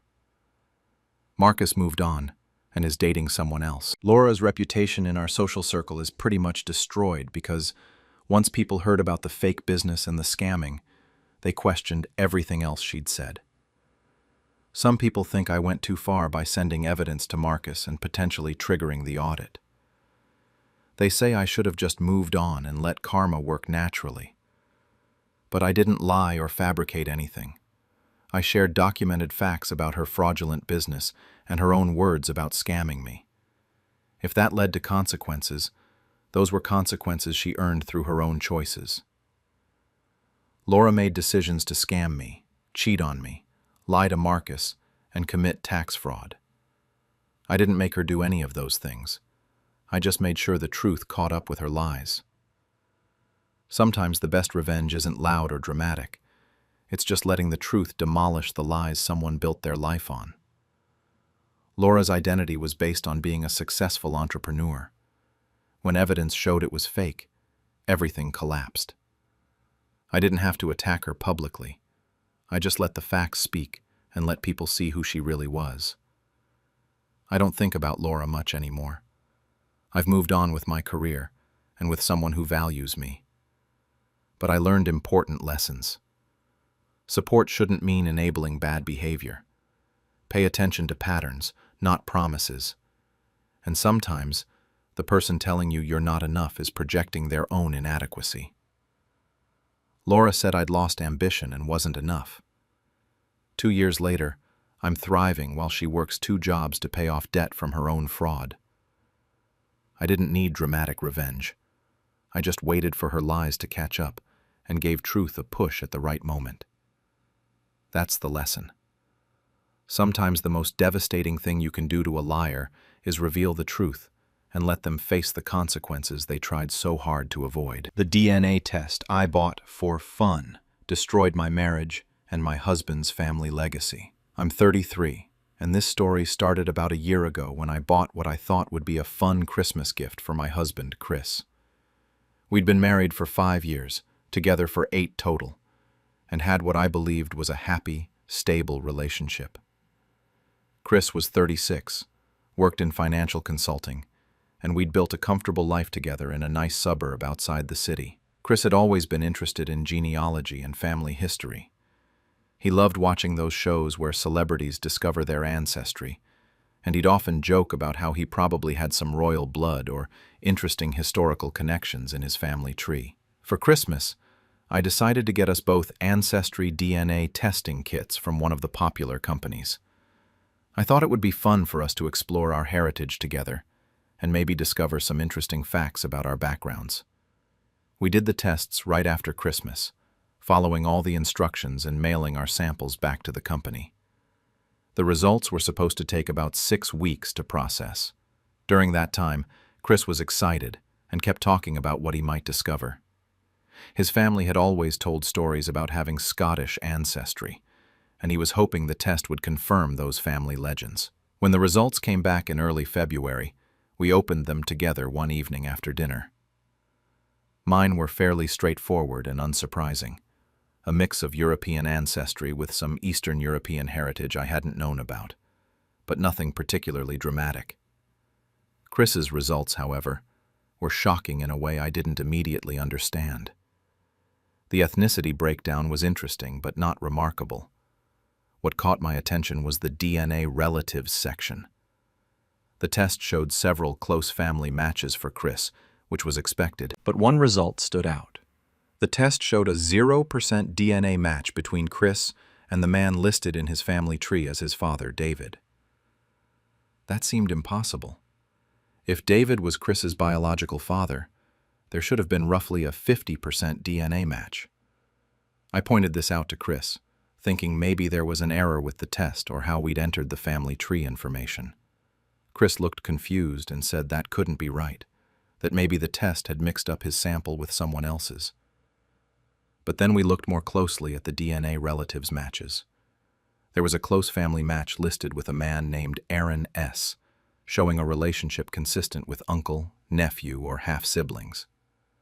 The match indicated they shared approximately 25% of their DNA. I asked Chris if he knew who Aaron S. was. He said the name sounded vaguely familiar, but he couldn't place it. I clicked on Aaron's profile, and the testing site showed his location. He lived in our city, just about 10 minutes away from us. On impulse, I searched for Aaron's name on social media and found his Facebook profile fairly easily. When I saw Aaron's photo, my stomach dropped. He looked remarkably similar to Chris. Same facial structure, same eyes, similar build, and more disturbingly, I recognized him from family photos. Aaron was Chris's mother's brother, his uncle on his mother's side. I'd met Aaron briefly at a few family gatherings over the years, though he wasn't particularly close with the family and rarely attended events. I showed Chris the Facebook profile, and I watched his face change as he processed what this might mean. If Aaron was showing up as a close DNA match at the level of uncle-nephew, but was actually his mother's brother, the math didn't add up unless Aaron was actually Chris's biological father, which would mean Chris's mother, Janet, had an affair with her own brother-in-law, and Chris was the result of that affair. Chris immediately said there had to be another explanation, that maybe there was some complicated family history we didn't know about, like adoption or something. But I could tell he was shaken. He said he needed to talk to his mother and figure out what was going on. I offered to go with him, but he said he wanted to handle it alone at first. Chris went to his parents' house the next day to confront his mother. I waited at home, anxious to hear what he'd discover. When Chris came back several hours later, he looked devastated. He sat down on our couch and just started crying. Through his tears, he told me what had happened. When Chris showed his mother the DNA test results and asked for an explanation, Janet had initially tried to dismiss it as a mistake with the test. But when Chris pressed her and showed her Aaron's profile and the DNA match percentage, she'd frozen. Chris said she just stood there in silence for what felt like several minutes, and you could see her trying to figure out what to say. Finally, she broke down crying and admitted the truth.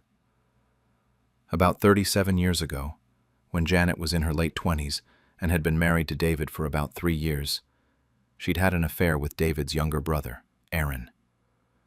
The affair lasted several months before Janet ended it, feeling guilty about betraying both her husband and the family.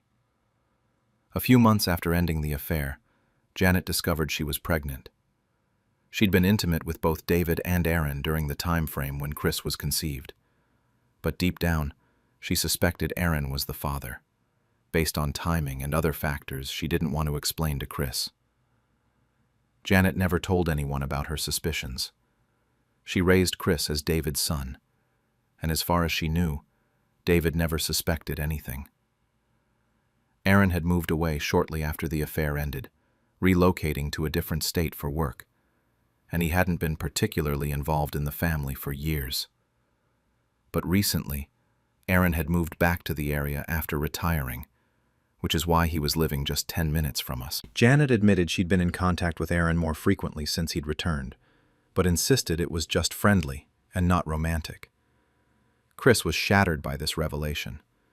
The man he'd called Dad his entire life wasn't his biological father, and his real father was his uncle, someone he'd barely known.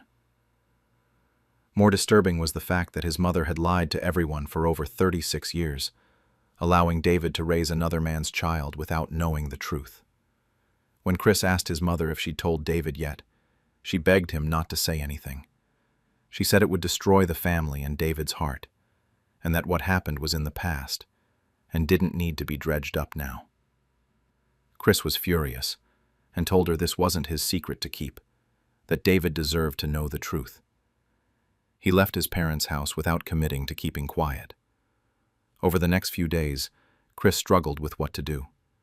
He loved David, the man who'd raised him, and didn't want to hurt him. But he also felt that David deserved to know he'd been lied to for decades. I supported Chris in whatever decision he made, though privately, I felt David absolutely needed to know the truth.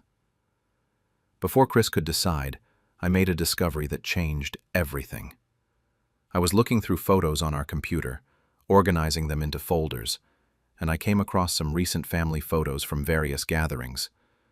I noticed several pictures from different events over the past year where Janet and Aaron were together, often standing closer than I'd expect for siblings-in-law. In one photo from a family barbecue, they were wearing matching shirts. In another from Thanksgiving, they had similar captions on their social media posts. Curious and suspicious, I started looking at Janet's Facebook more carefully. She'd been posting photos from various trips and outings, and when I cross-referenced them with Aaron's Facebook, I realized they'd been taking vacations together. There were photos of them at the same beach resort, at the same mountain cabin, at the same restaurant, all posted within days of each other, with captions suggesting they were traveling alone, but clearly they'd been together. I felt sick. It appeared that Janet and Aaron's affair might not have been just a brief thing from decades ago. They seemed to still be involved, or at least spending significant time together secretly. I showed Chris what I'd found, and he looked at the photos with growing horror. That's when Chris admitted something that made the situation even more disturbing. He said his mother had been texting him unusual messages over the past few months. Messages that made him uncomfortable, but that he'd been trying to ignore. She'd been calling him her favorite man, and saying things like, "I miss our special bond from before she came into your life," referring to me. Some of the messages had an almost romantic tone that had made Chris deeply uncomfortable. But he'd been telling himself he was reading too much into it, and that his mother was just being overly affectionate.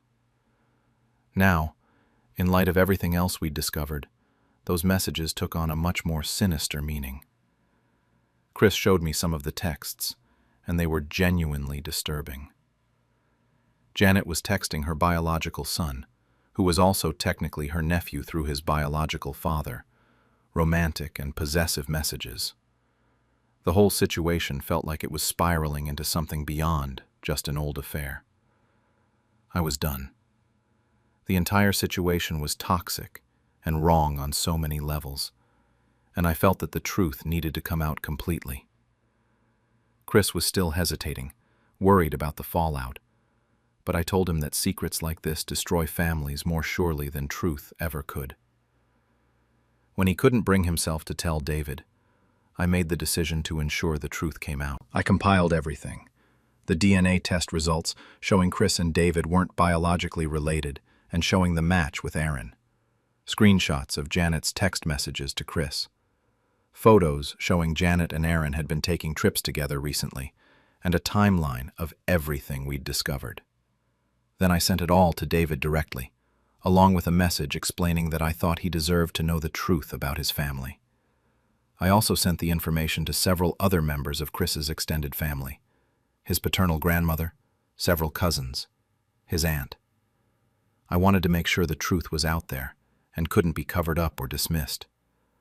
I knew this would cause a massive family explosion, but I felt that everyone deserved to know what had really been happening in their family for decades. The fallout was immediate and catastrophic. David was devastated when he received the information. According to what we heard later, he confronted Janet that same day, and she initially tried to deny everything until he showed her all the evidence. David filed for divorce within a week. He told Chris that he still loved him as his son regardless of biology, but that he couldn't forgive Janet for lying to him for their entire marriage and for apparently continuing some form of relationship with Aaron, even in recent years. The extended family was shocked and horrified. Chris's grandmother disowned Janet completely, calling what she'd done unforgivable. Several cousins reached out to Chris, expressing support, but also confusion and anger about the situation. The family gossip spread quickly, and within days, everyone in their social circle knew the truth about Chris's parentage and Janet's decades-long deception. Chris spiraled emotionally. He was angry at his mother, devastated for David, confused about his identity, and furious with me for sending the information to his family. He called me cruel for airing their family's private matters and said I'd destroyed his family by spreading the truth.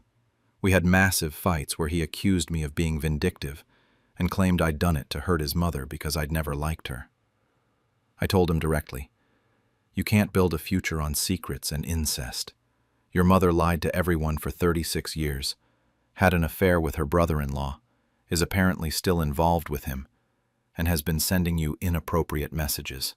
This isn't about me being cruel. This is about your family being built on lies that needed to be exposed." But Chris couldn't get past his anger at me for exposing everything. Our relationship deteriorated rapidly over the following weeks. We tried counseling, but Chris was so focused on blaming me for the family fallout that we couldn't move forward. After 3 months of constant fighting and Chris defending his mother while attacking me, I filed for divorce. The divorce was surprisingly straightforward. Chris was so emotionally destroyed by everything that he didn't fight me on much. I got the house in the settlement, along with a fair split of our other assets. Chris moved out and into an apartment closer to where David was living. He'd maintained his relationship with David and wanted to be nearby to support him through the divorce. A few months after our divorce was finalized, I heard through mutual friends that Janet had moved in with Aaron. Apparently, after David divorced her and the family cut her off, she'd openly acknowledged that she and Aaron had maintained a relationship on and off over the years. They were now living together openly, which I suppose proved that my suspicions about their recent involvement had been correct. Chris and I haven't spoken since the divorce was finalized. The last I heard, he was in intensive therapy trying to process everything. The revelation about his parentage, his mother's betrayal of the family, the loss of his family structure, and our divorce. I feel sympathy for him because none of this was his fault, but I don't regret exposing the truth. That DNA test revealed a family built on lies and inappropriate relationships, and while it destroyed Chris's marriage and his family legacy, it also freed everyone from living in a lie. Sometimes the truth is devastating, but it's still necessary. And I learned that some families really do keep everything in the family, in the worst possible ways. When my husband's business trips became my business opportunity for revenge. I'm 34, and this story started about 6 months ago when I discovered my husband Eric was cheating on me. We'd been married for 8 years, and throughout most of that time, Eric had traveled frequently for work. He was a regional manager for a logistics company and claimed he needed to be on site at various warehouses and distribution centers to oversee contracts and operations. Sometimes he'd be gone 2 or 3 nights a week, staying in hotels in cities a few hours away. I'd never questioned his travel because it seemed legitimate. He'd show me his calendar, mention client names, and send me occasional photos from hotel rooms or restaurants. I trusted him completely. We'd built what I thought was a solid marriage, bought a house together, and were discussing starting a family soon. The house had been primarily purchased with money I'd inherited from my grandmother, and the down payment was entirely mine. But both our names were on the deed initially. Then one night, I was checking our shared email to find a receipt for something I'd ordered, and I saw an email notification from a hotel confirming Eric's reservation. What caught my attention was the address. The hotel wasn't in any of the cities Eric usually traveled to for work. It was literally 20 minutes from our house, just across town near the airport. The reservation was for that same night, and Eric had left 3 hours earlier, saying he was driving to a city 2 hours away for meetings the next morning. My first thought was that maybe it was a mistake, or that he'd booked the wrong hotel. But something felt wrong. I called the hotel pretending to be confirming the reservation, and they verified that Eric had checked in about an hour earlier. I sat there trying to think of legitimate reasons my husband would be in a hotel 20 minutes from home, while telling me he was 2 hours away. None of them were good. I got in my car and drove to the hotel. I had no plan, just this sick feeling in my stomach and a need to know what was happening. When I walked into the lobby, I was nervous and didn't know what to say. I approached the front desk, and the young receptionist smiled at me. I asked about the reservation under Eric's name, trying to sound casual. The receptionist, apparently thinking I was Eric's assistant or colleague, cheerfully said she'd just checked him in and asked if I needed a key to the room as well. I don't know what possessed me, but I said yes. She made me a key card without any questions, told me the room number, and wished me a good evening. I took the elevator up, my heart pounding, still half hoping there was some reasonable explanation. I walked down the hallway and stood in front of the door for a long moment before using the key card. The door opened to reveal Eric and a woman I recognized from photos he'd shown me from work. Her name was Maya, and she was one of his co-workers, a younger woman who'd been hired about a year ago. They were on the bed, half-dressed, with an empty wine bottle on the nightstand. They both looked up at me in complete shock. Eric jumped up, trying to pull on his shirt, stammering my name. Maya grabbed a sheet to cover herself, looking horrified. I stood there for a moment, taking it all in. 8 years of marriage, all my trust, every business trip I'd never questioned. And here he was, in a hotel 20 minutes from our house with his coworker. Part of me wanted to scream, to throw things, to demand explanations. Instead, I smiled. I actually smiled and said, "Carry on," and walked out. I heard Eric calling after me as I walked down the hallway, but I didn't stop. I drove home in a daze, my mind racing. By the time I got back to our house, the shock was wearing off and being replaced by cold, calculated anger. Eric started calling my phone. I didn't answer. He sent texts saying he was sorry, that he could explain, that it wasn't what it looked like. I blocked his number. He came home about an hour later, but I'd locked the door with the chain and told him through the door that he could stay somewhere else tonight. He slept in his car in our driveway. The next morning, I called in sick to work and went straight to a divorce attorney. I brought documentation of everything: our marriage certificate, the house deed showing I'd paid the down payment with my inheritance, bank statements, everything. The attorney told me I had a strong case, especially with evidence of adultery. She advised me to secure our assets immediately before Eric could hide or spend anything. I spent the next 3 weeks quietly making strategic moves. First, I went to a real estate attorney and had the house deed modified. Since I'd paid the down payment entirely with my inheritance and had documentation proving that money was mine alone, we were able to argue that Eric's claim to the property was limited. I refinanced the house in my name only, using documentation of my income and assets. Eric's name came off the deed. He had no idea because all the paperwork went to my separate email.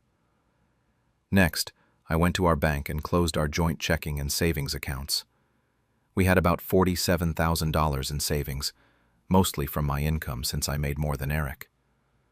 I withdrew everything, opened new accounts in my name only, and transferred all the money. I left the joint credit card open, but removed my name as an authorized user, so any charges going forward would be his responsibility alone. Then I did something I'm not entirely proud of but felt necessary at the time. Eric had a vintage car, a 1970 Mustang he'd inherited from his father, that he absolutely loved. It was registered in both our names because we'd needed both incomes to afford the insurance when he first got it. Over the years, I'd gotten very good at forging Eric's signature from signing cards and documents. I took the car to a private dealer, forged Eric's signature on the sale paperwork, and sold it for $15,000. I kept the money in my new account. Eric was still trying to reach me during all this. He was staying at a friend's place and kept sending emails begging to talk. I responded once, saying we'd talk soon but I needed space. That kept him hopeful enough that he didn't get suspicious about what I was actually doing. He thought I was just processing the betrayal, and that eventually we'd sit down and work it out. Once I had everything secured, house, money, car sold, I had my attorney file divorce papers. But I didn't want him served at home or through the mail. I wanted it to be public and humiliating, the way his betrayal had been for me. I found out through his work calendar, which was still synced to our shared calendar app, that he had a big team meeting coming up at his office. I arranged for a process server to deliver the divorce papers to Eric at his office during that meeting.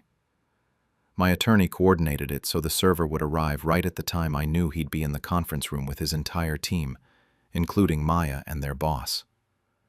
The server walked into the conference room, confirmed Eric's identity in front of everyone, and handed him the divorce papers. According to someone who was in that meeting and later told my friend about it, Eric's face went completely white. His boss asked what was going on, and Eric had to admit in front of everyone that his wife was divorcing him. Maya, sitting right there, looked horrified. The whole office immediately knew what had happened, and within hours, HR got involved. Apparently, once HR started asking questions, they discovered that Eric's business trips with Maya hadn't all been legitimate. Several of the trips were to locations where the company had no active contracts or operations. Eric had been expensing hotel rooms, meals, and travel for what were essentially personal trips with his subordinate. The company policy strictly prohibited relationships between managers and their direct reports, which Eric and Maya had violated. Both Eric and Maya were placed on administrative leave while HR investigated. Within a week, Eric was fired. The company determined he'd misused company funds for personal travel and had violated their ethics policy by engaging in a relationship with someone he supervised. Maya was also let go, both for the relationship and for participating in the fraudulent expense reports. Both of them had their professional reputations destroyed. In our industry, word travels fast, and soon everyone knew why they'd been terminated. Eric tried to fight the divorce. He claimed I'd stolen marital assets by transferring the house and closing the accounts. My attorney presented evidence that the house was primarily my investment from my inheritance, that I'd only taken my fair share of the savings, and that I'd needed to protect assets after discovering his affair. As for the car, I probably crossed a legal line by forging his signature, but Eric was so desperate to avoid further humiliation that he didn't push the issue. The divorce was finalized about 4 months after I'd walked in on him at that hotel. I kept the house, the majority of our savings, and my dignity. Eric ended up in a small apartment, unemployed for several months before finding a lower-paying job at a different company, and deeply in debt from legal fees. Maya moved to a different city after realizing her career in our area was over. Eric tried to reach out to me a few times after everything settled. He sent emails saying he'd made terrible mistakes and that he'd lost everything. He wanted me to know he was sorry and that he regretted throwing away our marriage. I never responded. He'd made his choices when he decided to cheat with his coworker and lie to me for who knows how long. The consequences were his to deal with. Now, 6 months later, I'm living well. I kept the house, decorated it exactly how I want without his input, and I'm genuinely happy being single. I've reconnected with friends I'd neglected during the marriage. I got a promotion at work. I'm even dating again, casually, with no rush to get serious with anyone. Eric, on the other hand, posts these sad motivational quotes on social media about loyalty, trust, and second chances. Every time I see one, because mutual friends still follow him and occasionally show me, I pour myself a glass of wine and smile. He wants the world to think he's learned and grown from his mistakes. But really, he's just bitter that his actions had real consequences. People have asked me if I went too far with the public serving of divorce papers or selling his car.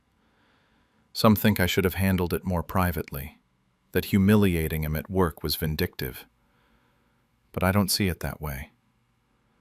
Eric humiliated me by cheating with his coworker, lying about business trips, and risking my health by sleeping with someone else while still sleeping with me.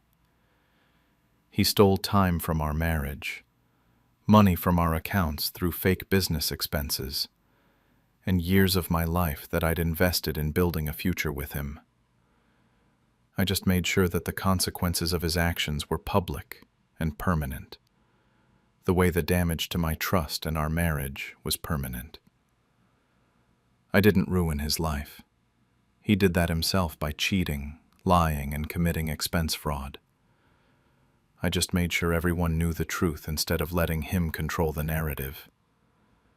Karma is real, but sometimes it needs a strategic push from someone who's been wronged. I gave karma that push by making sure Eric's lies caught up with him publicly, professionally, and financially. Now I'm living in a house I own, with money I secured, and a life I'm building on my own terms. Eric is living in an apartment he can barely afford, working a job he hates, and posting inspirational quotes about loyalty while everyone who knows him knows he's a cheater who got what he deserved. Was it revenge? Maybe. Was it justice? Definitely. Either way, every time I sip wine in my living room, in my house, living my best life, I know I made the right choice.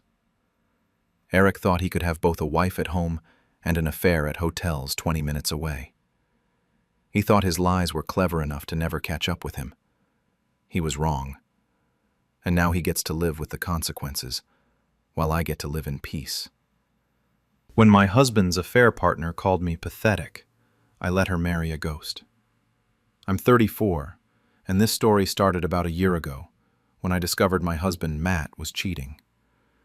We'd been together for 8 years, married, or so I thought, for 5. I'd supported him through medical school, working full-time while he studied, taking out loans to help with his tuition, and covering most of our living expenses for years. He'd finally finished his residency and was making decent money as a physician, and I thought we were finally going to reap the benefits of all those years of struggle. One night, Matt's phone lit up on the coffee table while he was in the shower. The message preview showed a heart emoji and "Can't wait to see you tonight." The sender was saved as just C in his contacts. My stomach dropped. I picked up the phone, and of course it was locked. But that preview told me everything I needed to know. When Matt came out of the shower, I acted normal. I didn't confront him, didn't let on that I'd seen anything. I just smiled and asked about his day. Over the next few weeks, I became a detective. I checked our credit card statements and found hotel charges on nights Matt had claimed to be working late. I set up a recovery email on our shared tablet that synced his messages. I found emails between Matt and someone named Chloe, a surgical nurse he worked with. The emails were explicit, romantic, and full of plans for their future together. In one voice message, Matt told her he was finally going to divorce that deadweight, and that they could be together openly soon. That deadweight was me, the woman who'd sacrificed years of her life and tens of thousands of dollars to put him through medical school. I was furious and heartbroken, but I didn't confront him. I kept collecting evidence and started looking into our finances more carefully. That's when I discovered something I'd completely forgotten about. Matt and I had gotten married at a courthouse about 5 years ago. It was a simple ceremony because we were broke and just wanted the legal benefits. A few months after the ceremony, we'd received a letter from the court saying there was an issue with our marriage license. The officiant who'd married us had apparently lost some paperwork, and our marriage was never properly recorded. The letter said we'd need to come back and complete the process or file new paperwork. At the time, we were both busy and overwhelmed. Matt was deep in medical school, I was working constantly, and we just never got around to fixing it. We figured we were married in spirit, if not on paper, and honestly, We'd just forgotten about it over the years. But now, reading Matt's messages to Chloe about divorcing me, I realized something crucial. He couldn't divorce me because we were never legally married to begin with. I started planning. I monitored Matt and Chloe's conversations through the synced tablet and discovered they were planning a destination wedding. Chloe wanted a beach ceremony in Mexico once Matt officially left me. They were looking at venues, picking dates, and planning every detail. Matt was telling her he'd handle the divorce and that it would be quick since we had no kids. He had no idea there was nothing to divorce. Matt started acting differently at home. He was distant, constantly on his phone, and clearly checking out of our relationship. I played along, acting like everything was normal, even being extra pleasant. Meanwhile, I was documenting everything and preparing for the right moment to act. About 4 months after I'd discovered the affair, Matt sat me down and said we needed to talk. He told me he wasn't happy anymore and thought we should separate. He didn't mention Chloe. He just said he needed space to figure himself out. I acted surprised and hurt, asked if we could try counseling, and he said he didn't think it would help. I agreed to the separation with tears in my eyes. Inside, I was already 3 steps ahead of him. Matt moved out within 2 weeks, taking his clothes and some furniture. He left me in our apartment, which was in my name since I'd been the one with stable income when we'd signed the lease. I acted devastated, calling my friends and family to tell them about the separation. Everyone was sympathetic and supportive. Matt, meanwhile, moved into a nice apartment closer to the hospital where he worked. I knew from monitoring his messages that Chloe was helping him furnish it. Over the next few months, Matt and Chloe's relationship became more public. They started appearing together at hospital events. She posted cryptic quotes about finding real love on social media. Matt's friends started asking me about the divorce, and I'd just say it was in progress and we were keeping it amicable. I wasn't lying. There was no divorce to be in progress. About 6 months after Matt moved out, I saw on the synced tablet that he'd proposed to Chloe. She'd said yes, and they were moving forward with their Mexico wedding plans. Matt was paying for most of it since Chloe didn't make physician money. He'd booked an expensive resort, put deposits down on everything, and was planning the wedding of Chloe's dreams. The wedding was set for 4 months out. What Matt didn't realize was that he'd been draining his savings to fund this wedding while also paying for his expensive new apartment and lifestyle. I'd also discovered something interesting. Matt had been using a credit card in Chloe's name to book parts of their honeymoon, telling her it was for points and that he'd pay it off. He'd racked up about $8,000 on her card for flights and hotels. I waited. I watched as the wedding plans came together. Matt sent me a formal email about 6 months after moving out, saying he was filing for divorce and asking me to cooperate to make it simple. I responded that I'd already spoken to a lawyer and would have papers for him to review soon. I never sent any papers. He didn't follow up, probably too distracted with wedding planning. 2 weeks before the destination wedding, I decided it was time. I compiled everything I'd gathered. Proof that our marriage had never been legally valid. Documentation of all the money Matt had spent on the wedding and on Chloe's credit card, and copies of messages where he'd called me names and talked about his affair. I created an anonymous email account and sent everything to Chloe. The email was straightforward. I explained that Matt's marriage to me was never legal due to a paperwork error that was never corrected. I attached the letter from the courthouse and documentation proving we'd never filed corrected paperwork. I explained that this meant Matt couldn't have been divorcing me because there was no legal marriage to dissolve. I included screenshots of Matt's messages to her from over a year ago, when he'd still been living with me and telling her he loved her. And I included evidence that he'd been using her credit to fund parts of their honeymoon without her knowledge. Chloe's initial response, which she posted in a private group that one of my friends was in, was to call the email a lie from a pathetic ex-wife who couldn't let go. She said I was making things up because I was jealous. But then things started falling apart for her. The hotel for their honeymoon sent her a notice that the reservation was in jeopardy due to unpaid charges on the card. The charges were ones Matt had made without her authorization. She started digging and realized her credit card had thousands in charges she didn't know about. Then she apparently confronted Matt about the marriage validity. He initially tried to brush it off, but when she pressed him for proof of divorce papers, he couldn't produce them, because they didn't exist. When she asked him about the courthouse marriage issue, he probably realized for the first time that we'd never fixed that paperwork problem. Everything I'd sent her was verifiable, and once she started checking, it all confirmed what I'd told her. The wedding was called off 5 days before they were supposed to leave for Mexico. Chloe canceled everything, losing thousands in deposits. She was furious at Matt for lying to her about being legally married to me, for using her credit without permission, and for making her look like a fool. According to mutual acquaintances, she dumped him immediately and told everyone at the hospital what had happened. Matt's reputation took a serious hit.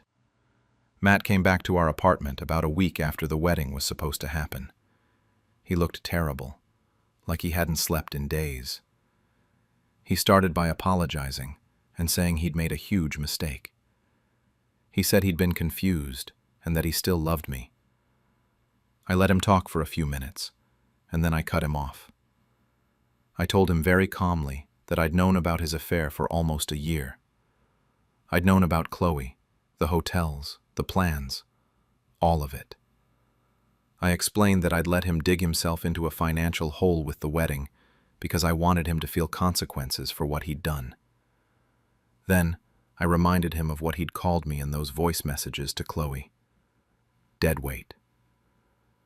I told him that deadweight doesn't owe anything to the person who tried to discard it. He asked if we could work things out, if we could go to counseling and rebuild. I told him there was nothing to rebuild, because we'd never been legally married. I said I wasn't his wife, never had been legally, and he was free to go live whatever life he wanted. He tried to argue that we'd been together for 8 years, and that had to count for something. I said it had counted for something until he threw it away for someone else. Matt left that night. Over the next few months, I heard through mutual friends what happened to him. He was essentially bankrupt from the wedding expenses, the deposits he'd lost, and maintaining his expensive lifestyle. He couldn't afford his apartment anymore and had to move back in with his parents at 36 years old. Chloe had blocked him on everything and was telling everyone at the hospital what he'd done. Her Instagram bio changed to something about healing from betrayal, and she'd post quotes about recovering from toxic relationships. Matt tried to contact me a few more times, but I never responded. He'd made his choice when he called me dead weight and planned a future with someone else while I was still supporting him. I wasn't going to give him a chance to do it again. As for me, I focused on rebuilding my life. I'd spent years putting Matt through medical school, and now I was going to invest in myself. I went back to school for my master's degree. I got promoted at work. I started dating someone new who actually respected and valued me. My life improved dramatically once I wasn't carrying the weight of Matt's betrayal. The whole situation taught me important lessons. I learned that sometimes the best revenge isn't explosive confrontation or public drama. Sometimes it's just letting someone's own choices catch up with them while you quietly prepare for the fallout. Matt destroyed his finances, his relationship, and his reputation all by himself. I just made sure the truth came out at the most inconvenient time possible for him. Chloe learned that the man who cheats with you will eventually cheat on you, and that someone who lies to his partner will lie to you too. Matt learned that actions have consequences, and that you can't build a future on lies and betrayal. And I learned that I was never dead weight. I was the one carrying everything, and once I put it down, I was free. People ask me sometimes if I feel guilty for not telling Matt sooner that we weren't legally married, or for letting him spend all that money on a wedding that I knew would fall apart. I don't. Matt made every choice in this story. He chose to cheat. He chose to lie. He chose to drain his savings for a wedding to someone else while still technically in a relationship with me. I just chose not to stop him from making those mistakes. That's not revenge. That's just stepping back and letting consequences happen naturally. Justice served. No yelling required. Found my fiancé's private folder before our wedding, so I gave him a public surprise. Instead, 29 failth, thought I knew everything about my fiancé Marcus, 31 failm. We'd been together for 5 years, engaged for 8 months, and exactly 2 weeks away from what was supposed to be the happiest day of my life. It was a Tuesday night when everything fell apart. Marcus was at his weekly basketball game with his buddies, and I was home finishing the final seating chart for our wedding. My laptop had died mid-work, so I grabbed his from the home office. He'd never cared before when I used it. We had each other's passwords, shared streaming accounts, the whole modern relationship package. I opened his laptop and went straight to his documents folder, looking for the spreadsheet where we'd been tracking RSVPs. That's when I saw it. A folder labeled Work Projects, Q3 Reports. Weird, because Marcus worked in sales and always kept his work stuff on his company laptop. But whatever. Maybe he'd brought something home. I almost didn't click it. I wish I hadn't. Inside were subfolders organized by month. January, February, March, all the way through October, last month. My hands were shaking as I opened the most recent one. Photos, videos, hundreds of them. Marcus with another woman. Not just any woman. Someone around my age. Blonde. Laughing in pictures taken at restaurants I recognized. Restaurants in our city. Some of the photos were time-stamped.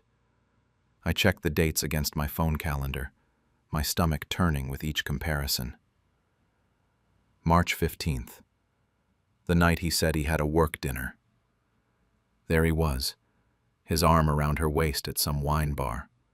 June 3rd, my birthday weekend.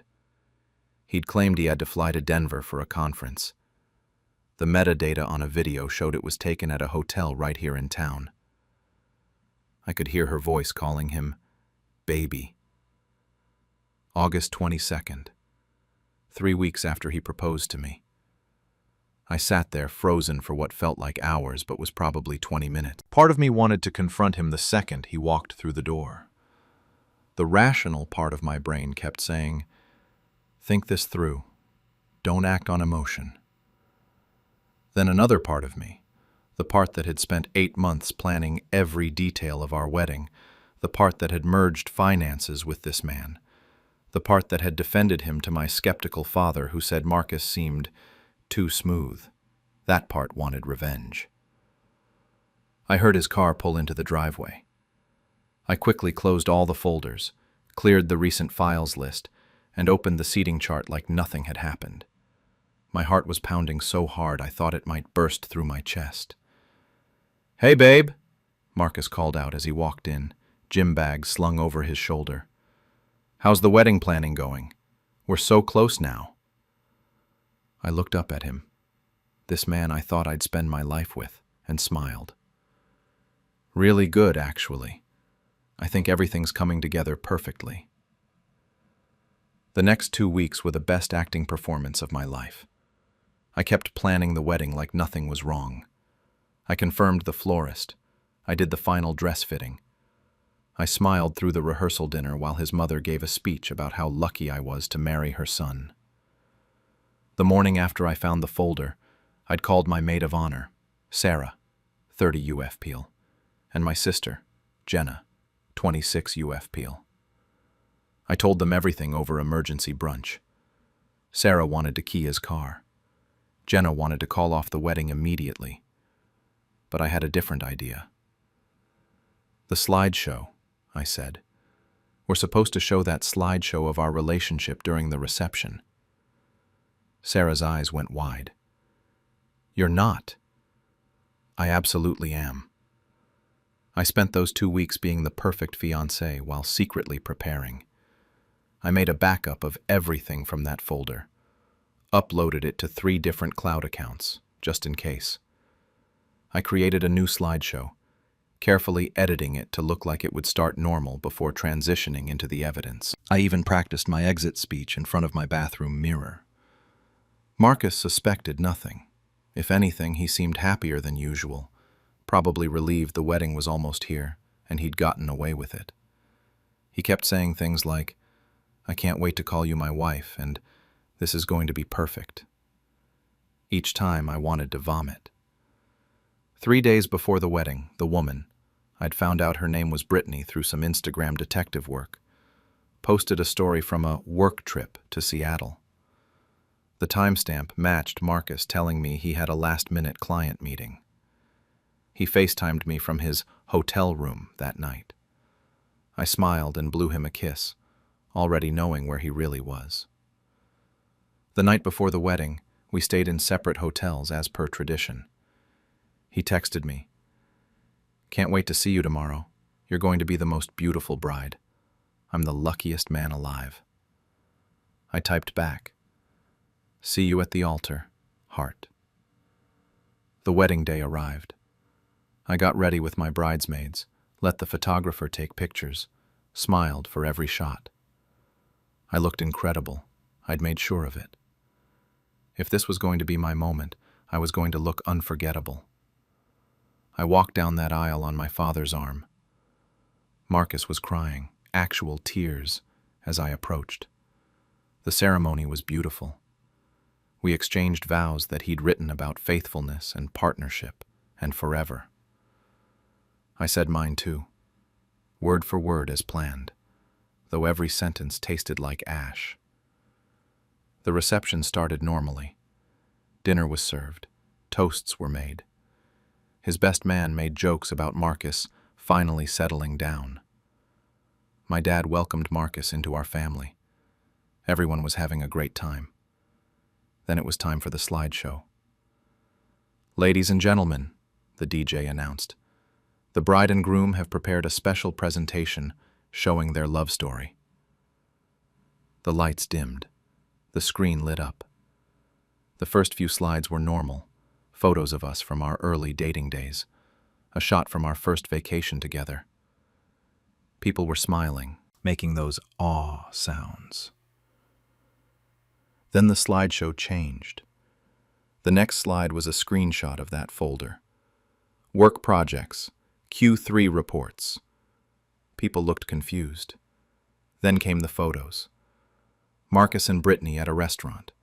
Marcus and Brittany at a hotel. Marcus and Brittany in various stages of undress. Each photo had the date stamped clearly visible. Each date was annotated with what Marcus had told me he was doing that day. The room went silent. You could have heard a pin drop. I watched Marcus's face drain of color. He looked at the screen, then at me, then back at the screen. He stood up, reaching for the laptop controlling the presentation, but my sister was already there blocking him. The final slide was simple text. "I found these 2 weeks ago. There will be no wedding today." I stood up, took the microphone from the DJ, and faced our 150 guests. "Thank you all so much for coming today, and for being part of what we thought would be a celebration of love and commitment. I'm sorry you had to see that, but I felt you deserved to know why there won't be a wedding today. The bar is still open, the food is paid for, so please stay and enjoy. Consider it a party for honesty and self-respect instead." My bridesmaids surrounded me immediately. Sarah grabbed my bouquet. Jenna grabbed my hand. We walked toward the exit while the room erupted in chaos behind us. Marcus tried to follow, shouting something about explaining and "it's not what it looks like." But his groomsmen held him back. His mother was screaming at me, calling me every name in the book. My mother was screaming back at her. His father just sat there, looking stunned. But here's what I didn't expect. As we walked out, maybe half the guests started clapping. Some of the women even stood up. One of Marcus's cousins, who I'd always liked, gave me a thumbs up. We went back to my hotel room and ordered room service. I was still in my wedding dress, eating French fries and drinking champagne, while my phone blew up with messages. Most were supportive.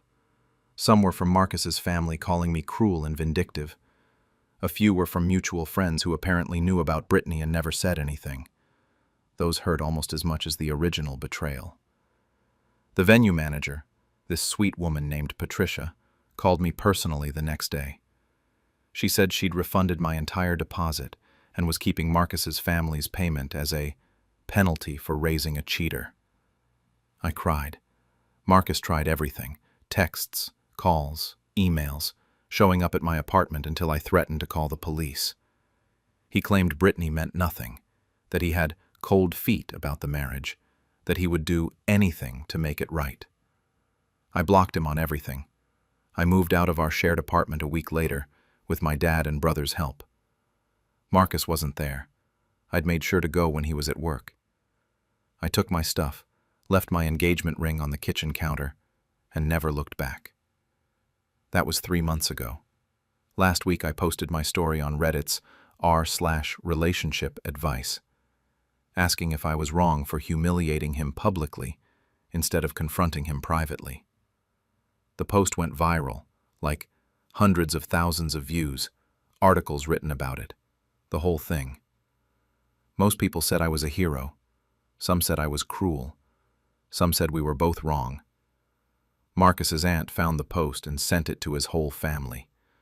Apparently, he's been telling everyone I humiliated him over a misunderstanding. Now they know the full story. I've been in therapy working through everything. Some days I feel powerful and proud of myself. Other days I wonder if I should have just called it off quietly and moved on with dignity. I keep thinking about all those guests, including elderly relatives and children, who had to see those images. My friend told me yesterday that Marcus and Brittany broke up. Turns out she didn't know about me either. Thought he was single. Part of me felt vindicated. Part of me just felt empty. So I guess my question is, did I do the right thing? Was the public humiliation justified, or did I stoop to his level? Should I have confronted him privately and called off the wedding quietly? And here's what I really can't stop wondering. How many of our mutual friends knew and never told me? When he said it was just a kiss, I sent the video to his parents' anniversary party. I, 25F, discovered my boyfriend Marcus, 28M, had been cheating with his coworker after 3 years together. We'd been living together for 8 months at that point, and honestly, everything seemed fine. He worked in marketing at some tech firm downtown, came home at reasonable hours most nights. We had our routines. I thought we were solid. The discovery happened 3 weeks ago. Marcus had left his phone unlocked on the bathroom counter while he showered after coming home from a work dinner. He'd been talking about this restaurant all week, saying I'd love it, that we should go together sometime. I wanted to see what it looked like, so I grabbed his phone to find the picture he'd mentioned taking of the place.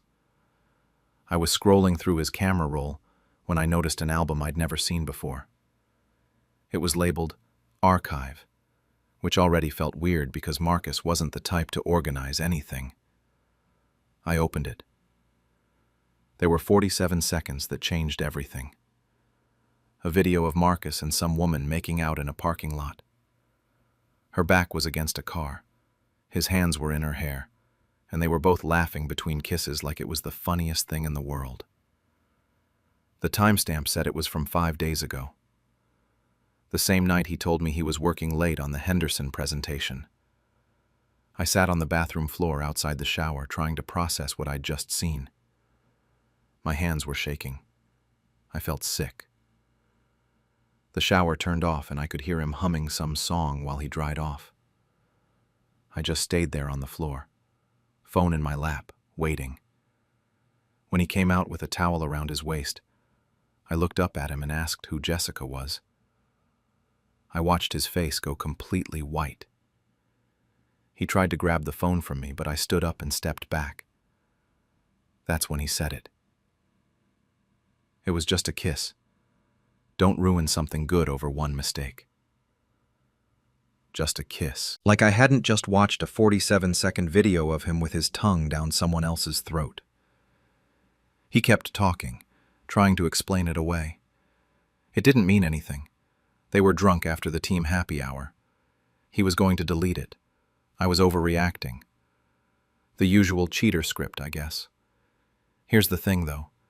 In that moment, standing in our bathroom listening to him minimize what he'd done, I realized I wasn't as devastated as I probably should have been. I was angry. Really angry. And I didn't want to just leave and let him tell everyone his version of events. I didn't want him to get to say I overreacted or couldn't forgive one mistake. I wanted everyone to see exactly who he was. So I acted more upset than I felt. I cried. I let him comfort me. I listened to him promise it would never happen again. He actually believed I forgave him. The relief on his face was almost funny. He became super attentive for the next few days, bringing me coffee in bed, texting me throughout the day, probably feeling like he'd dodged a bullet. While he thought everything was fine, I was planning. His family loved me. His mom was always saying I was too good for him, that he'd better not mess things up. His dad treated me like the daughter he never had. His sister and I got brunch every few weeks. They all adored me, and I knew that mattered to Marcus more than almost anything. I airdropped the video to my own phone and deleted any evidence of the transfer from his phone. Then I just waited. I went through the motions, smiled when he kissed me goodbye, pretended everything was normal. It was easier than I expected. Within a few days, his cockiness came back. He started staying late at work again. I checked his phone one more time and saw he was still texting Jessica. Not about hooking up or anything, but those little jokes and comments that meant they were still close. Still talking. He really thought he'd gotten away with it. 10 days after I found the video, his mom called me. Not Marcus, me directly.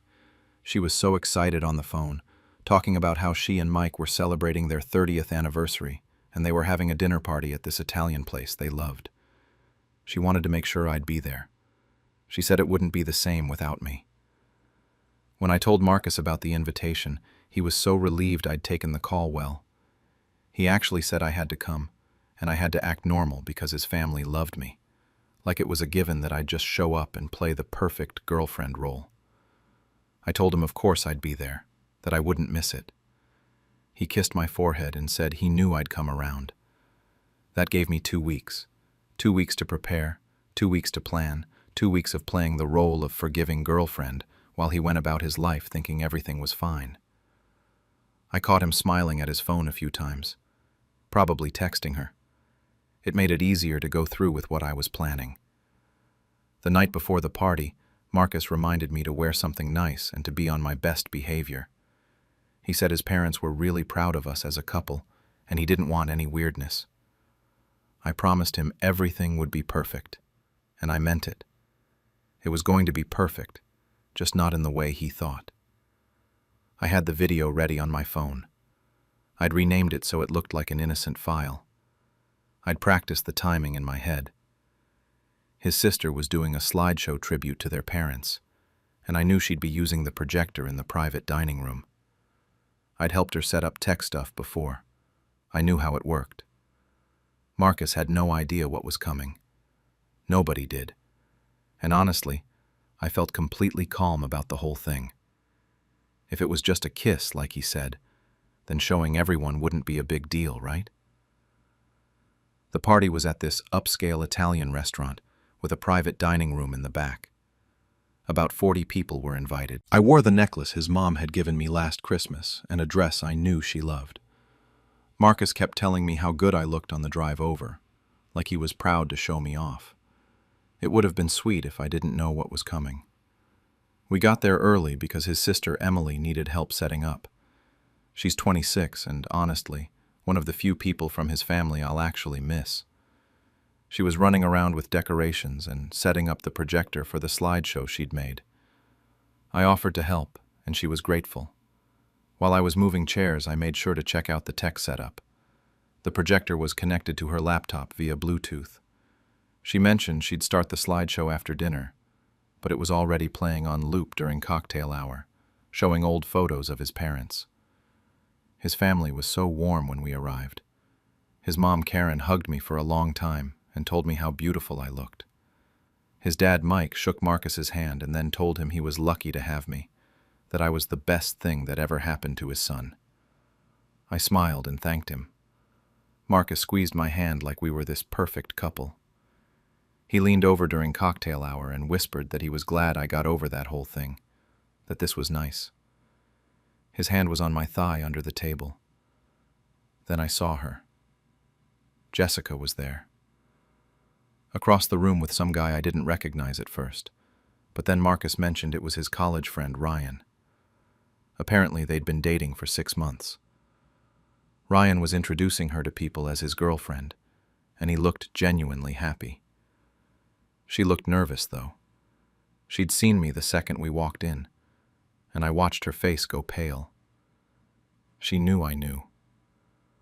Marcus either didn't notice her or was pretending not to. Either way, he was completely relaxed.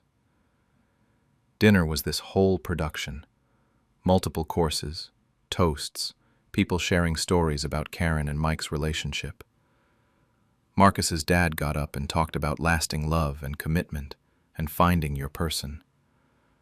Marcus was sitting there nodding along, accepting compliments from relatives about our relationship. His aunt asked when we were getting engaged. He just laughed and said soon, maybe soon. I smiled and played along.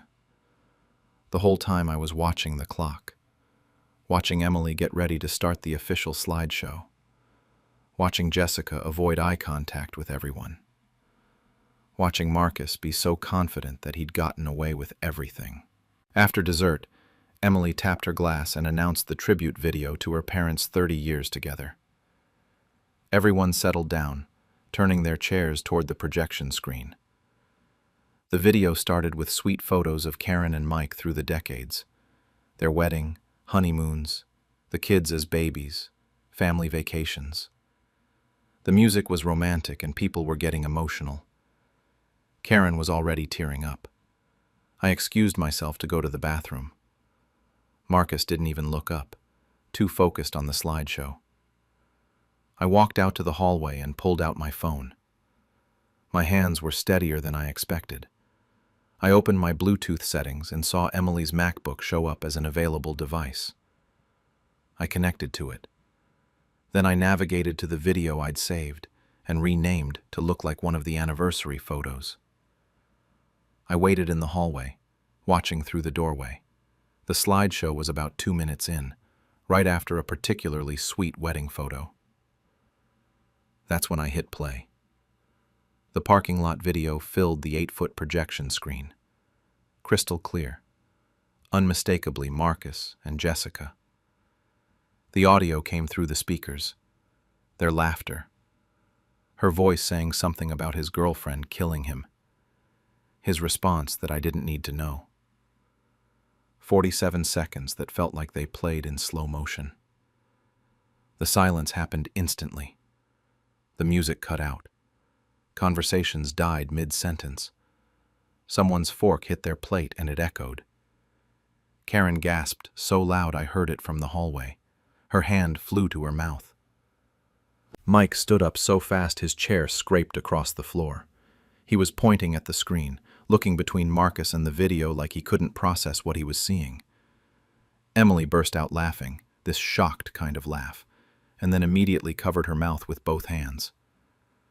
Marcus jumped up and tried to grab the remote from Emily's table, yelling at her to turn it off. But the video had already looped and started playing again from the beginning. That's when Ryan figured it out. He said Jessica's name like a question, then louder, asking what the fuck this was. Jessica's face was frozen, tears already starting, and she tried to leave but Ryan blocked her path demanding answers. I was still standing in the doorway, phone in my hand, watching it all unfold. Karen looked at Marcus and used his full name, Marcus James Thompson, asking what the hell this was. Her voice was shaking. Mike was still standing, his face getting redder, looking like he wanted to hit something. Marcus finally got the remote and shut off the projector, but it was way too late. Everyone had seen it. Twice. The room erupted into noise. Ryan and Jessica were arguing in the corner, her crying, him shouting. Mike grabbed Marcus by the arm and dragged him into the hallway on the opposite side from where I was standing. I could hear Mike yelling even with the door closed. Words like disgrace and ashamed and how could you? Karen spotted me and came over. She had tears running down her face and she hugged me, apologizing. She said she was so sorry, that she raised him better than this. Emily came up behind her mom and hugged me too, whispering that what I'd done was brilliant. Other family members were staring at me, some looking sympathetic, some looking shocked that I'd done this at an anniversary party. Ryan left without Jessica, just walked out while she was still trying to explain. She ended up leaving in an Uber, crying in the lobby where everyone could see her. Guests started awkwardly filtering out. The anniversary celebration was completely over. The restaurant staff was clearing tables while Karen sat in her chair looking devastated, and Mike was still in the hallway with Marcus. I grabbed my purse and left. Marcus tried to follow me out, but his dad physically stopped him. I heard Mike tell him to let me go, that he'd done enough. I drove home alone, packed a bag, and stayed at my best friend's apartment that night.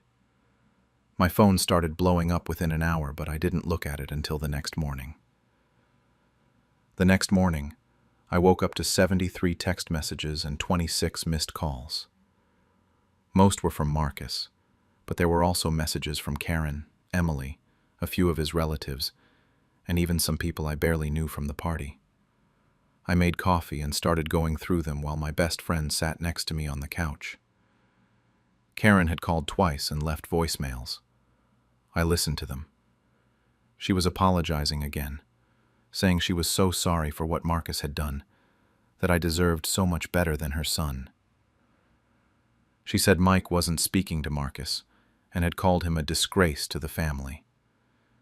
She wanted me to know that what I did was understandable, even if the timing was unfortunate. That last part made me feel a little guilty, but not enough to regret it.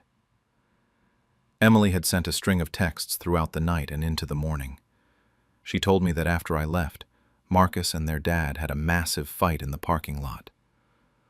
Mike had apparently told Marcus not to come home that night. Emily said she'd never seen their dad that angry. She also said, and I quote, that my timing was fucking perfect and she'd already watched the video 5 times.